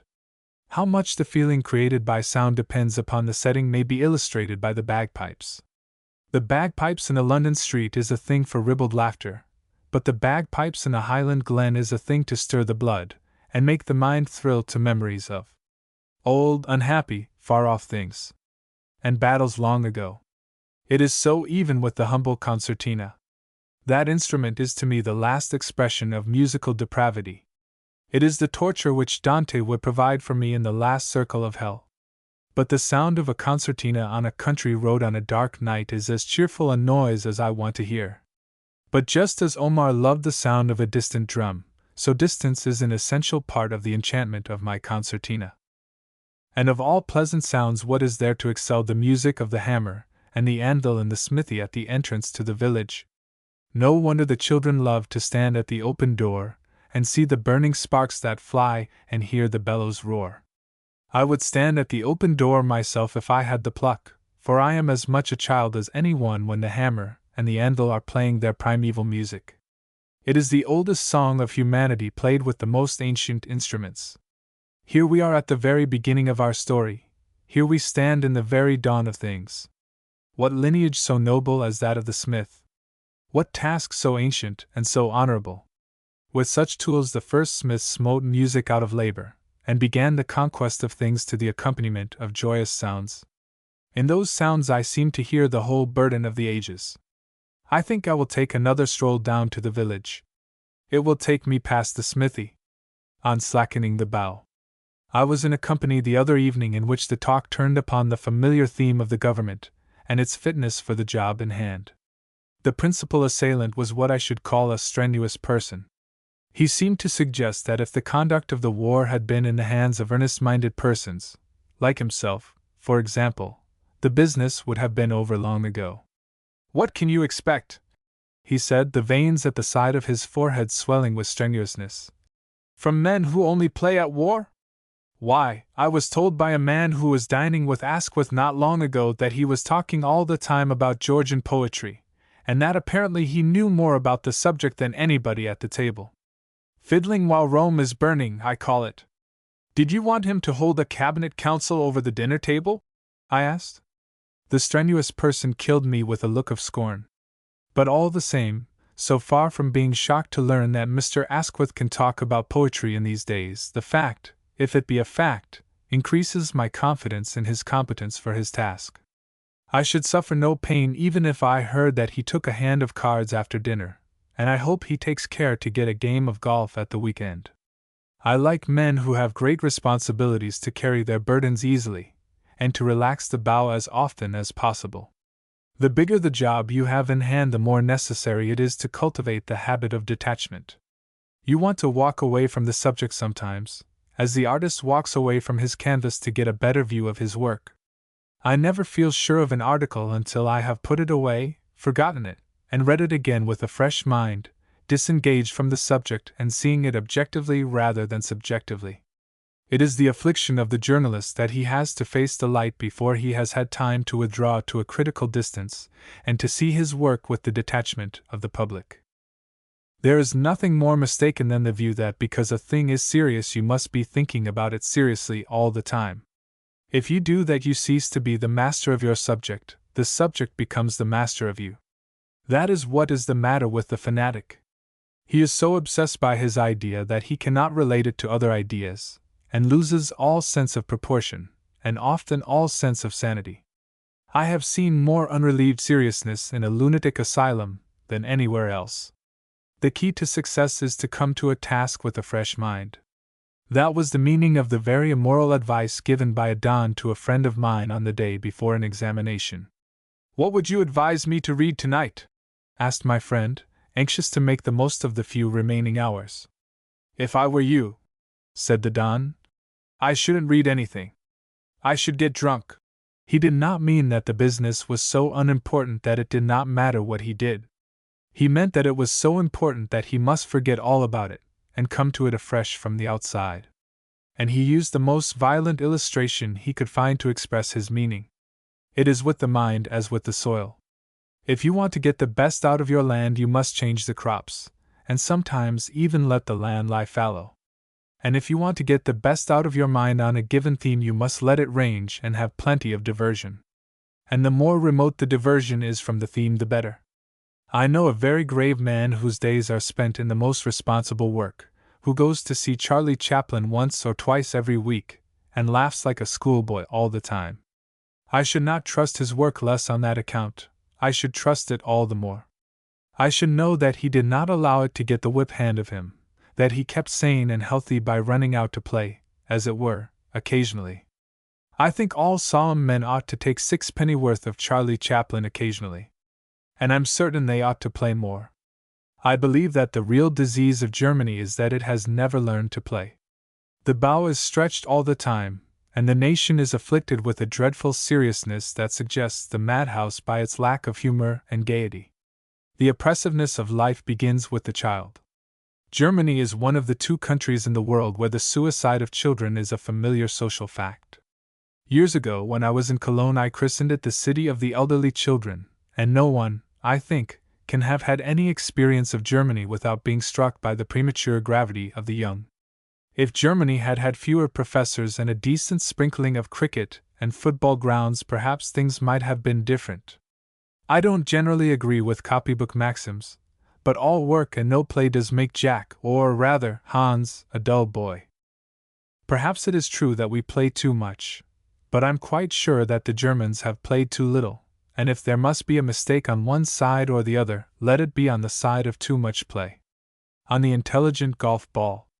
I read the other day an article by my colleague, Arcturus, which I thought was a little boastful. It referred to a bulldog. Now I cannot tell what there is about a bulldog that makes people haughty, but it is certain that I have never known a case in which the companionship of that animal has not had this effect. The man who keeps a bulldog becomes after a time only fit for the company of a bulldog. He catches the august pride of the animal, seems to think like a bulldog, to talk in the brief, scornful tones of a bulldog, and even to look fat and formidable like a bulldog. That, however, is not an uncommon phenomenon among those who live with animals. Go to a fat stock show and look at the men around the cattle pens. Or recall the pork butchers you have known and tell me. But possibly you, sir, who read these lines, are a pork butcher and resent the implication. Sir, your resentment is just. You are the exception, sir, a most notable exception. But my object here is not merely to warn Arcturus of the perilous company he is keeping. I refer to his bulldog panegyric also to justify me in enlarging on my own private vanity. If he is permitted to write to the extent of a column on a bulldog, I can at least claim the same latitude in regard to a sensible subject like golf. And I have this advantage over him, that I have a real message. I have a hint to offer that will mean money in pocket to you. And first let me say that I have nothing to teach you in the way of play. I am in that stage of the novitiate that seems sheer imbecility. When I get a good stroke I stare after it as stout Cortez stared at the Pacific, with a wild surmise. But it is because I am a bad player that I feel I can be useful to you. For most of my time on the links is spent in looking for lost balls. Now, I do not object to looking for balls. I rather enjoy it. It is a healthy, open-air occupation that keeps the body exercised and the mind fallow. There are some people who think the spectacle of a grown-up man, with a family, looking in an open field for a ball that isn't there is ridiculous. They are mistaken. It is really, seen from the philosophic angle, a very noble spectacle. It is the symbol of deathless hope. It is part of the great discipline of the game. It is that part of the game at which I do best. There is not a spinney over the whole course that I do not know by heart. There is not a bit of gorse that I have not probed and been probed by. I must have spent hours in the ditches, and I have upon me the scars left by every hedgerow. And the result is that, while I am worthless as a golfer, I think I may claim to be quite in the first class at finding lost balls. Now all discoveries hinge upon some sudden illumination. I had up to a certain point been a sad failure in recovering balls. I watched them fall with the utmost care and was so sure of them that I felt that I could walk blindfold and pick them up. But when I came to the spot the ball was not there. This experience became so common that at last the conclusion forced itself upon me that the golf ball had a sort of impish intelligence that could only be met by a superior cunning. I suspected that it deliberately hid itself, and that so long as it was aware that you were hunting for it, it took a fiendish delight in dodging you. If, said I, one could only let the thing suppose it was not being looked for, it would be taken off its guard. I put the idea into operation, and I rejoice to say it works like a charm. The method is quite simple. You lose the ball, of course, to begin with. That is easy enough. Then you search for it, and the longer you search the deeper grows the mystery of its vanishing. Your companions come and help you to poke the hedge and stir up the ditch, and you all agree that you have never known such a perfectly ridiculous thing before. And having clearly proved that the ball isn't anywhere in the neighborhood, you take another out of the bag, and proceed with the game. So far everything is quite ordinary. The game is over, the ball is lost, and you prepare to go. but you decide to go home by a rather roundabout way that brings you by the spot that you have scoured in vain. You are not going to search for the ball. That would simply put the creature up to some new artifice. No, you are just walking round that way accidentally. What's so natural as that you should have your eyes on the ground? And there, sure enough, lies the ball, taken completely unaware. It is so ridiculously obvious that to say that it was lying there when you were looking for it so industriously is absurd. It simply couldn't have been there.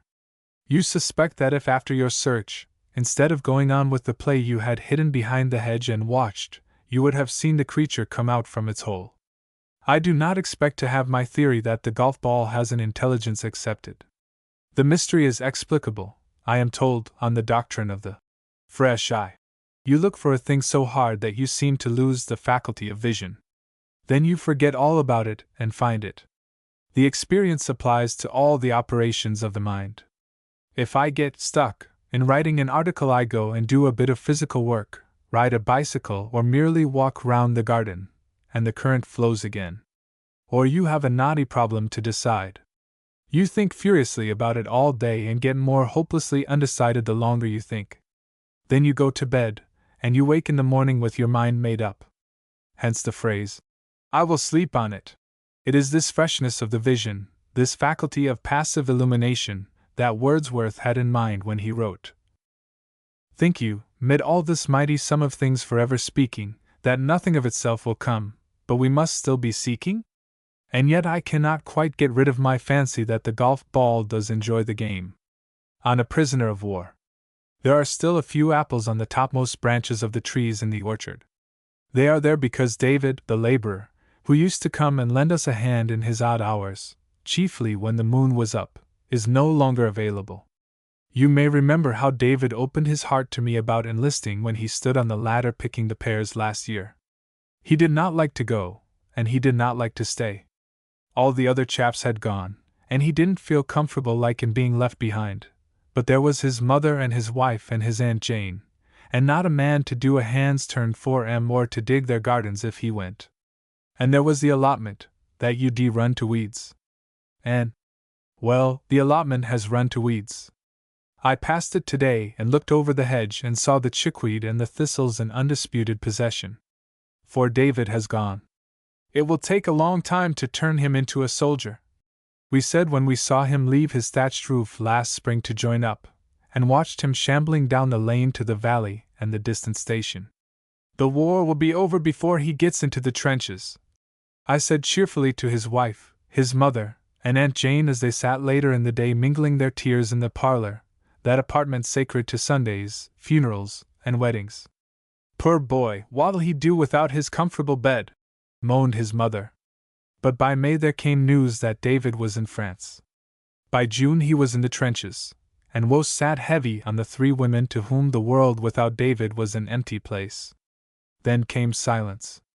The postman comes up the lane on his bicycle to our straggling hamlet on the hillside twice a day, and after David had gone his visits to the cottages of the three women had been frequent. Sometimes he put his bicycle at the mother's gate, sometimes at David's gate, less often at Aunt Jane's gate. For David was an industrious correspondent, even though his letters were a laborious compromise between crosses and "hoping you are well as it leaves me at present." But in August the postman ceased to call. Long before his hour you could see the three women watching for his coming.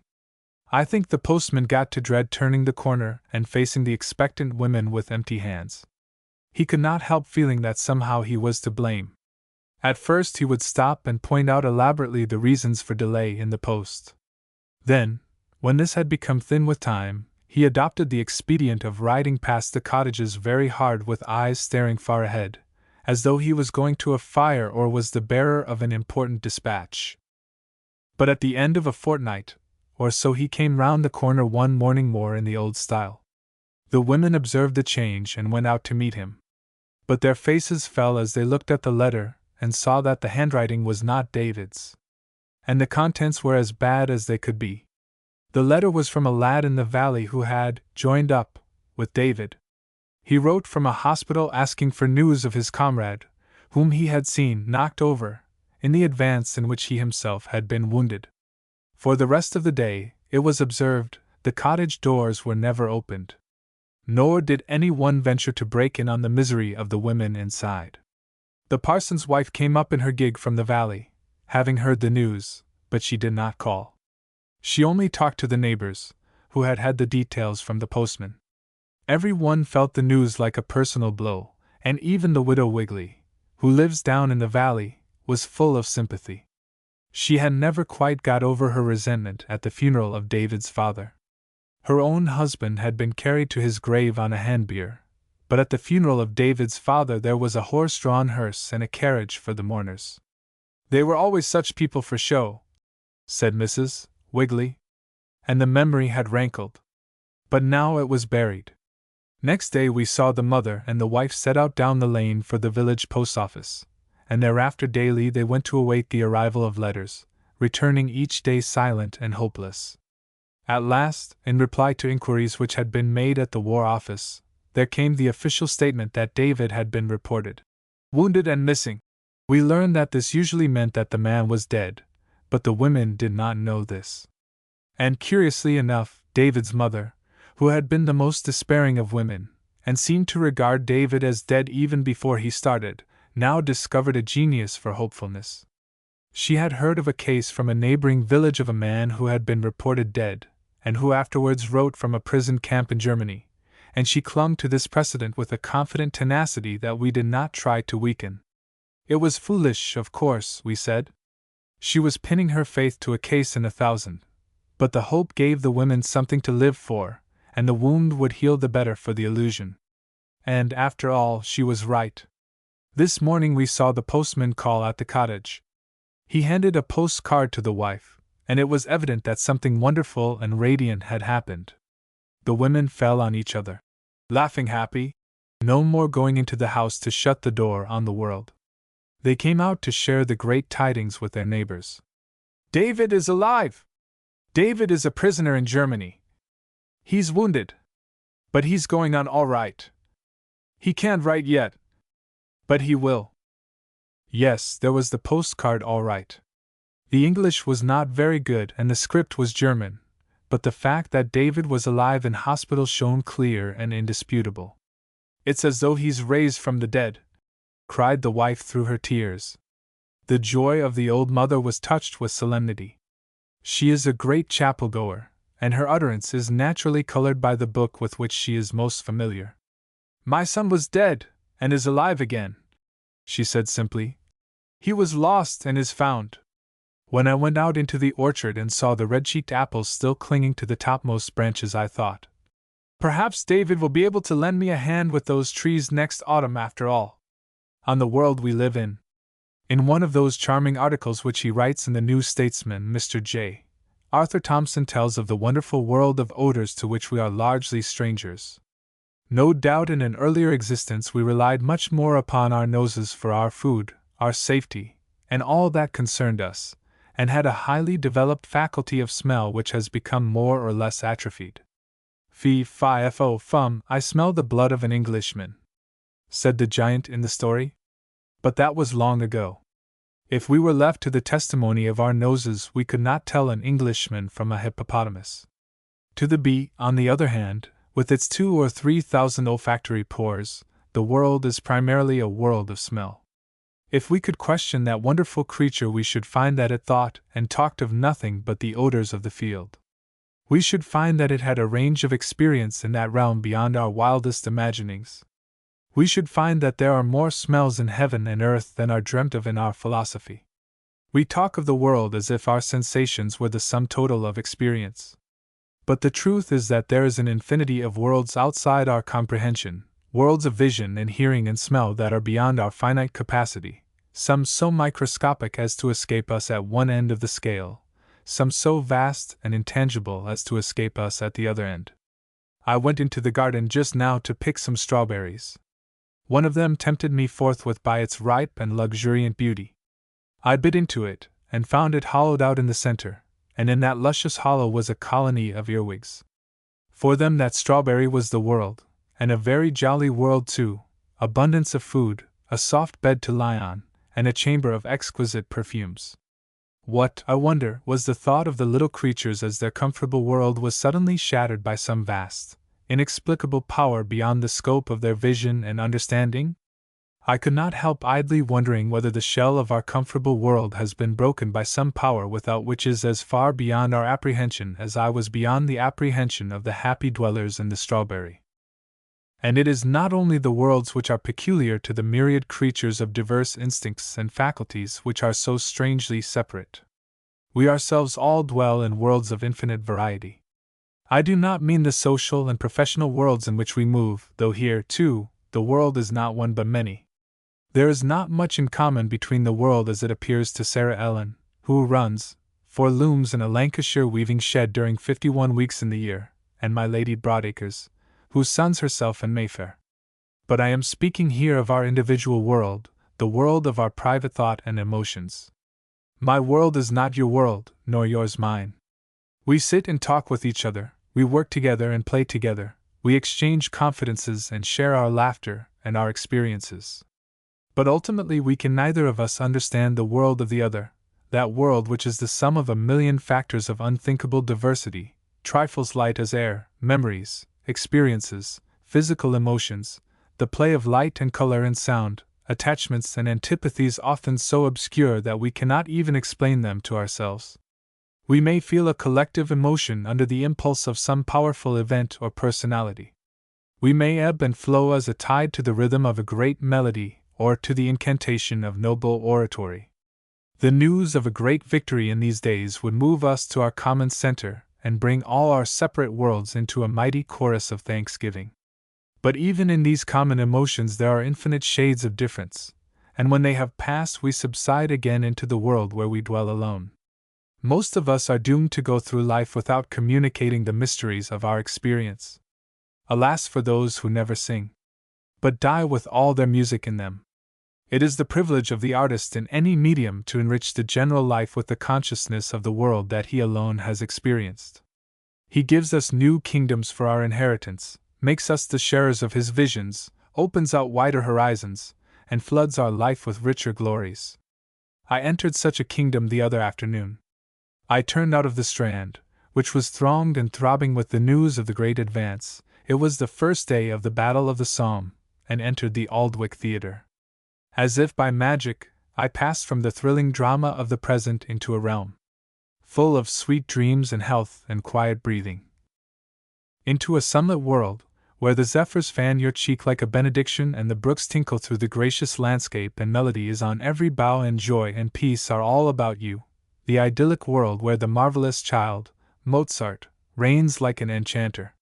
What though the tale of the magic flute is foolish beyond words? Who cares for the tale? Who thinks of the tale? It is only the wand in the hand of the magician. Though it be but a broomstick, it will open all the magic casements of earth and heaven, it will surround us with the choirs invisible, and send us forth into green pastures and by the cool water brooks. That was Mozart's vision of the world in his brief but immortal journey through it. Perhaps it was only a dream world, but what a dream to live through! And to him it was as real a world as that of Mr. Gradgrind, whose vision is shut in by what Burns called the raised edge of a bobby. We must not think that our world is the only one. There are worlds outside our experience. Call that a sunset? Said the lady to Turner as she stood before the artist's picture. I never saw a sunset like that. No, madam, said Turner. Don't you wish you had? Perhaps your world and mine is only mean because we are nearsighted. Perhaps we miss the vision not because the vision is not there, but because we darken the windows with dirty hangings. I'm telling you. The other day I went into the law courts to hear a case of some interest, and I soon became more interested in the counsel than in the case. They offered a curious contrast of method. One was emphatic and dogmatic. I'm not asking you, he seemed to say to the judge and jury. I'm telling you. The other was winning and conciliatory. He did not thrust his views down the jury's throats. He seemed to offer them for their consideration, and leave it at that. He was not there to dictate to them, but to hold his client's case up to the light, as it were, just as a draper holds a length of silk up before his customer. Now, as a matter of fact, I think the dogmatic gentleman had the better case and the stronger argument, but I noticed next day that the verdict went against him.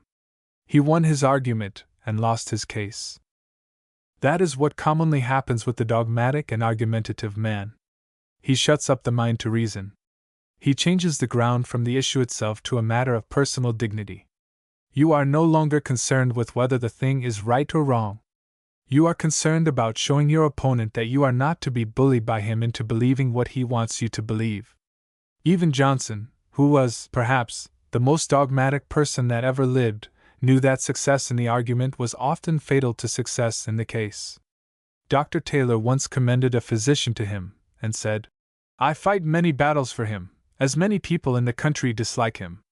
But you should consider, sir," replied Johnson, "that by every one of your victories he is a loser, for every man of whom you get the better will be very angry, and resolve not to employ him, whereas if people get the better of you in argument about him, they'll think, we'll send for doctor, nevertheless." But Johnson fought not to convince, but for love of the argumentative victory. A great contemporary of his, whom he never met, and whom, if he had met, he would probably have insulted, Benjamin Franklin, to wit, preferred winning the case to winning the argument. While still a boy, he tells us, he was fascinated by the Socratic method, and instead of expressing opinions asked leading questions.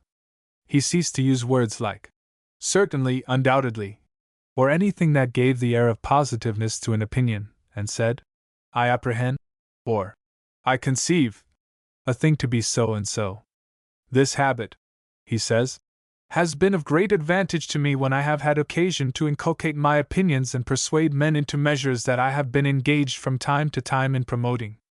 And as the chief ends of conversation are to inform or to be informed, to please or to persuade, I wish well-meaning and sensible men would not lessen their power of doing good by a positive assuming manner, that seldom fails to disgust, tends to create opposition and to defeat most of those purposes for which speech was given us.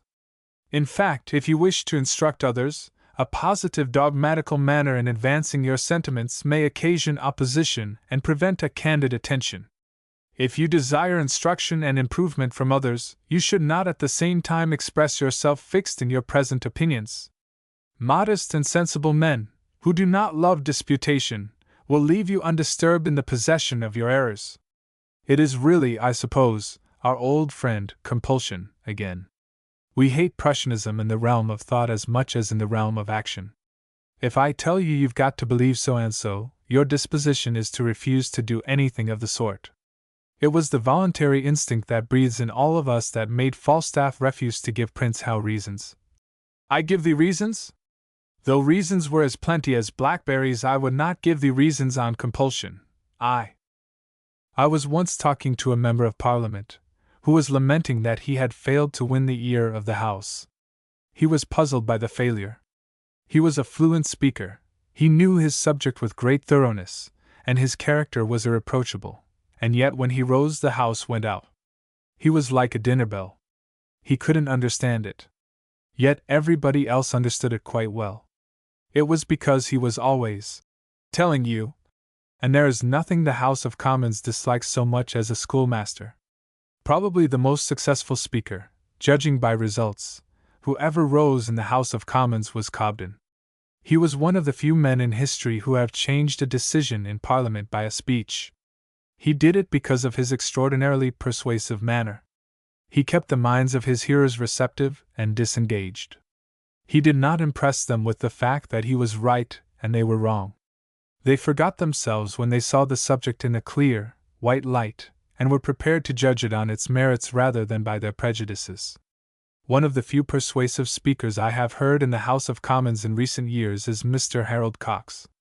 Many of his opinions I detest, but the engaging way in which he presents them makes you almost angry with yourself at disagreeing with him.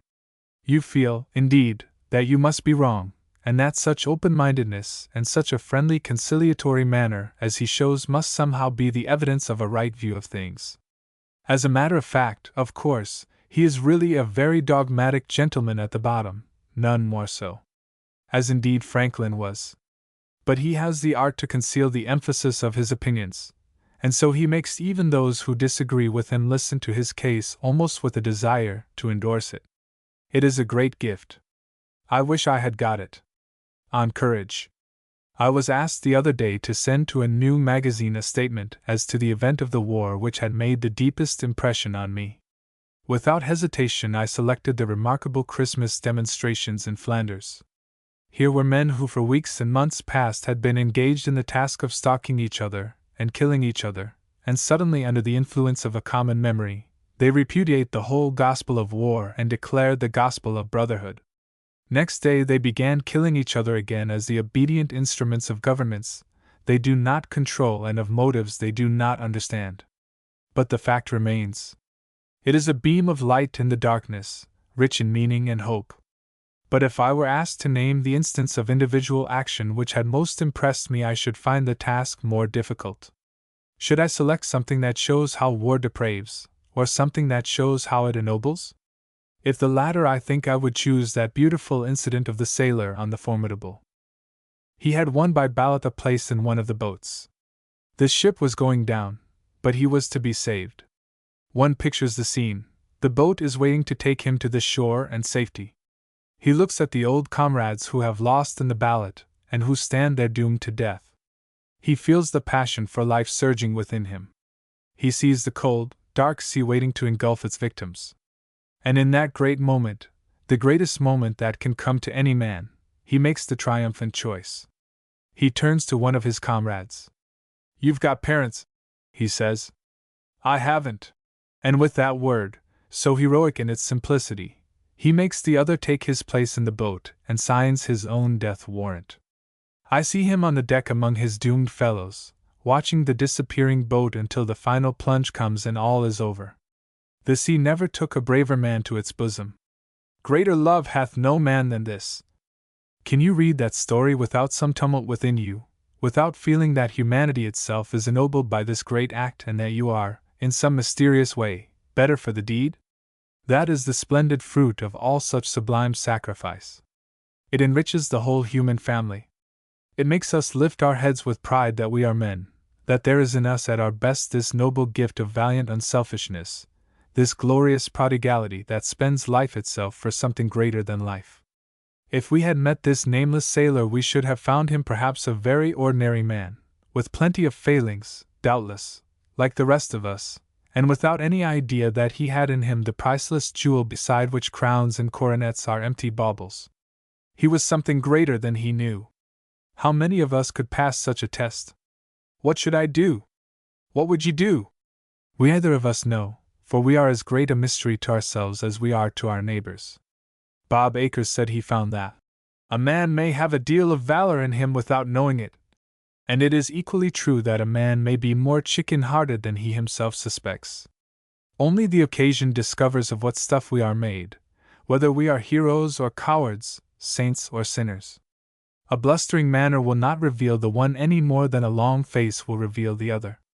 The merit of this sailor's heroism was that it was done with calculation, in cold blood, as it were, with that 2 o'clock in the morning courage, of which Napoleon spoke as the real thing. Many of us could do brave things in hot blood, with a sudden rush of the spirit, who would fail if we had time, as this man had, to pause and think, to reckon, to doubt, to grow cold and selfish. The merit of his deed is that it was an act of physical courage based on the higher quality of moral courage. Nor because a man fails in the great moment is he necessarily all a coward. Mark Twain was once talking to a friend of mine on the subject of courage in men, and spoke of a man whose name is associated with a book that has become a classic. "I knew him well," he said, "and I knew him as a brave man. Yet he once did the most cowardly thing I have ever heard of any man. He was in a shipwreck, and as the ship was going down he snatched a lifebelt from a woman passenger and put it on himself. He was saved, and she was drowned. And in spite of that frightful act I think he was not a coward. I know there was not a day of his life afterwards when he would not willingly, and in cold blood, have given his life to recall that shameful act. In this case the failure was not in moral courage, but in physical courage. He was demoralized by the peril, and the physical coward came uppermost. If he had had time to recover his moral balance, he would have died an honorable death. It is no uncommon thing for a man to have in him the elements both of the hero and the coward. You remember that delightful remark of Mrs. Disraeli, one of the most characteristic of the many quaint sayings attributed to that strange woman. Dizzy, she said, has wonderful moral courage, but no physical courage. I always have to pull the string of his shower bath. It is a capital illustration of that conflict of the coward and the brave man that takes place in most of us. Dizzy's moral courage carried him to the bath, but there his physical courage failed him. He could not pull the string that administered the cold shock. The bathroom is rich in such secrets, and life teems with them. The true hero is he who unites the two qualities. The physical element is the more plentiful. For one man who will count the cost of sacrifice and, having counted it, pay the price with unfaltering heart, there are many who will answer the sudden call to meet peril with swift defiance. The courage that snatches a comrade from under the guns of the enemy or a child from the flames is, happily, not uncommon. It is inspired by an impulse that takes men out of themselves and by a certain spirit of challenge to fate that every one with a sporting instinct loves to take. But the act of the sailor of the Formidable was a much bigger thing. Here was no thrill of gallantry, and no sporting risk. He dealt in cold certainties, the boat and safety, the ship and death, his life or the other's. And he thought of his comrade's old parents at home and chose death. It was a great end. I wonder whether you or I would be capable of it.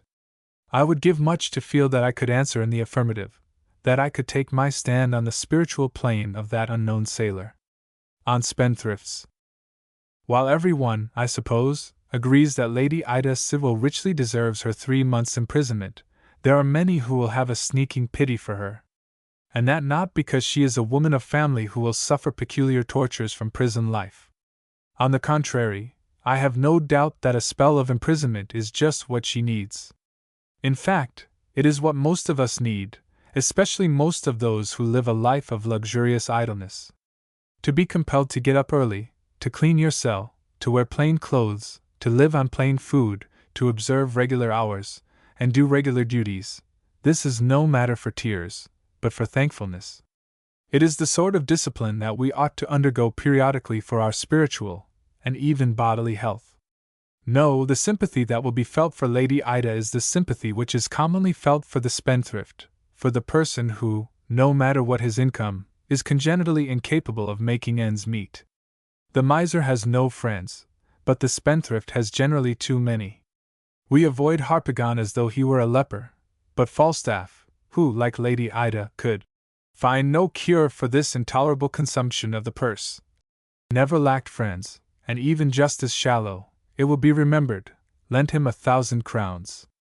There is no record of its having been repaid, though Falstaff was once surprised, in a moment of bitter humiliation, into admitting the debt.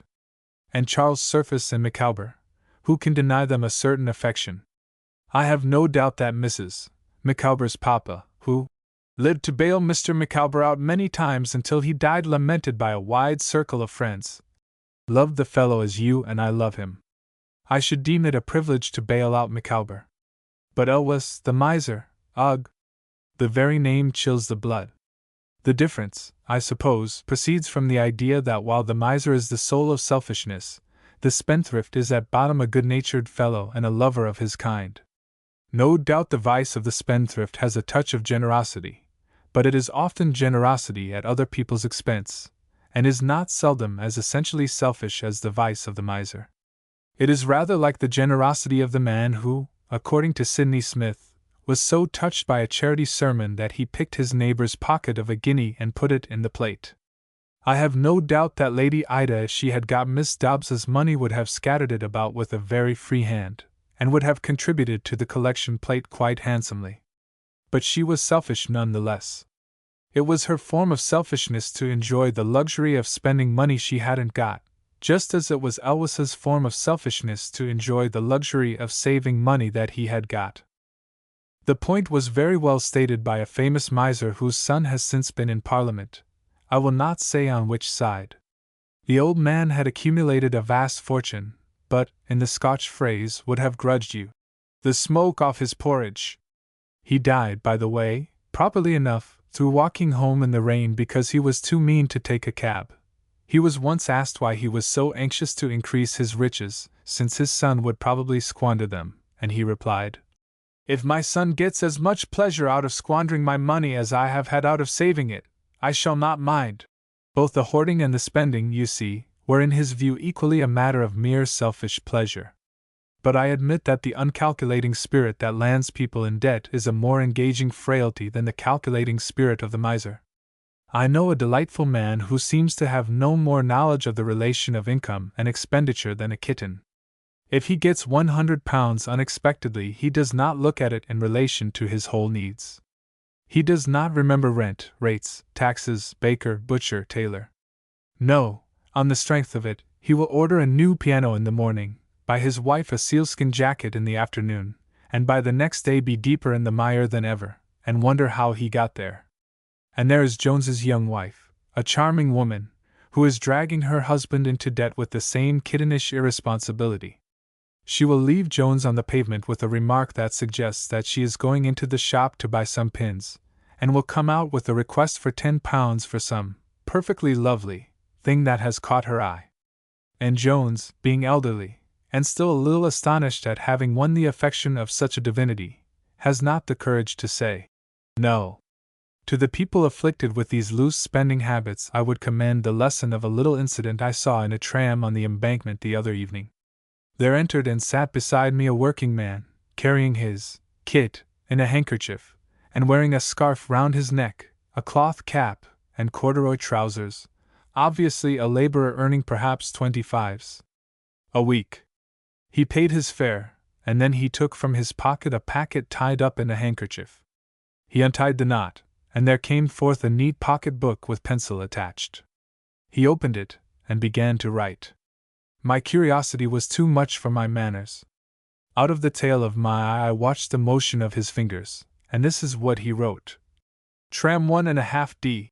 In a flash I seemed to see the whole orderly life of that poor laborer. He had an anchorage in the tossing seas of this troublesome world. He had got hold of a lesson that Lady Ida Sitwell ought to try and learn during the next 3 months. It is this: watch your spendings. For it is the people who are more concerned about getting money than about how they spend it who come to grief. A very acute observer once told me that the principal difference between the Scotch people and the Lancashire people was that the former thought most about how they spent, and the latter most about how much they got. And the difference, he said, was the difference between a thrifty and an unthrifty people. I think that is true. Nothing is more common than to find people worse off as they get better off. They have learned the art of getting money and lost the art of spending it wisely. They pay their way on £200 a year and get hopelessly into debt on £500. They are safe in a rowing boat, but capsize in a sailing boat. Here is an axiom which I offer to all spendthrifts: we cannot command our incomings, but we can control outgoings. On a top hat. A few days ago I went to a christening to make vows on behalf of the offspring of a gallant young officer now at the front. I conceived that the fitting thing on such an occasion was to wear a silk hat, and accordingly I took out the article, warmed it before the fire, and rubbed it with the hat pad until it was nice and shiny, put it on my head, and set out for the church. But I soon regretted the choice. It had no support from any one else present, and when later I got out of the tube and walked down the Strand I found that I was a conspicuous person, which, above all things, I hate to be. My hat, I saw, was observed. Eyes were turned towards me with that mild curiosity with which one remarks any innocent oddity or vanity of the streets. I became self-conscious and looked around for companionship, but as my eye traveled along the crowded pavement I could see nothing but bowlers and trilbies and occasional straws. Ah, here at last, said I, is one coming.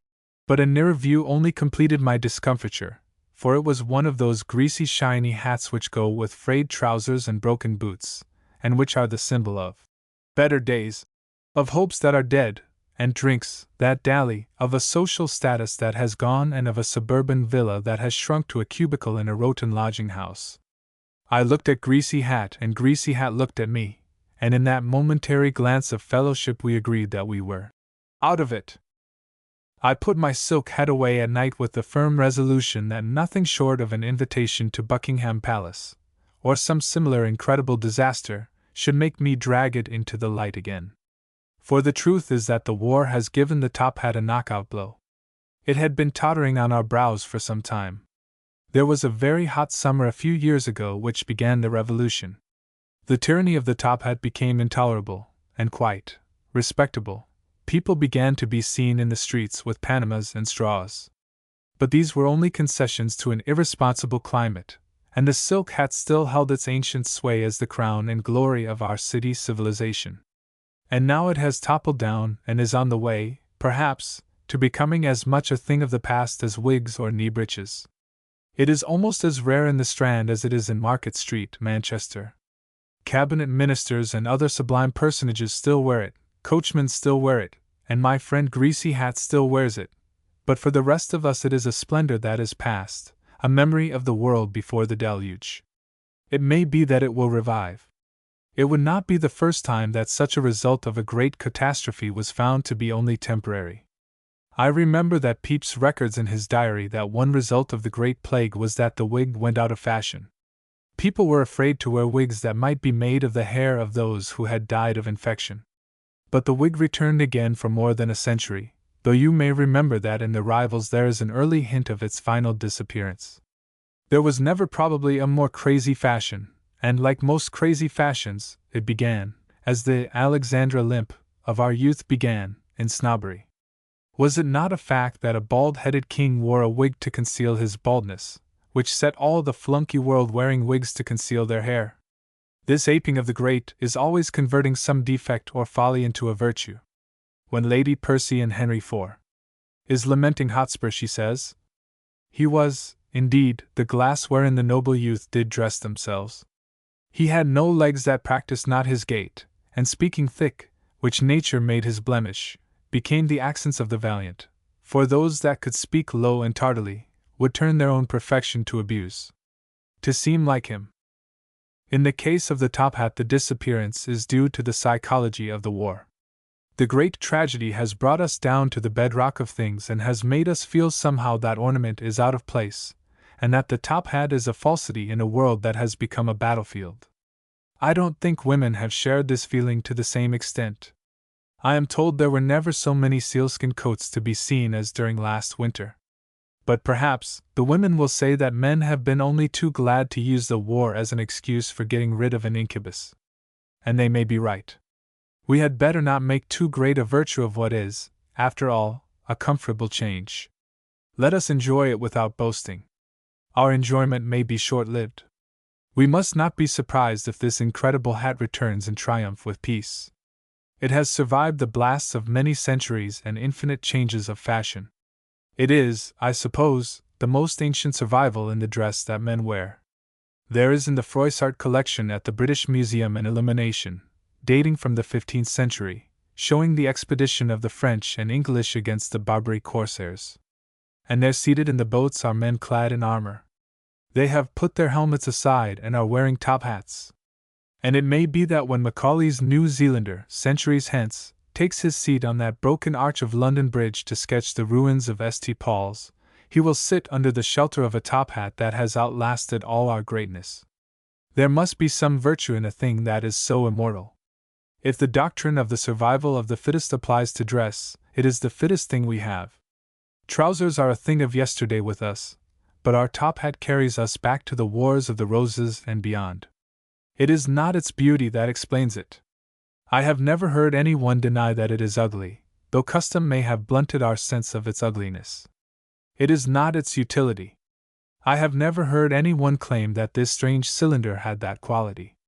It is not its comfort. It is stiff, it is heavy, it is unmanageable in a wind and ruined by a shower of rain. It needs as much attention as a peevish child or a pet dog. It is not even cheap, and when it is disreputable, it is the most disreputable thing on earth. What is the mystery of its strange persistence? Is it simply a habit that we cannot throw off, or is there a certain snobbishness about it that appeals to the flunkeyism of men? That is perhaps the explanation. That is perhaps why it has disappeared when snobbishness is felt to be inconsistent with the world of stern realities and bitter sorrows in which we live. We are humble and serious and out of humor with the pretentious vanity of our top hat. On losing one's memory. The case of the soldier in the Keighley Hospital who has lost his memory in the war and has been identified by rival families as a Scotchman, a Yorkshireman, and so on is one of the most singular personal incidents of the war. On the face of it, it would seem impossible that a mother should not know her own son, or a brother his brother. Yet in this case it is clear that some of the claimants are mistaken. The incident is not, of course, without precedent. The most notorious case of the sort was that of Arthur Orton, the impudent Tichborne claimant, whose strongest card in his imposture was that Lady Tichborne believed him to be her long-lost son. In that case, no doubt, the maternal passion was the source of a credulity that blinded the old lady to the flagrant evidence of the fraud. But generally speaking, our memory of other faces is extremely vague and elusive. I have just come in from a walk with a friend of mine whom I have known intimately for many years. Yet for the life of me I could not at this moment tell you the color of his eyes, nor could I give a reasonable account of his nose or of the shape of his face. I have a general sense of his appearance, but no absolute knowledge of the details, and if he were to meet me tomorrow with a blank stare and a shaven upper lip I should pass him without a thought of recognition. Memory, in fact, is largely reciprocal, and when one of the parties has lost his power of response, the key is gone. If the lock won't yield to the key, you are satisfied that the key is the wrong one, no matter how much it looks like the right one. I think I could tell my dog from 1,000 other dogs, but if the creature were to lose his memory and to pass me in the street without answering my call, I should pass on, simply observing that he bore a remarkable likeness to my animal. Most of us, I suppose, have experienced in a momentary and partial degree a sudden stoppage of the apparatus of memory. You are asked, let us say, to spell parallelogram. In an ordinary way you could do it on your head or in your sleep, but the sudden demand gives you a mental jerk that makes the wretched word a hopeless chaos of R's and L's, and the more you try to sort them out the less convincing do they seem.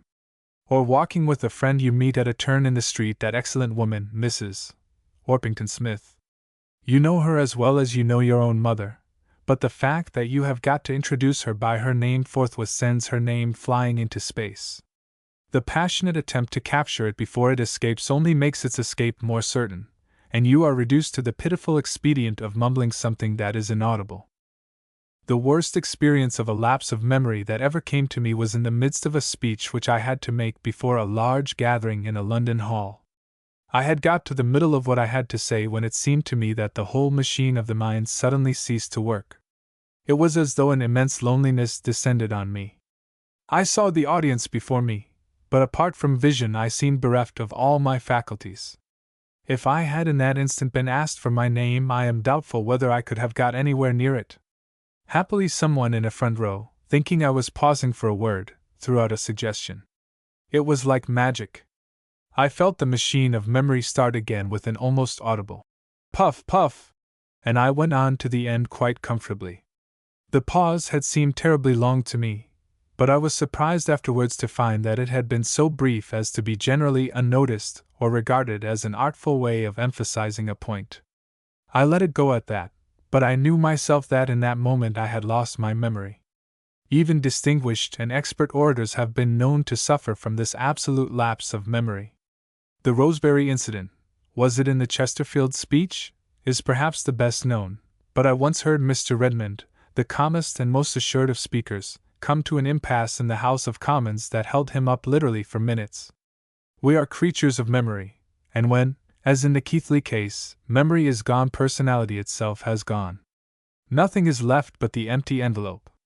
The more fundamental functions of memory, the habits of respiration, of walking and physical movement, of mastication, and so on, remain. The Keighley man still eats and walks with all the knowledge of a lifetime. He probably preserves his taste for tobacco.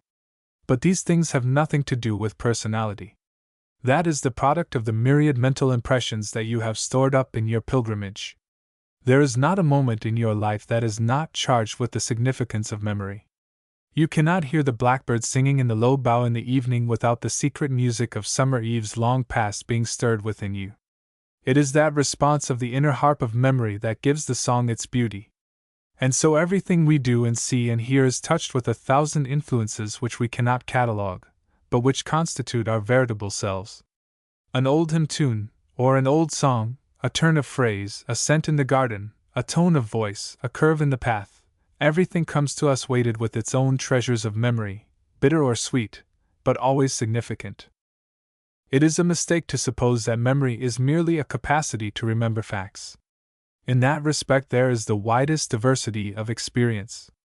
Macaulay could recite Paradise Lost, while Rossetti was a little doubtful whether the sun went round the earth or the earth round the sun. I once met an American elocutionist who could recite 10 of Shakespeare's plays, and he showed me the wonderful system of mnemonics by which he achieved the miracle.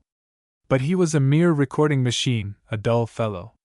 The true argosy of memory is not facts, but a perfume compounded of all the sunsets we have ever seen, all the joys and friendships, pleasures and sorrows we have ever known, all the emotions we have felt, all the brave and mean things we have done, all the broken hopes we have suffered.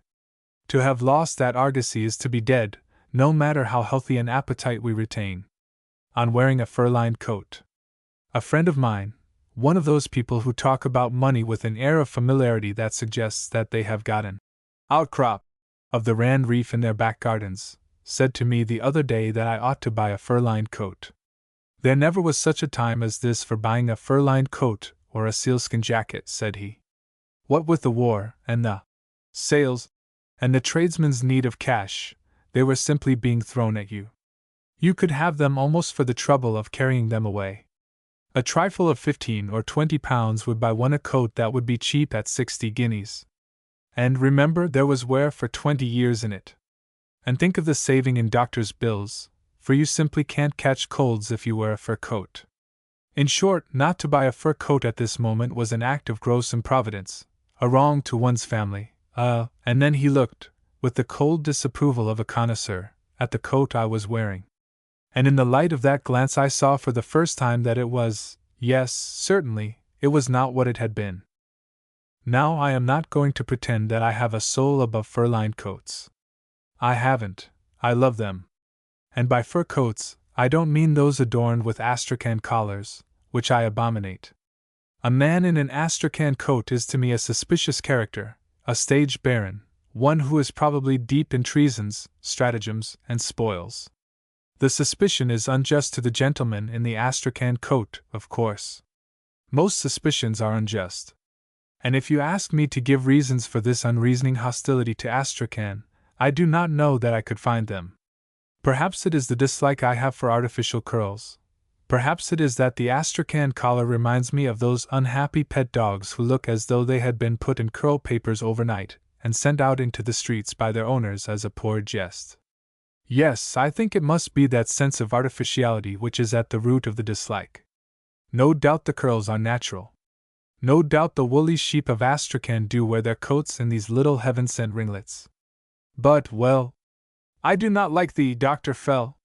But fur-lined coats, with fine fur collars, are quite another affair. If I had the magic nib, I could grow lyrical over them. I could, indeed. In place of this article I would write an ode to a fur-lined coat. I would sing of the Asian wilds from whence it came, of its wondrous lines and its soft and silken texture, of its generous warmth and its caressing touch. I would set up such a universal hunger for fur coats that the tradesmen in Oxford Street and Regent Street would come and offer me a guinea a word to write advertisements for them. And yet I shall not buy a fur-lined coat, and I will tell you why. A fur coat is not an article of clothing, it is a new way of life. You cannot say with reckless prodigality, "Here, I will have a fur coat and make an end of this gnawing passion." The fur coat is not an end, it is a beginning. You have got to live up to it. You have got to take the fur coat point of view of your relations to society. When Chauncey Depew, as a boy, bought a beautiful spotted dog at a fair and took it home, the rain came down and the spots began to run into stripes. He took the dog back to the man of whom he had bought it and demanded an explanation. "But you had an umbrella with that dog," said the man. "No," said the boy. Oh, said the man, there's an umbrella goes with that dog. And so it is with the fur-lined coat. So many things go with it. It is in this respect like that grand piano to which you succumbed in a moment of paternal weakness, or after a lucky stroke in rubber. The old furniture, which had seemed so unexceptionable before, suddenly became dowdy in the presence of this princely affair. You wanted new chairs and rugs and hangings to make the piano accord with its setting. Even the house fell under suspicion, and perhaps you date all your difficulties from the day that you bought that grand piano, and found that it had set you going on a new way of life just beyond your modest means. If I bought a fur-lined coat, I know that I should want to buy a motor car to keep it company. It is possible, of course, to wear a fur coat in a motor bus, but if you do, you will assuredly have a sense that you are a little overdressed, a trifle conspicuous, that the fellow passengers are mentally remarking that such a coat ought to have a carriage of its own. It would provoke the comment that I heard the other night as two ladies in evening dress left a bus in a pouring rain. Well, said one of the other lady passengers, a little enviously I thought, but still pertinently, if I could afford to wear such fine clothes, I think I would take a cab. Yes, decidedly, the fur-lined coat would not be complete without the motor car. And then consider how it limits your freedom and raises the tariff against you. The tip that would be gratefully received if you were getting into that modest coat that you have discarded would be unworthy of the fur-lined standard that you have deliberately adopted. The recipient would take it frigidly, with a glance at the luxurious garment into which he had helped you, a glance that would cut you to the quick. Your friends would have to be fur-lined, too, and your dinners would no longer be the modest affairs of old, but would soar to the champagne standard. It would not be possible to slip unnoticed into your favorite little restaurant in Soho to take your simple chop, or to go in quest of that wonderful restaurant of Arnie's of which Aldebaran keeps the secret. The modesty of Arnie's would make you blush for your fur-lined coat. The genteel thing, said Tony Lumpkin's friend, is the genteel thing at any time, if so be that a gentleman be's in a concatenation according ly. That is it. The fur-lined coat is a genteel thing, but you have to be in a concatenation according ly.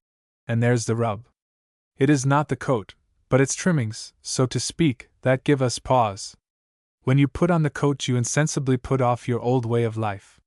You set up a new standard, and have got to adapt your comings and goings, your habits and your expenditure to it. I once knew a man who had a fur-lined coat presented to him. It was a disaster. He could not live in a concatenation according ly. He lost his old friends without getting new ones. And his end, well, his end confirmed me in the conviction of the unwisdom of wearing a fur-lined coat before you are able, or disposed, to mold your life to the fur-lined standard. In praise of walking, I started out the other day from Keswick with a rucksack on my back, a battery in my pocket, and a companion by my side. I like a companion when I go a-walking. Give me a companion by the way, said Stern. If it be only to remark how the shadows lengthen as the sun declines. That is about enough. You do not want a talkative person. Walking is an occupation in itself. You may give yourself up to chatter at the beginning, but when you are warmed to the job you are disposed to silence, drop perhaps one behind the other, and reserve your talk for the in-table and the after-supper pipe. An occasional joke, an occasional stave of song, a necessary consultation over the map, that is enough for the way. At the head of the lake we got in a boat and rowed across Derwentwater to the tiny bay at the foot of Pebbles. There we landed, shouldered our burdens, and set out over the mountains and the passes, and for a week we enjoyed the richest solitude this country can offer. We followed no cut-and-dried program. I love to draw up programs for a walking tour, but I love still better to break them. For one of the joys of walking is the sense of freedom it gives you. You are tied to no timetable, the slave of no road, the tributary of no man. If you like the road you follow it, if you choose the pass that is yours also, if your fancy, and your wind, is for the mountain tops, then over Great Gable and Scawfell, Robinson and Helvellyn be your way. Every short cut is for you, and every track is the path of adventure. The stream that tumbles down the mountain side is your wine cup. You kneel on the boulders, bend your head, and take such draughts as only the healthy thirst of the mountains can give. And then, on your way again singing. Bed in the bush with the stars to see. Bread I dip in the river, there's the life for a man like me. There's the life forever. What liberty is there like this? You have cut your moorings from the world, you are far from telegraphs and newspapers and all the frenzies of the life you have left behind you. You are alone with the lonely hills and the wide sky and the elemental things that have been from the beginning and will outlast all the tortured drama of men. The very sounds of life, the whistle of the curlew, the bleating of the mountain sheep, add to the sense of primeval solitude. To these sounds the crags have echoed for 1,010,000 years. To these sounds and to the rushing of the winds and the waters they will echo 10,000 years hence. It is as though you have passed out of time into eternity, where 1,000 years are as one day. There is no calendar for this dateless world.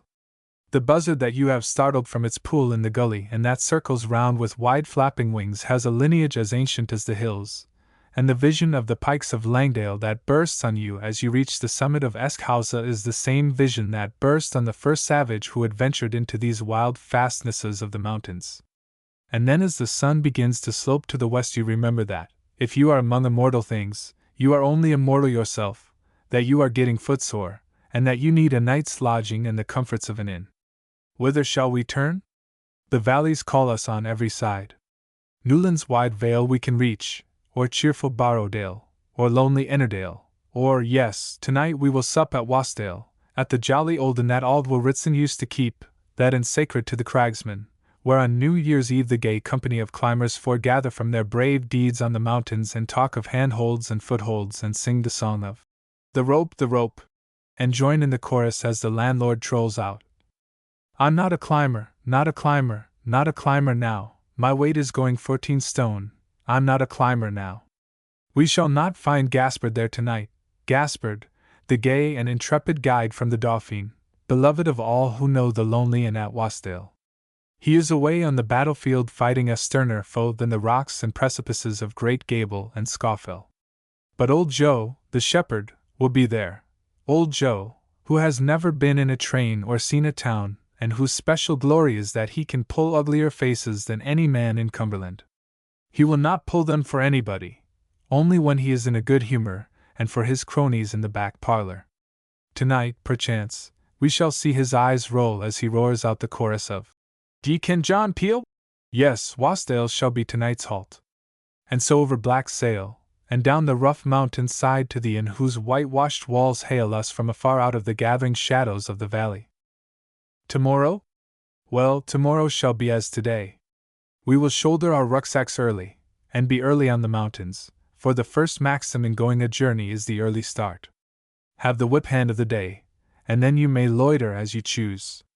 If it is hot, you may bathe in the chill waters of those tarns that lie bare to the eye of heaven in the hollows of the hills, tarns with names of beauty and waters of such crystal purity as Killarney knows not.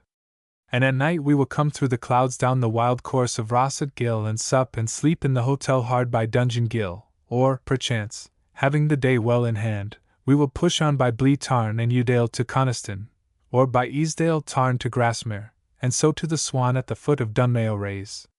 For we must call it the Swan. Was it not the Swan that Wordsworth's Wagoner so triumphantly passed? Was it not the Swan to which Sir Walter Scott used to go for his beer when he was staying with Wordsworth at Rydal Water?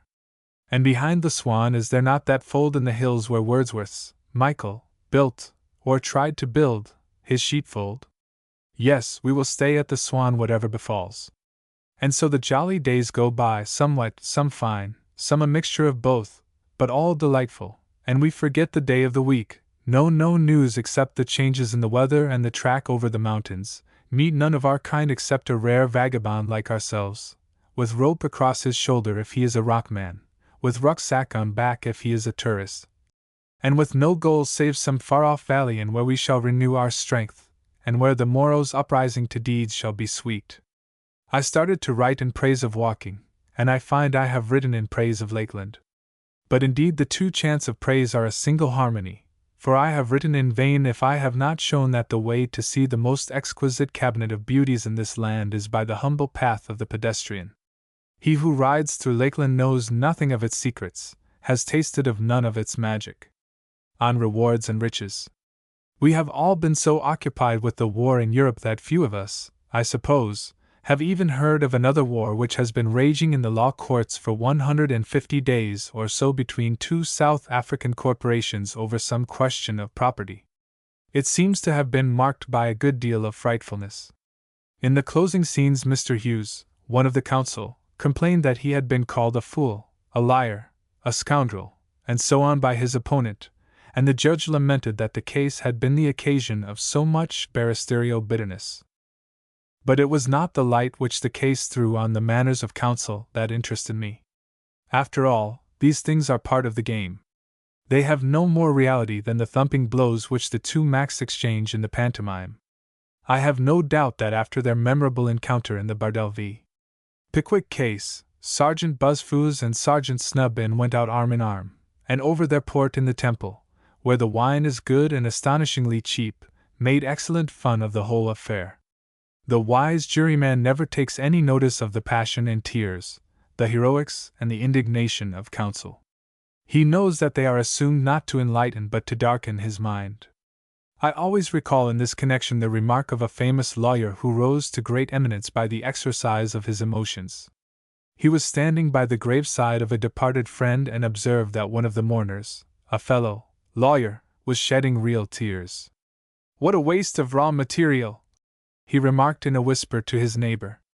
"Those tears would be worth a guinea a drop before a jury."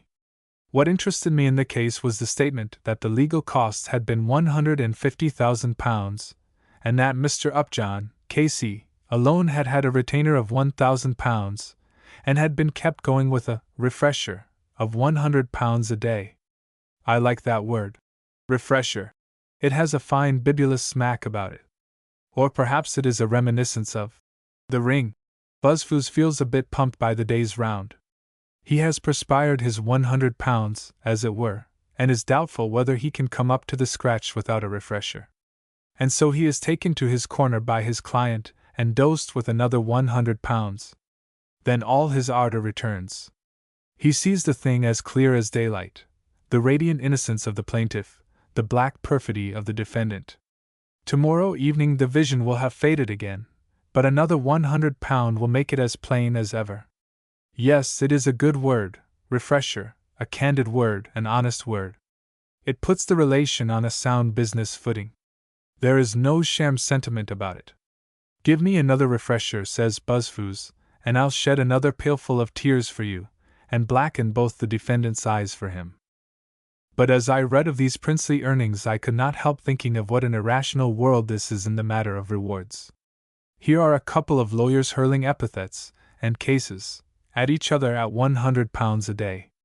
At the end a verdict is given for this side or that, and outside the people concerned no one is a penny the better or worse. And not many miles away hundreds of thousands of men are living in the mud of rat-infested trenches, with the sky raining destruction upon them, and death and mutilation the hourly incident of their lives. They have no retaining fee and no refresher. Their reward is £1 a day, and it would take them 20,000 days to earn what one K.C. pockets each night.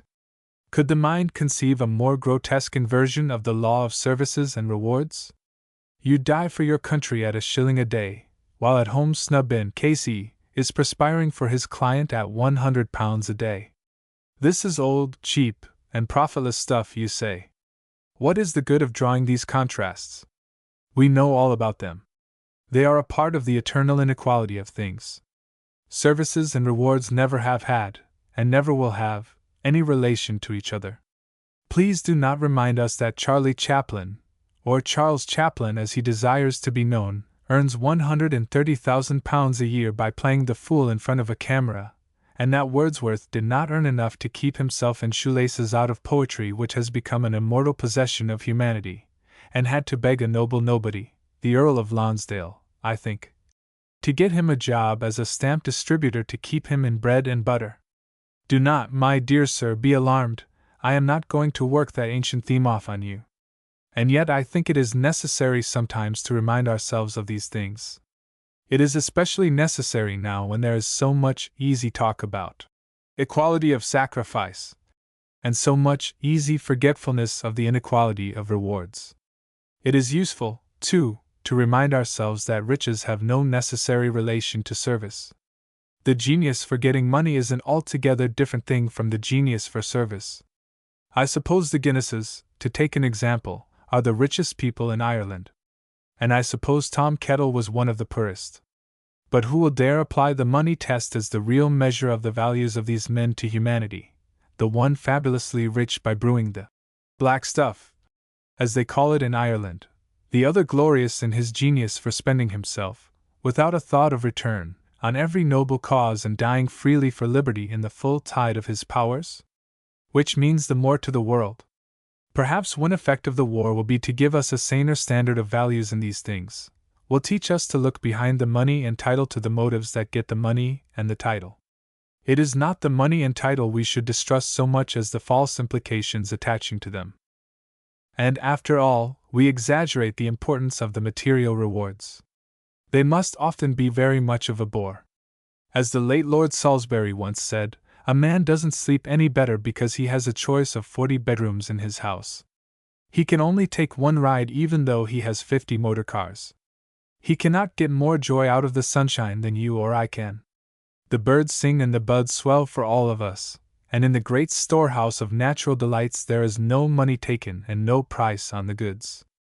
Mr. Rockefeller's £100 a minute, if that is his income, is poor consolation for his bad digestion, and the late Mr. Pierpont Morgan would probably have parted with half his millions to get rid of the excrescence that made his nose an unsightly joke. We cannot count our riches at the bank, even on the material side, much less on the spiritual. As I came along the village this morning, I saw Jim Squire digging up his potatoes in the golden September light. I hailed him, and inquired how the crop was turning out. "A wonderful fine crop," he said, "and thank the Lord there ain't a spot o' disease in 'em."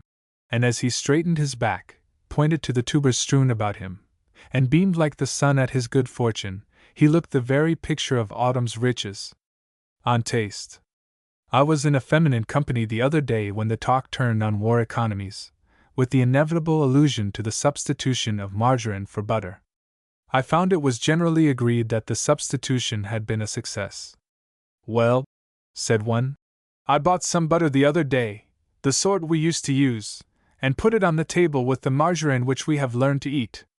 My husband took some, thinking it was margarine, made a wry face, and said it won't do. This margarine economy is beyond me. We must return to butter, even if we lose the war." I explained to him that he was eating the butter, and he said, "Well, I'm hanged, now, what do you think of that?" I said I thought it showed that taste was a matter of habit, and that imagination played a larger part in our make-up than we supposed. We say of this or that thing that it is an acquired taste, as though the fact was unusual, whereas the fact would seem to be that we dislike most things until we have habituated ourselves to them. As a youth I abominated the taste of tobacco. It was only by an industrious apprenticeship to the herb that I overcame my natural dislike and got to be its obedient servant. And even my taste here is unstable. I needed a certain tobacco to be happy and thought there was no other tobacco like it. But I discovered that was all nonsense. When the war tax sent the price up, I determined that my expenditure should not go up with it, and I tried a cheaper sort. I found it distasteful at first, but now I prefer it to my old brand, just as the lady's husband finds that he prefers the new margarine to the old butter. And it is not only gastronomic taste which seems so much the subject of habit. That hat that was so absolute a thing last year is as dowdy and impossible today as if it had been the fashion of the Babylonians. It has always been so. "We had scarce worn cloth one year at the court," says Montaigne. "What time we mourned for our King Henry II, but certainly in every man's opinion all manner of silks were already become so vile and abject that was any man seen to wear them he was presently judged to be some country fellow or mechanical man. And you remember that in Utopia gold was held of so small account by comparison with iron that it was used for the baser purposes of the household. We are adaptable creatures, and easily make our tastes conform to our environment and our customs.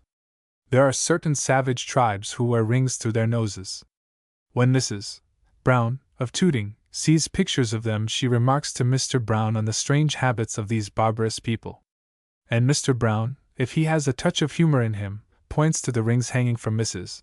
Brown's ears, and says, "But, my dear, why is it barbarous to wear a ring in the nostril and civilized to wear rings in the ears?" The dilemma is not unlike that of the savage tribe whom the Greeks induced to give up cannibalism. But when the cannibals, who had piously eaten their parents, were asked instead to adopt the Greek custom of burning the bodies, they were horrified at the suggestion. They would cease to eat them, but burn them? No. I can imagine Mrs. Brown's savages agreeing to take the rings out of their noses, but refusing blankly to put them in their ears. I have no doubt that the long-haired Cavaliers used to regard the short hair of the Puritans as the limit in bad taste, but the man who today dares to walk down the Strand with hair streaming down his back is looked at as a curiosity and a crank, and we all join in that delightful addition to the litany which Moody invented. From long-haired men and short-haired women, good Lord, deliver us! But who shall say that our children will not reverse the prayer? Even in my own brief span I have seen men's faces pass through every hirsute change under the protean influence of good taste. I remember when, to be really a student of good form, a man wore long side whiskers of the Dundreary type. Then mutton chops and a mustache were the thing, then only a mustache. Now we have got back to the Romans and the clean shave. But where is the absolute good taste in all this? Or take trousers. If you had lived 100 years ago and had dared to go about in trousers instead of knee breeches, you would have been written down a vulgar fellow. Even the great Duke of Wellington in 1814 was refused admittance to Almack's because he presented himself in trousers. Now we relegate knee breeches to fancy dress balls and court functions. But sometimes the canons of good taste are astonishingly irrational. Who was it who set Christendom wearing black, sad, hopeless black as the symbol of mourning? The Roman ladies, who had never heard of the doctrine of the resurrection, clothed themselves in white for mourning. It is left for the Christian world, which looks beyond the grave, to wear the habiliments of despair. If I go to a funeral I am as conventional as anybody else, for I have not the courage of a distinguished statesman whom I saw at his brother's funeral wearing a blue overcoat, check trousers, and a grey waistcoat, and carrying a green umbrella. I can give you his name if you doubt me, a great name, too. And he would not deny the impeachment. I am not prepared to endorse his idea of good taste, but I hate black. Why should I wear black for the guests of God? Asked Ruskin. And there is no answer. Perhaps among the consequences of the war there will be a repudiation of this false code of taste. On a hawthorn hedge. As I turned into the lane that climbs the hillside to the cottage under the high beech woods, I was conscious of a sort of mild expectation that I could not explain. It was late evening. Venus, who looks down with such calm splendor upon this troubled earth in these summer nights, had disappeared, but the moon had not yet risen. The air was heavy with those rich odors which seem so much more pungent by night than by day, those odors of summer eves that Keats has fixed forever in the imagination. I cannot see what flowers are at my feet, nor what soft incense hangs upon the boughs, but in embalmed darkness guess each sweet wherewith the seasonable month endows the grass, the thicket, and the fruit tree wild, white hawthorn. Ah, that was it. I remembered now. A fortnight ago, when I last came up this lane by night, it was the flash of the white hawthorn in the starlight that burst upon me with such a sudden beauty. I knew the spot. It was just beyond here, where the tall hedgerow leans over the grass sidetrack and makes a green arbor by the wayside. I should come to it in a minute or two, and catch once more that ecstasy of spring. And when I reached the spot the white hawthorn had vanished. The arbor was there, but its glory had faded. The 2 weeks I had spent in Fleet Street had stripped it of its crown, and the whole pageant of the year must pass before I could again experience that sudden delight of the hedgerows bursting into foam. I do not mind confessing that I continued my way up the lane with something less than my former exhilaration. Partly no doubt this was due to the fact that the hill at this point begins its job of climbing in earnest, and is a stiff pull at the end of a long day's work and a tiresome journey, especially if you are carrying a bag. But the real reason of the slight shadow that had fallen on my spirit was the vanished hawthorn. Per sentimentalists, you say, to cherish these idle fancies in this stern world of blood and tears. Well, perhaps it is this stern world of blood and tears that gives these idle fancies their poignancy. Perhaps it is through those fancies that one feels the transitoriness of other things. The coming and the parting in the round of nature are so wonderfully mingled that we can never be quite sure whether the joy of the one triumphs over the regret for the other. It is always hail and farewell in one breath. I heard the cuckoo calling across the meadows today, and already I noticed a faltering in his second note. Soon the second note will be silent altogether, and the single call will sound over the valley like the curfew bell of spring. Who, I thought, would not fix these fleeting moments of beauty if he could? Who would not keep the cuckoo's twin shout floating forever over summer fields and the blackbird forever fluting his thanksgiving after summer showers? Who can see the daffodils nodding their heads in sprightly dance without sharing the mood of Herrick's immortal lament that that dance should be so brief? Fair daffodils, we weep to see you haste away so soon. As yet the early rising sun has not attained its noon. Stay, stay, until the hasting day has run but to the evensong, and, having prayed together, we will go with you along. Yes, I think Herrick would have forgiven me for that momentary lapse into regretfulness over the white hawthorn. He would have understood. You will see that he understood if you will recall the second stanza, which, if you are the person I take you for, you will do without needing to turn to a book. It is the same sense of the transience of beauty that inspired the Ode to a Grecian Urn, on which pastoral beauty was fixed in eternal rapture. Ah, happy, happy boughs I that cannot shed your leaves, nor ever bid the spring adieu. And there we touch the paradox of this strange life. We would keep the fleeting beauty of nature, and yet we would not keep it. The thought of those trees whose leaves are never shed, and of that eternal spring to which we never bid adieu, is pleasant to toy with, but after all we would not have it so. It is no more seriously tenable than the thought that little Johnny there should remain forever at the age of 10. You may feel that you would like him to remain at the age of 10. Indeed, you are a strange parent if you do not look back a little wistfully to the childhood of your children, and wish you could see them as you once saw them. But you would not really have Johnny stick at 10. After 5 years of the experience you would wish little Johnny dead.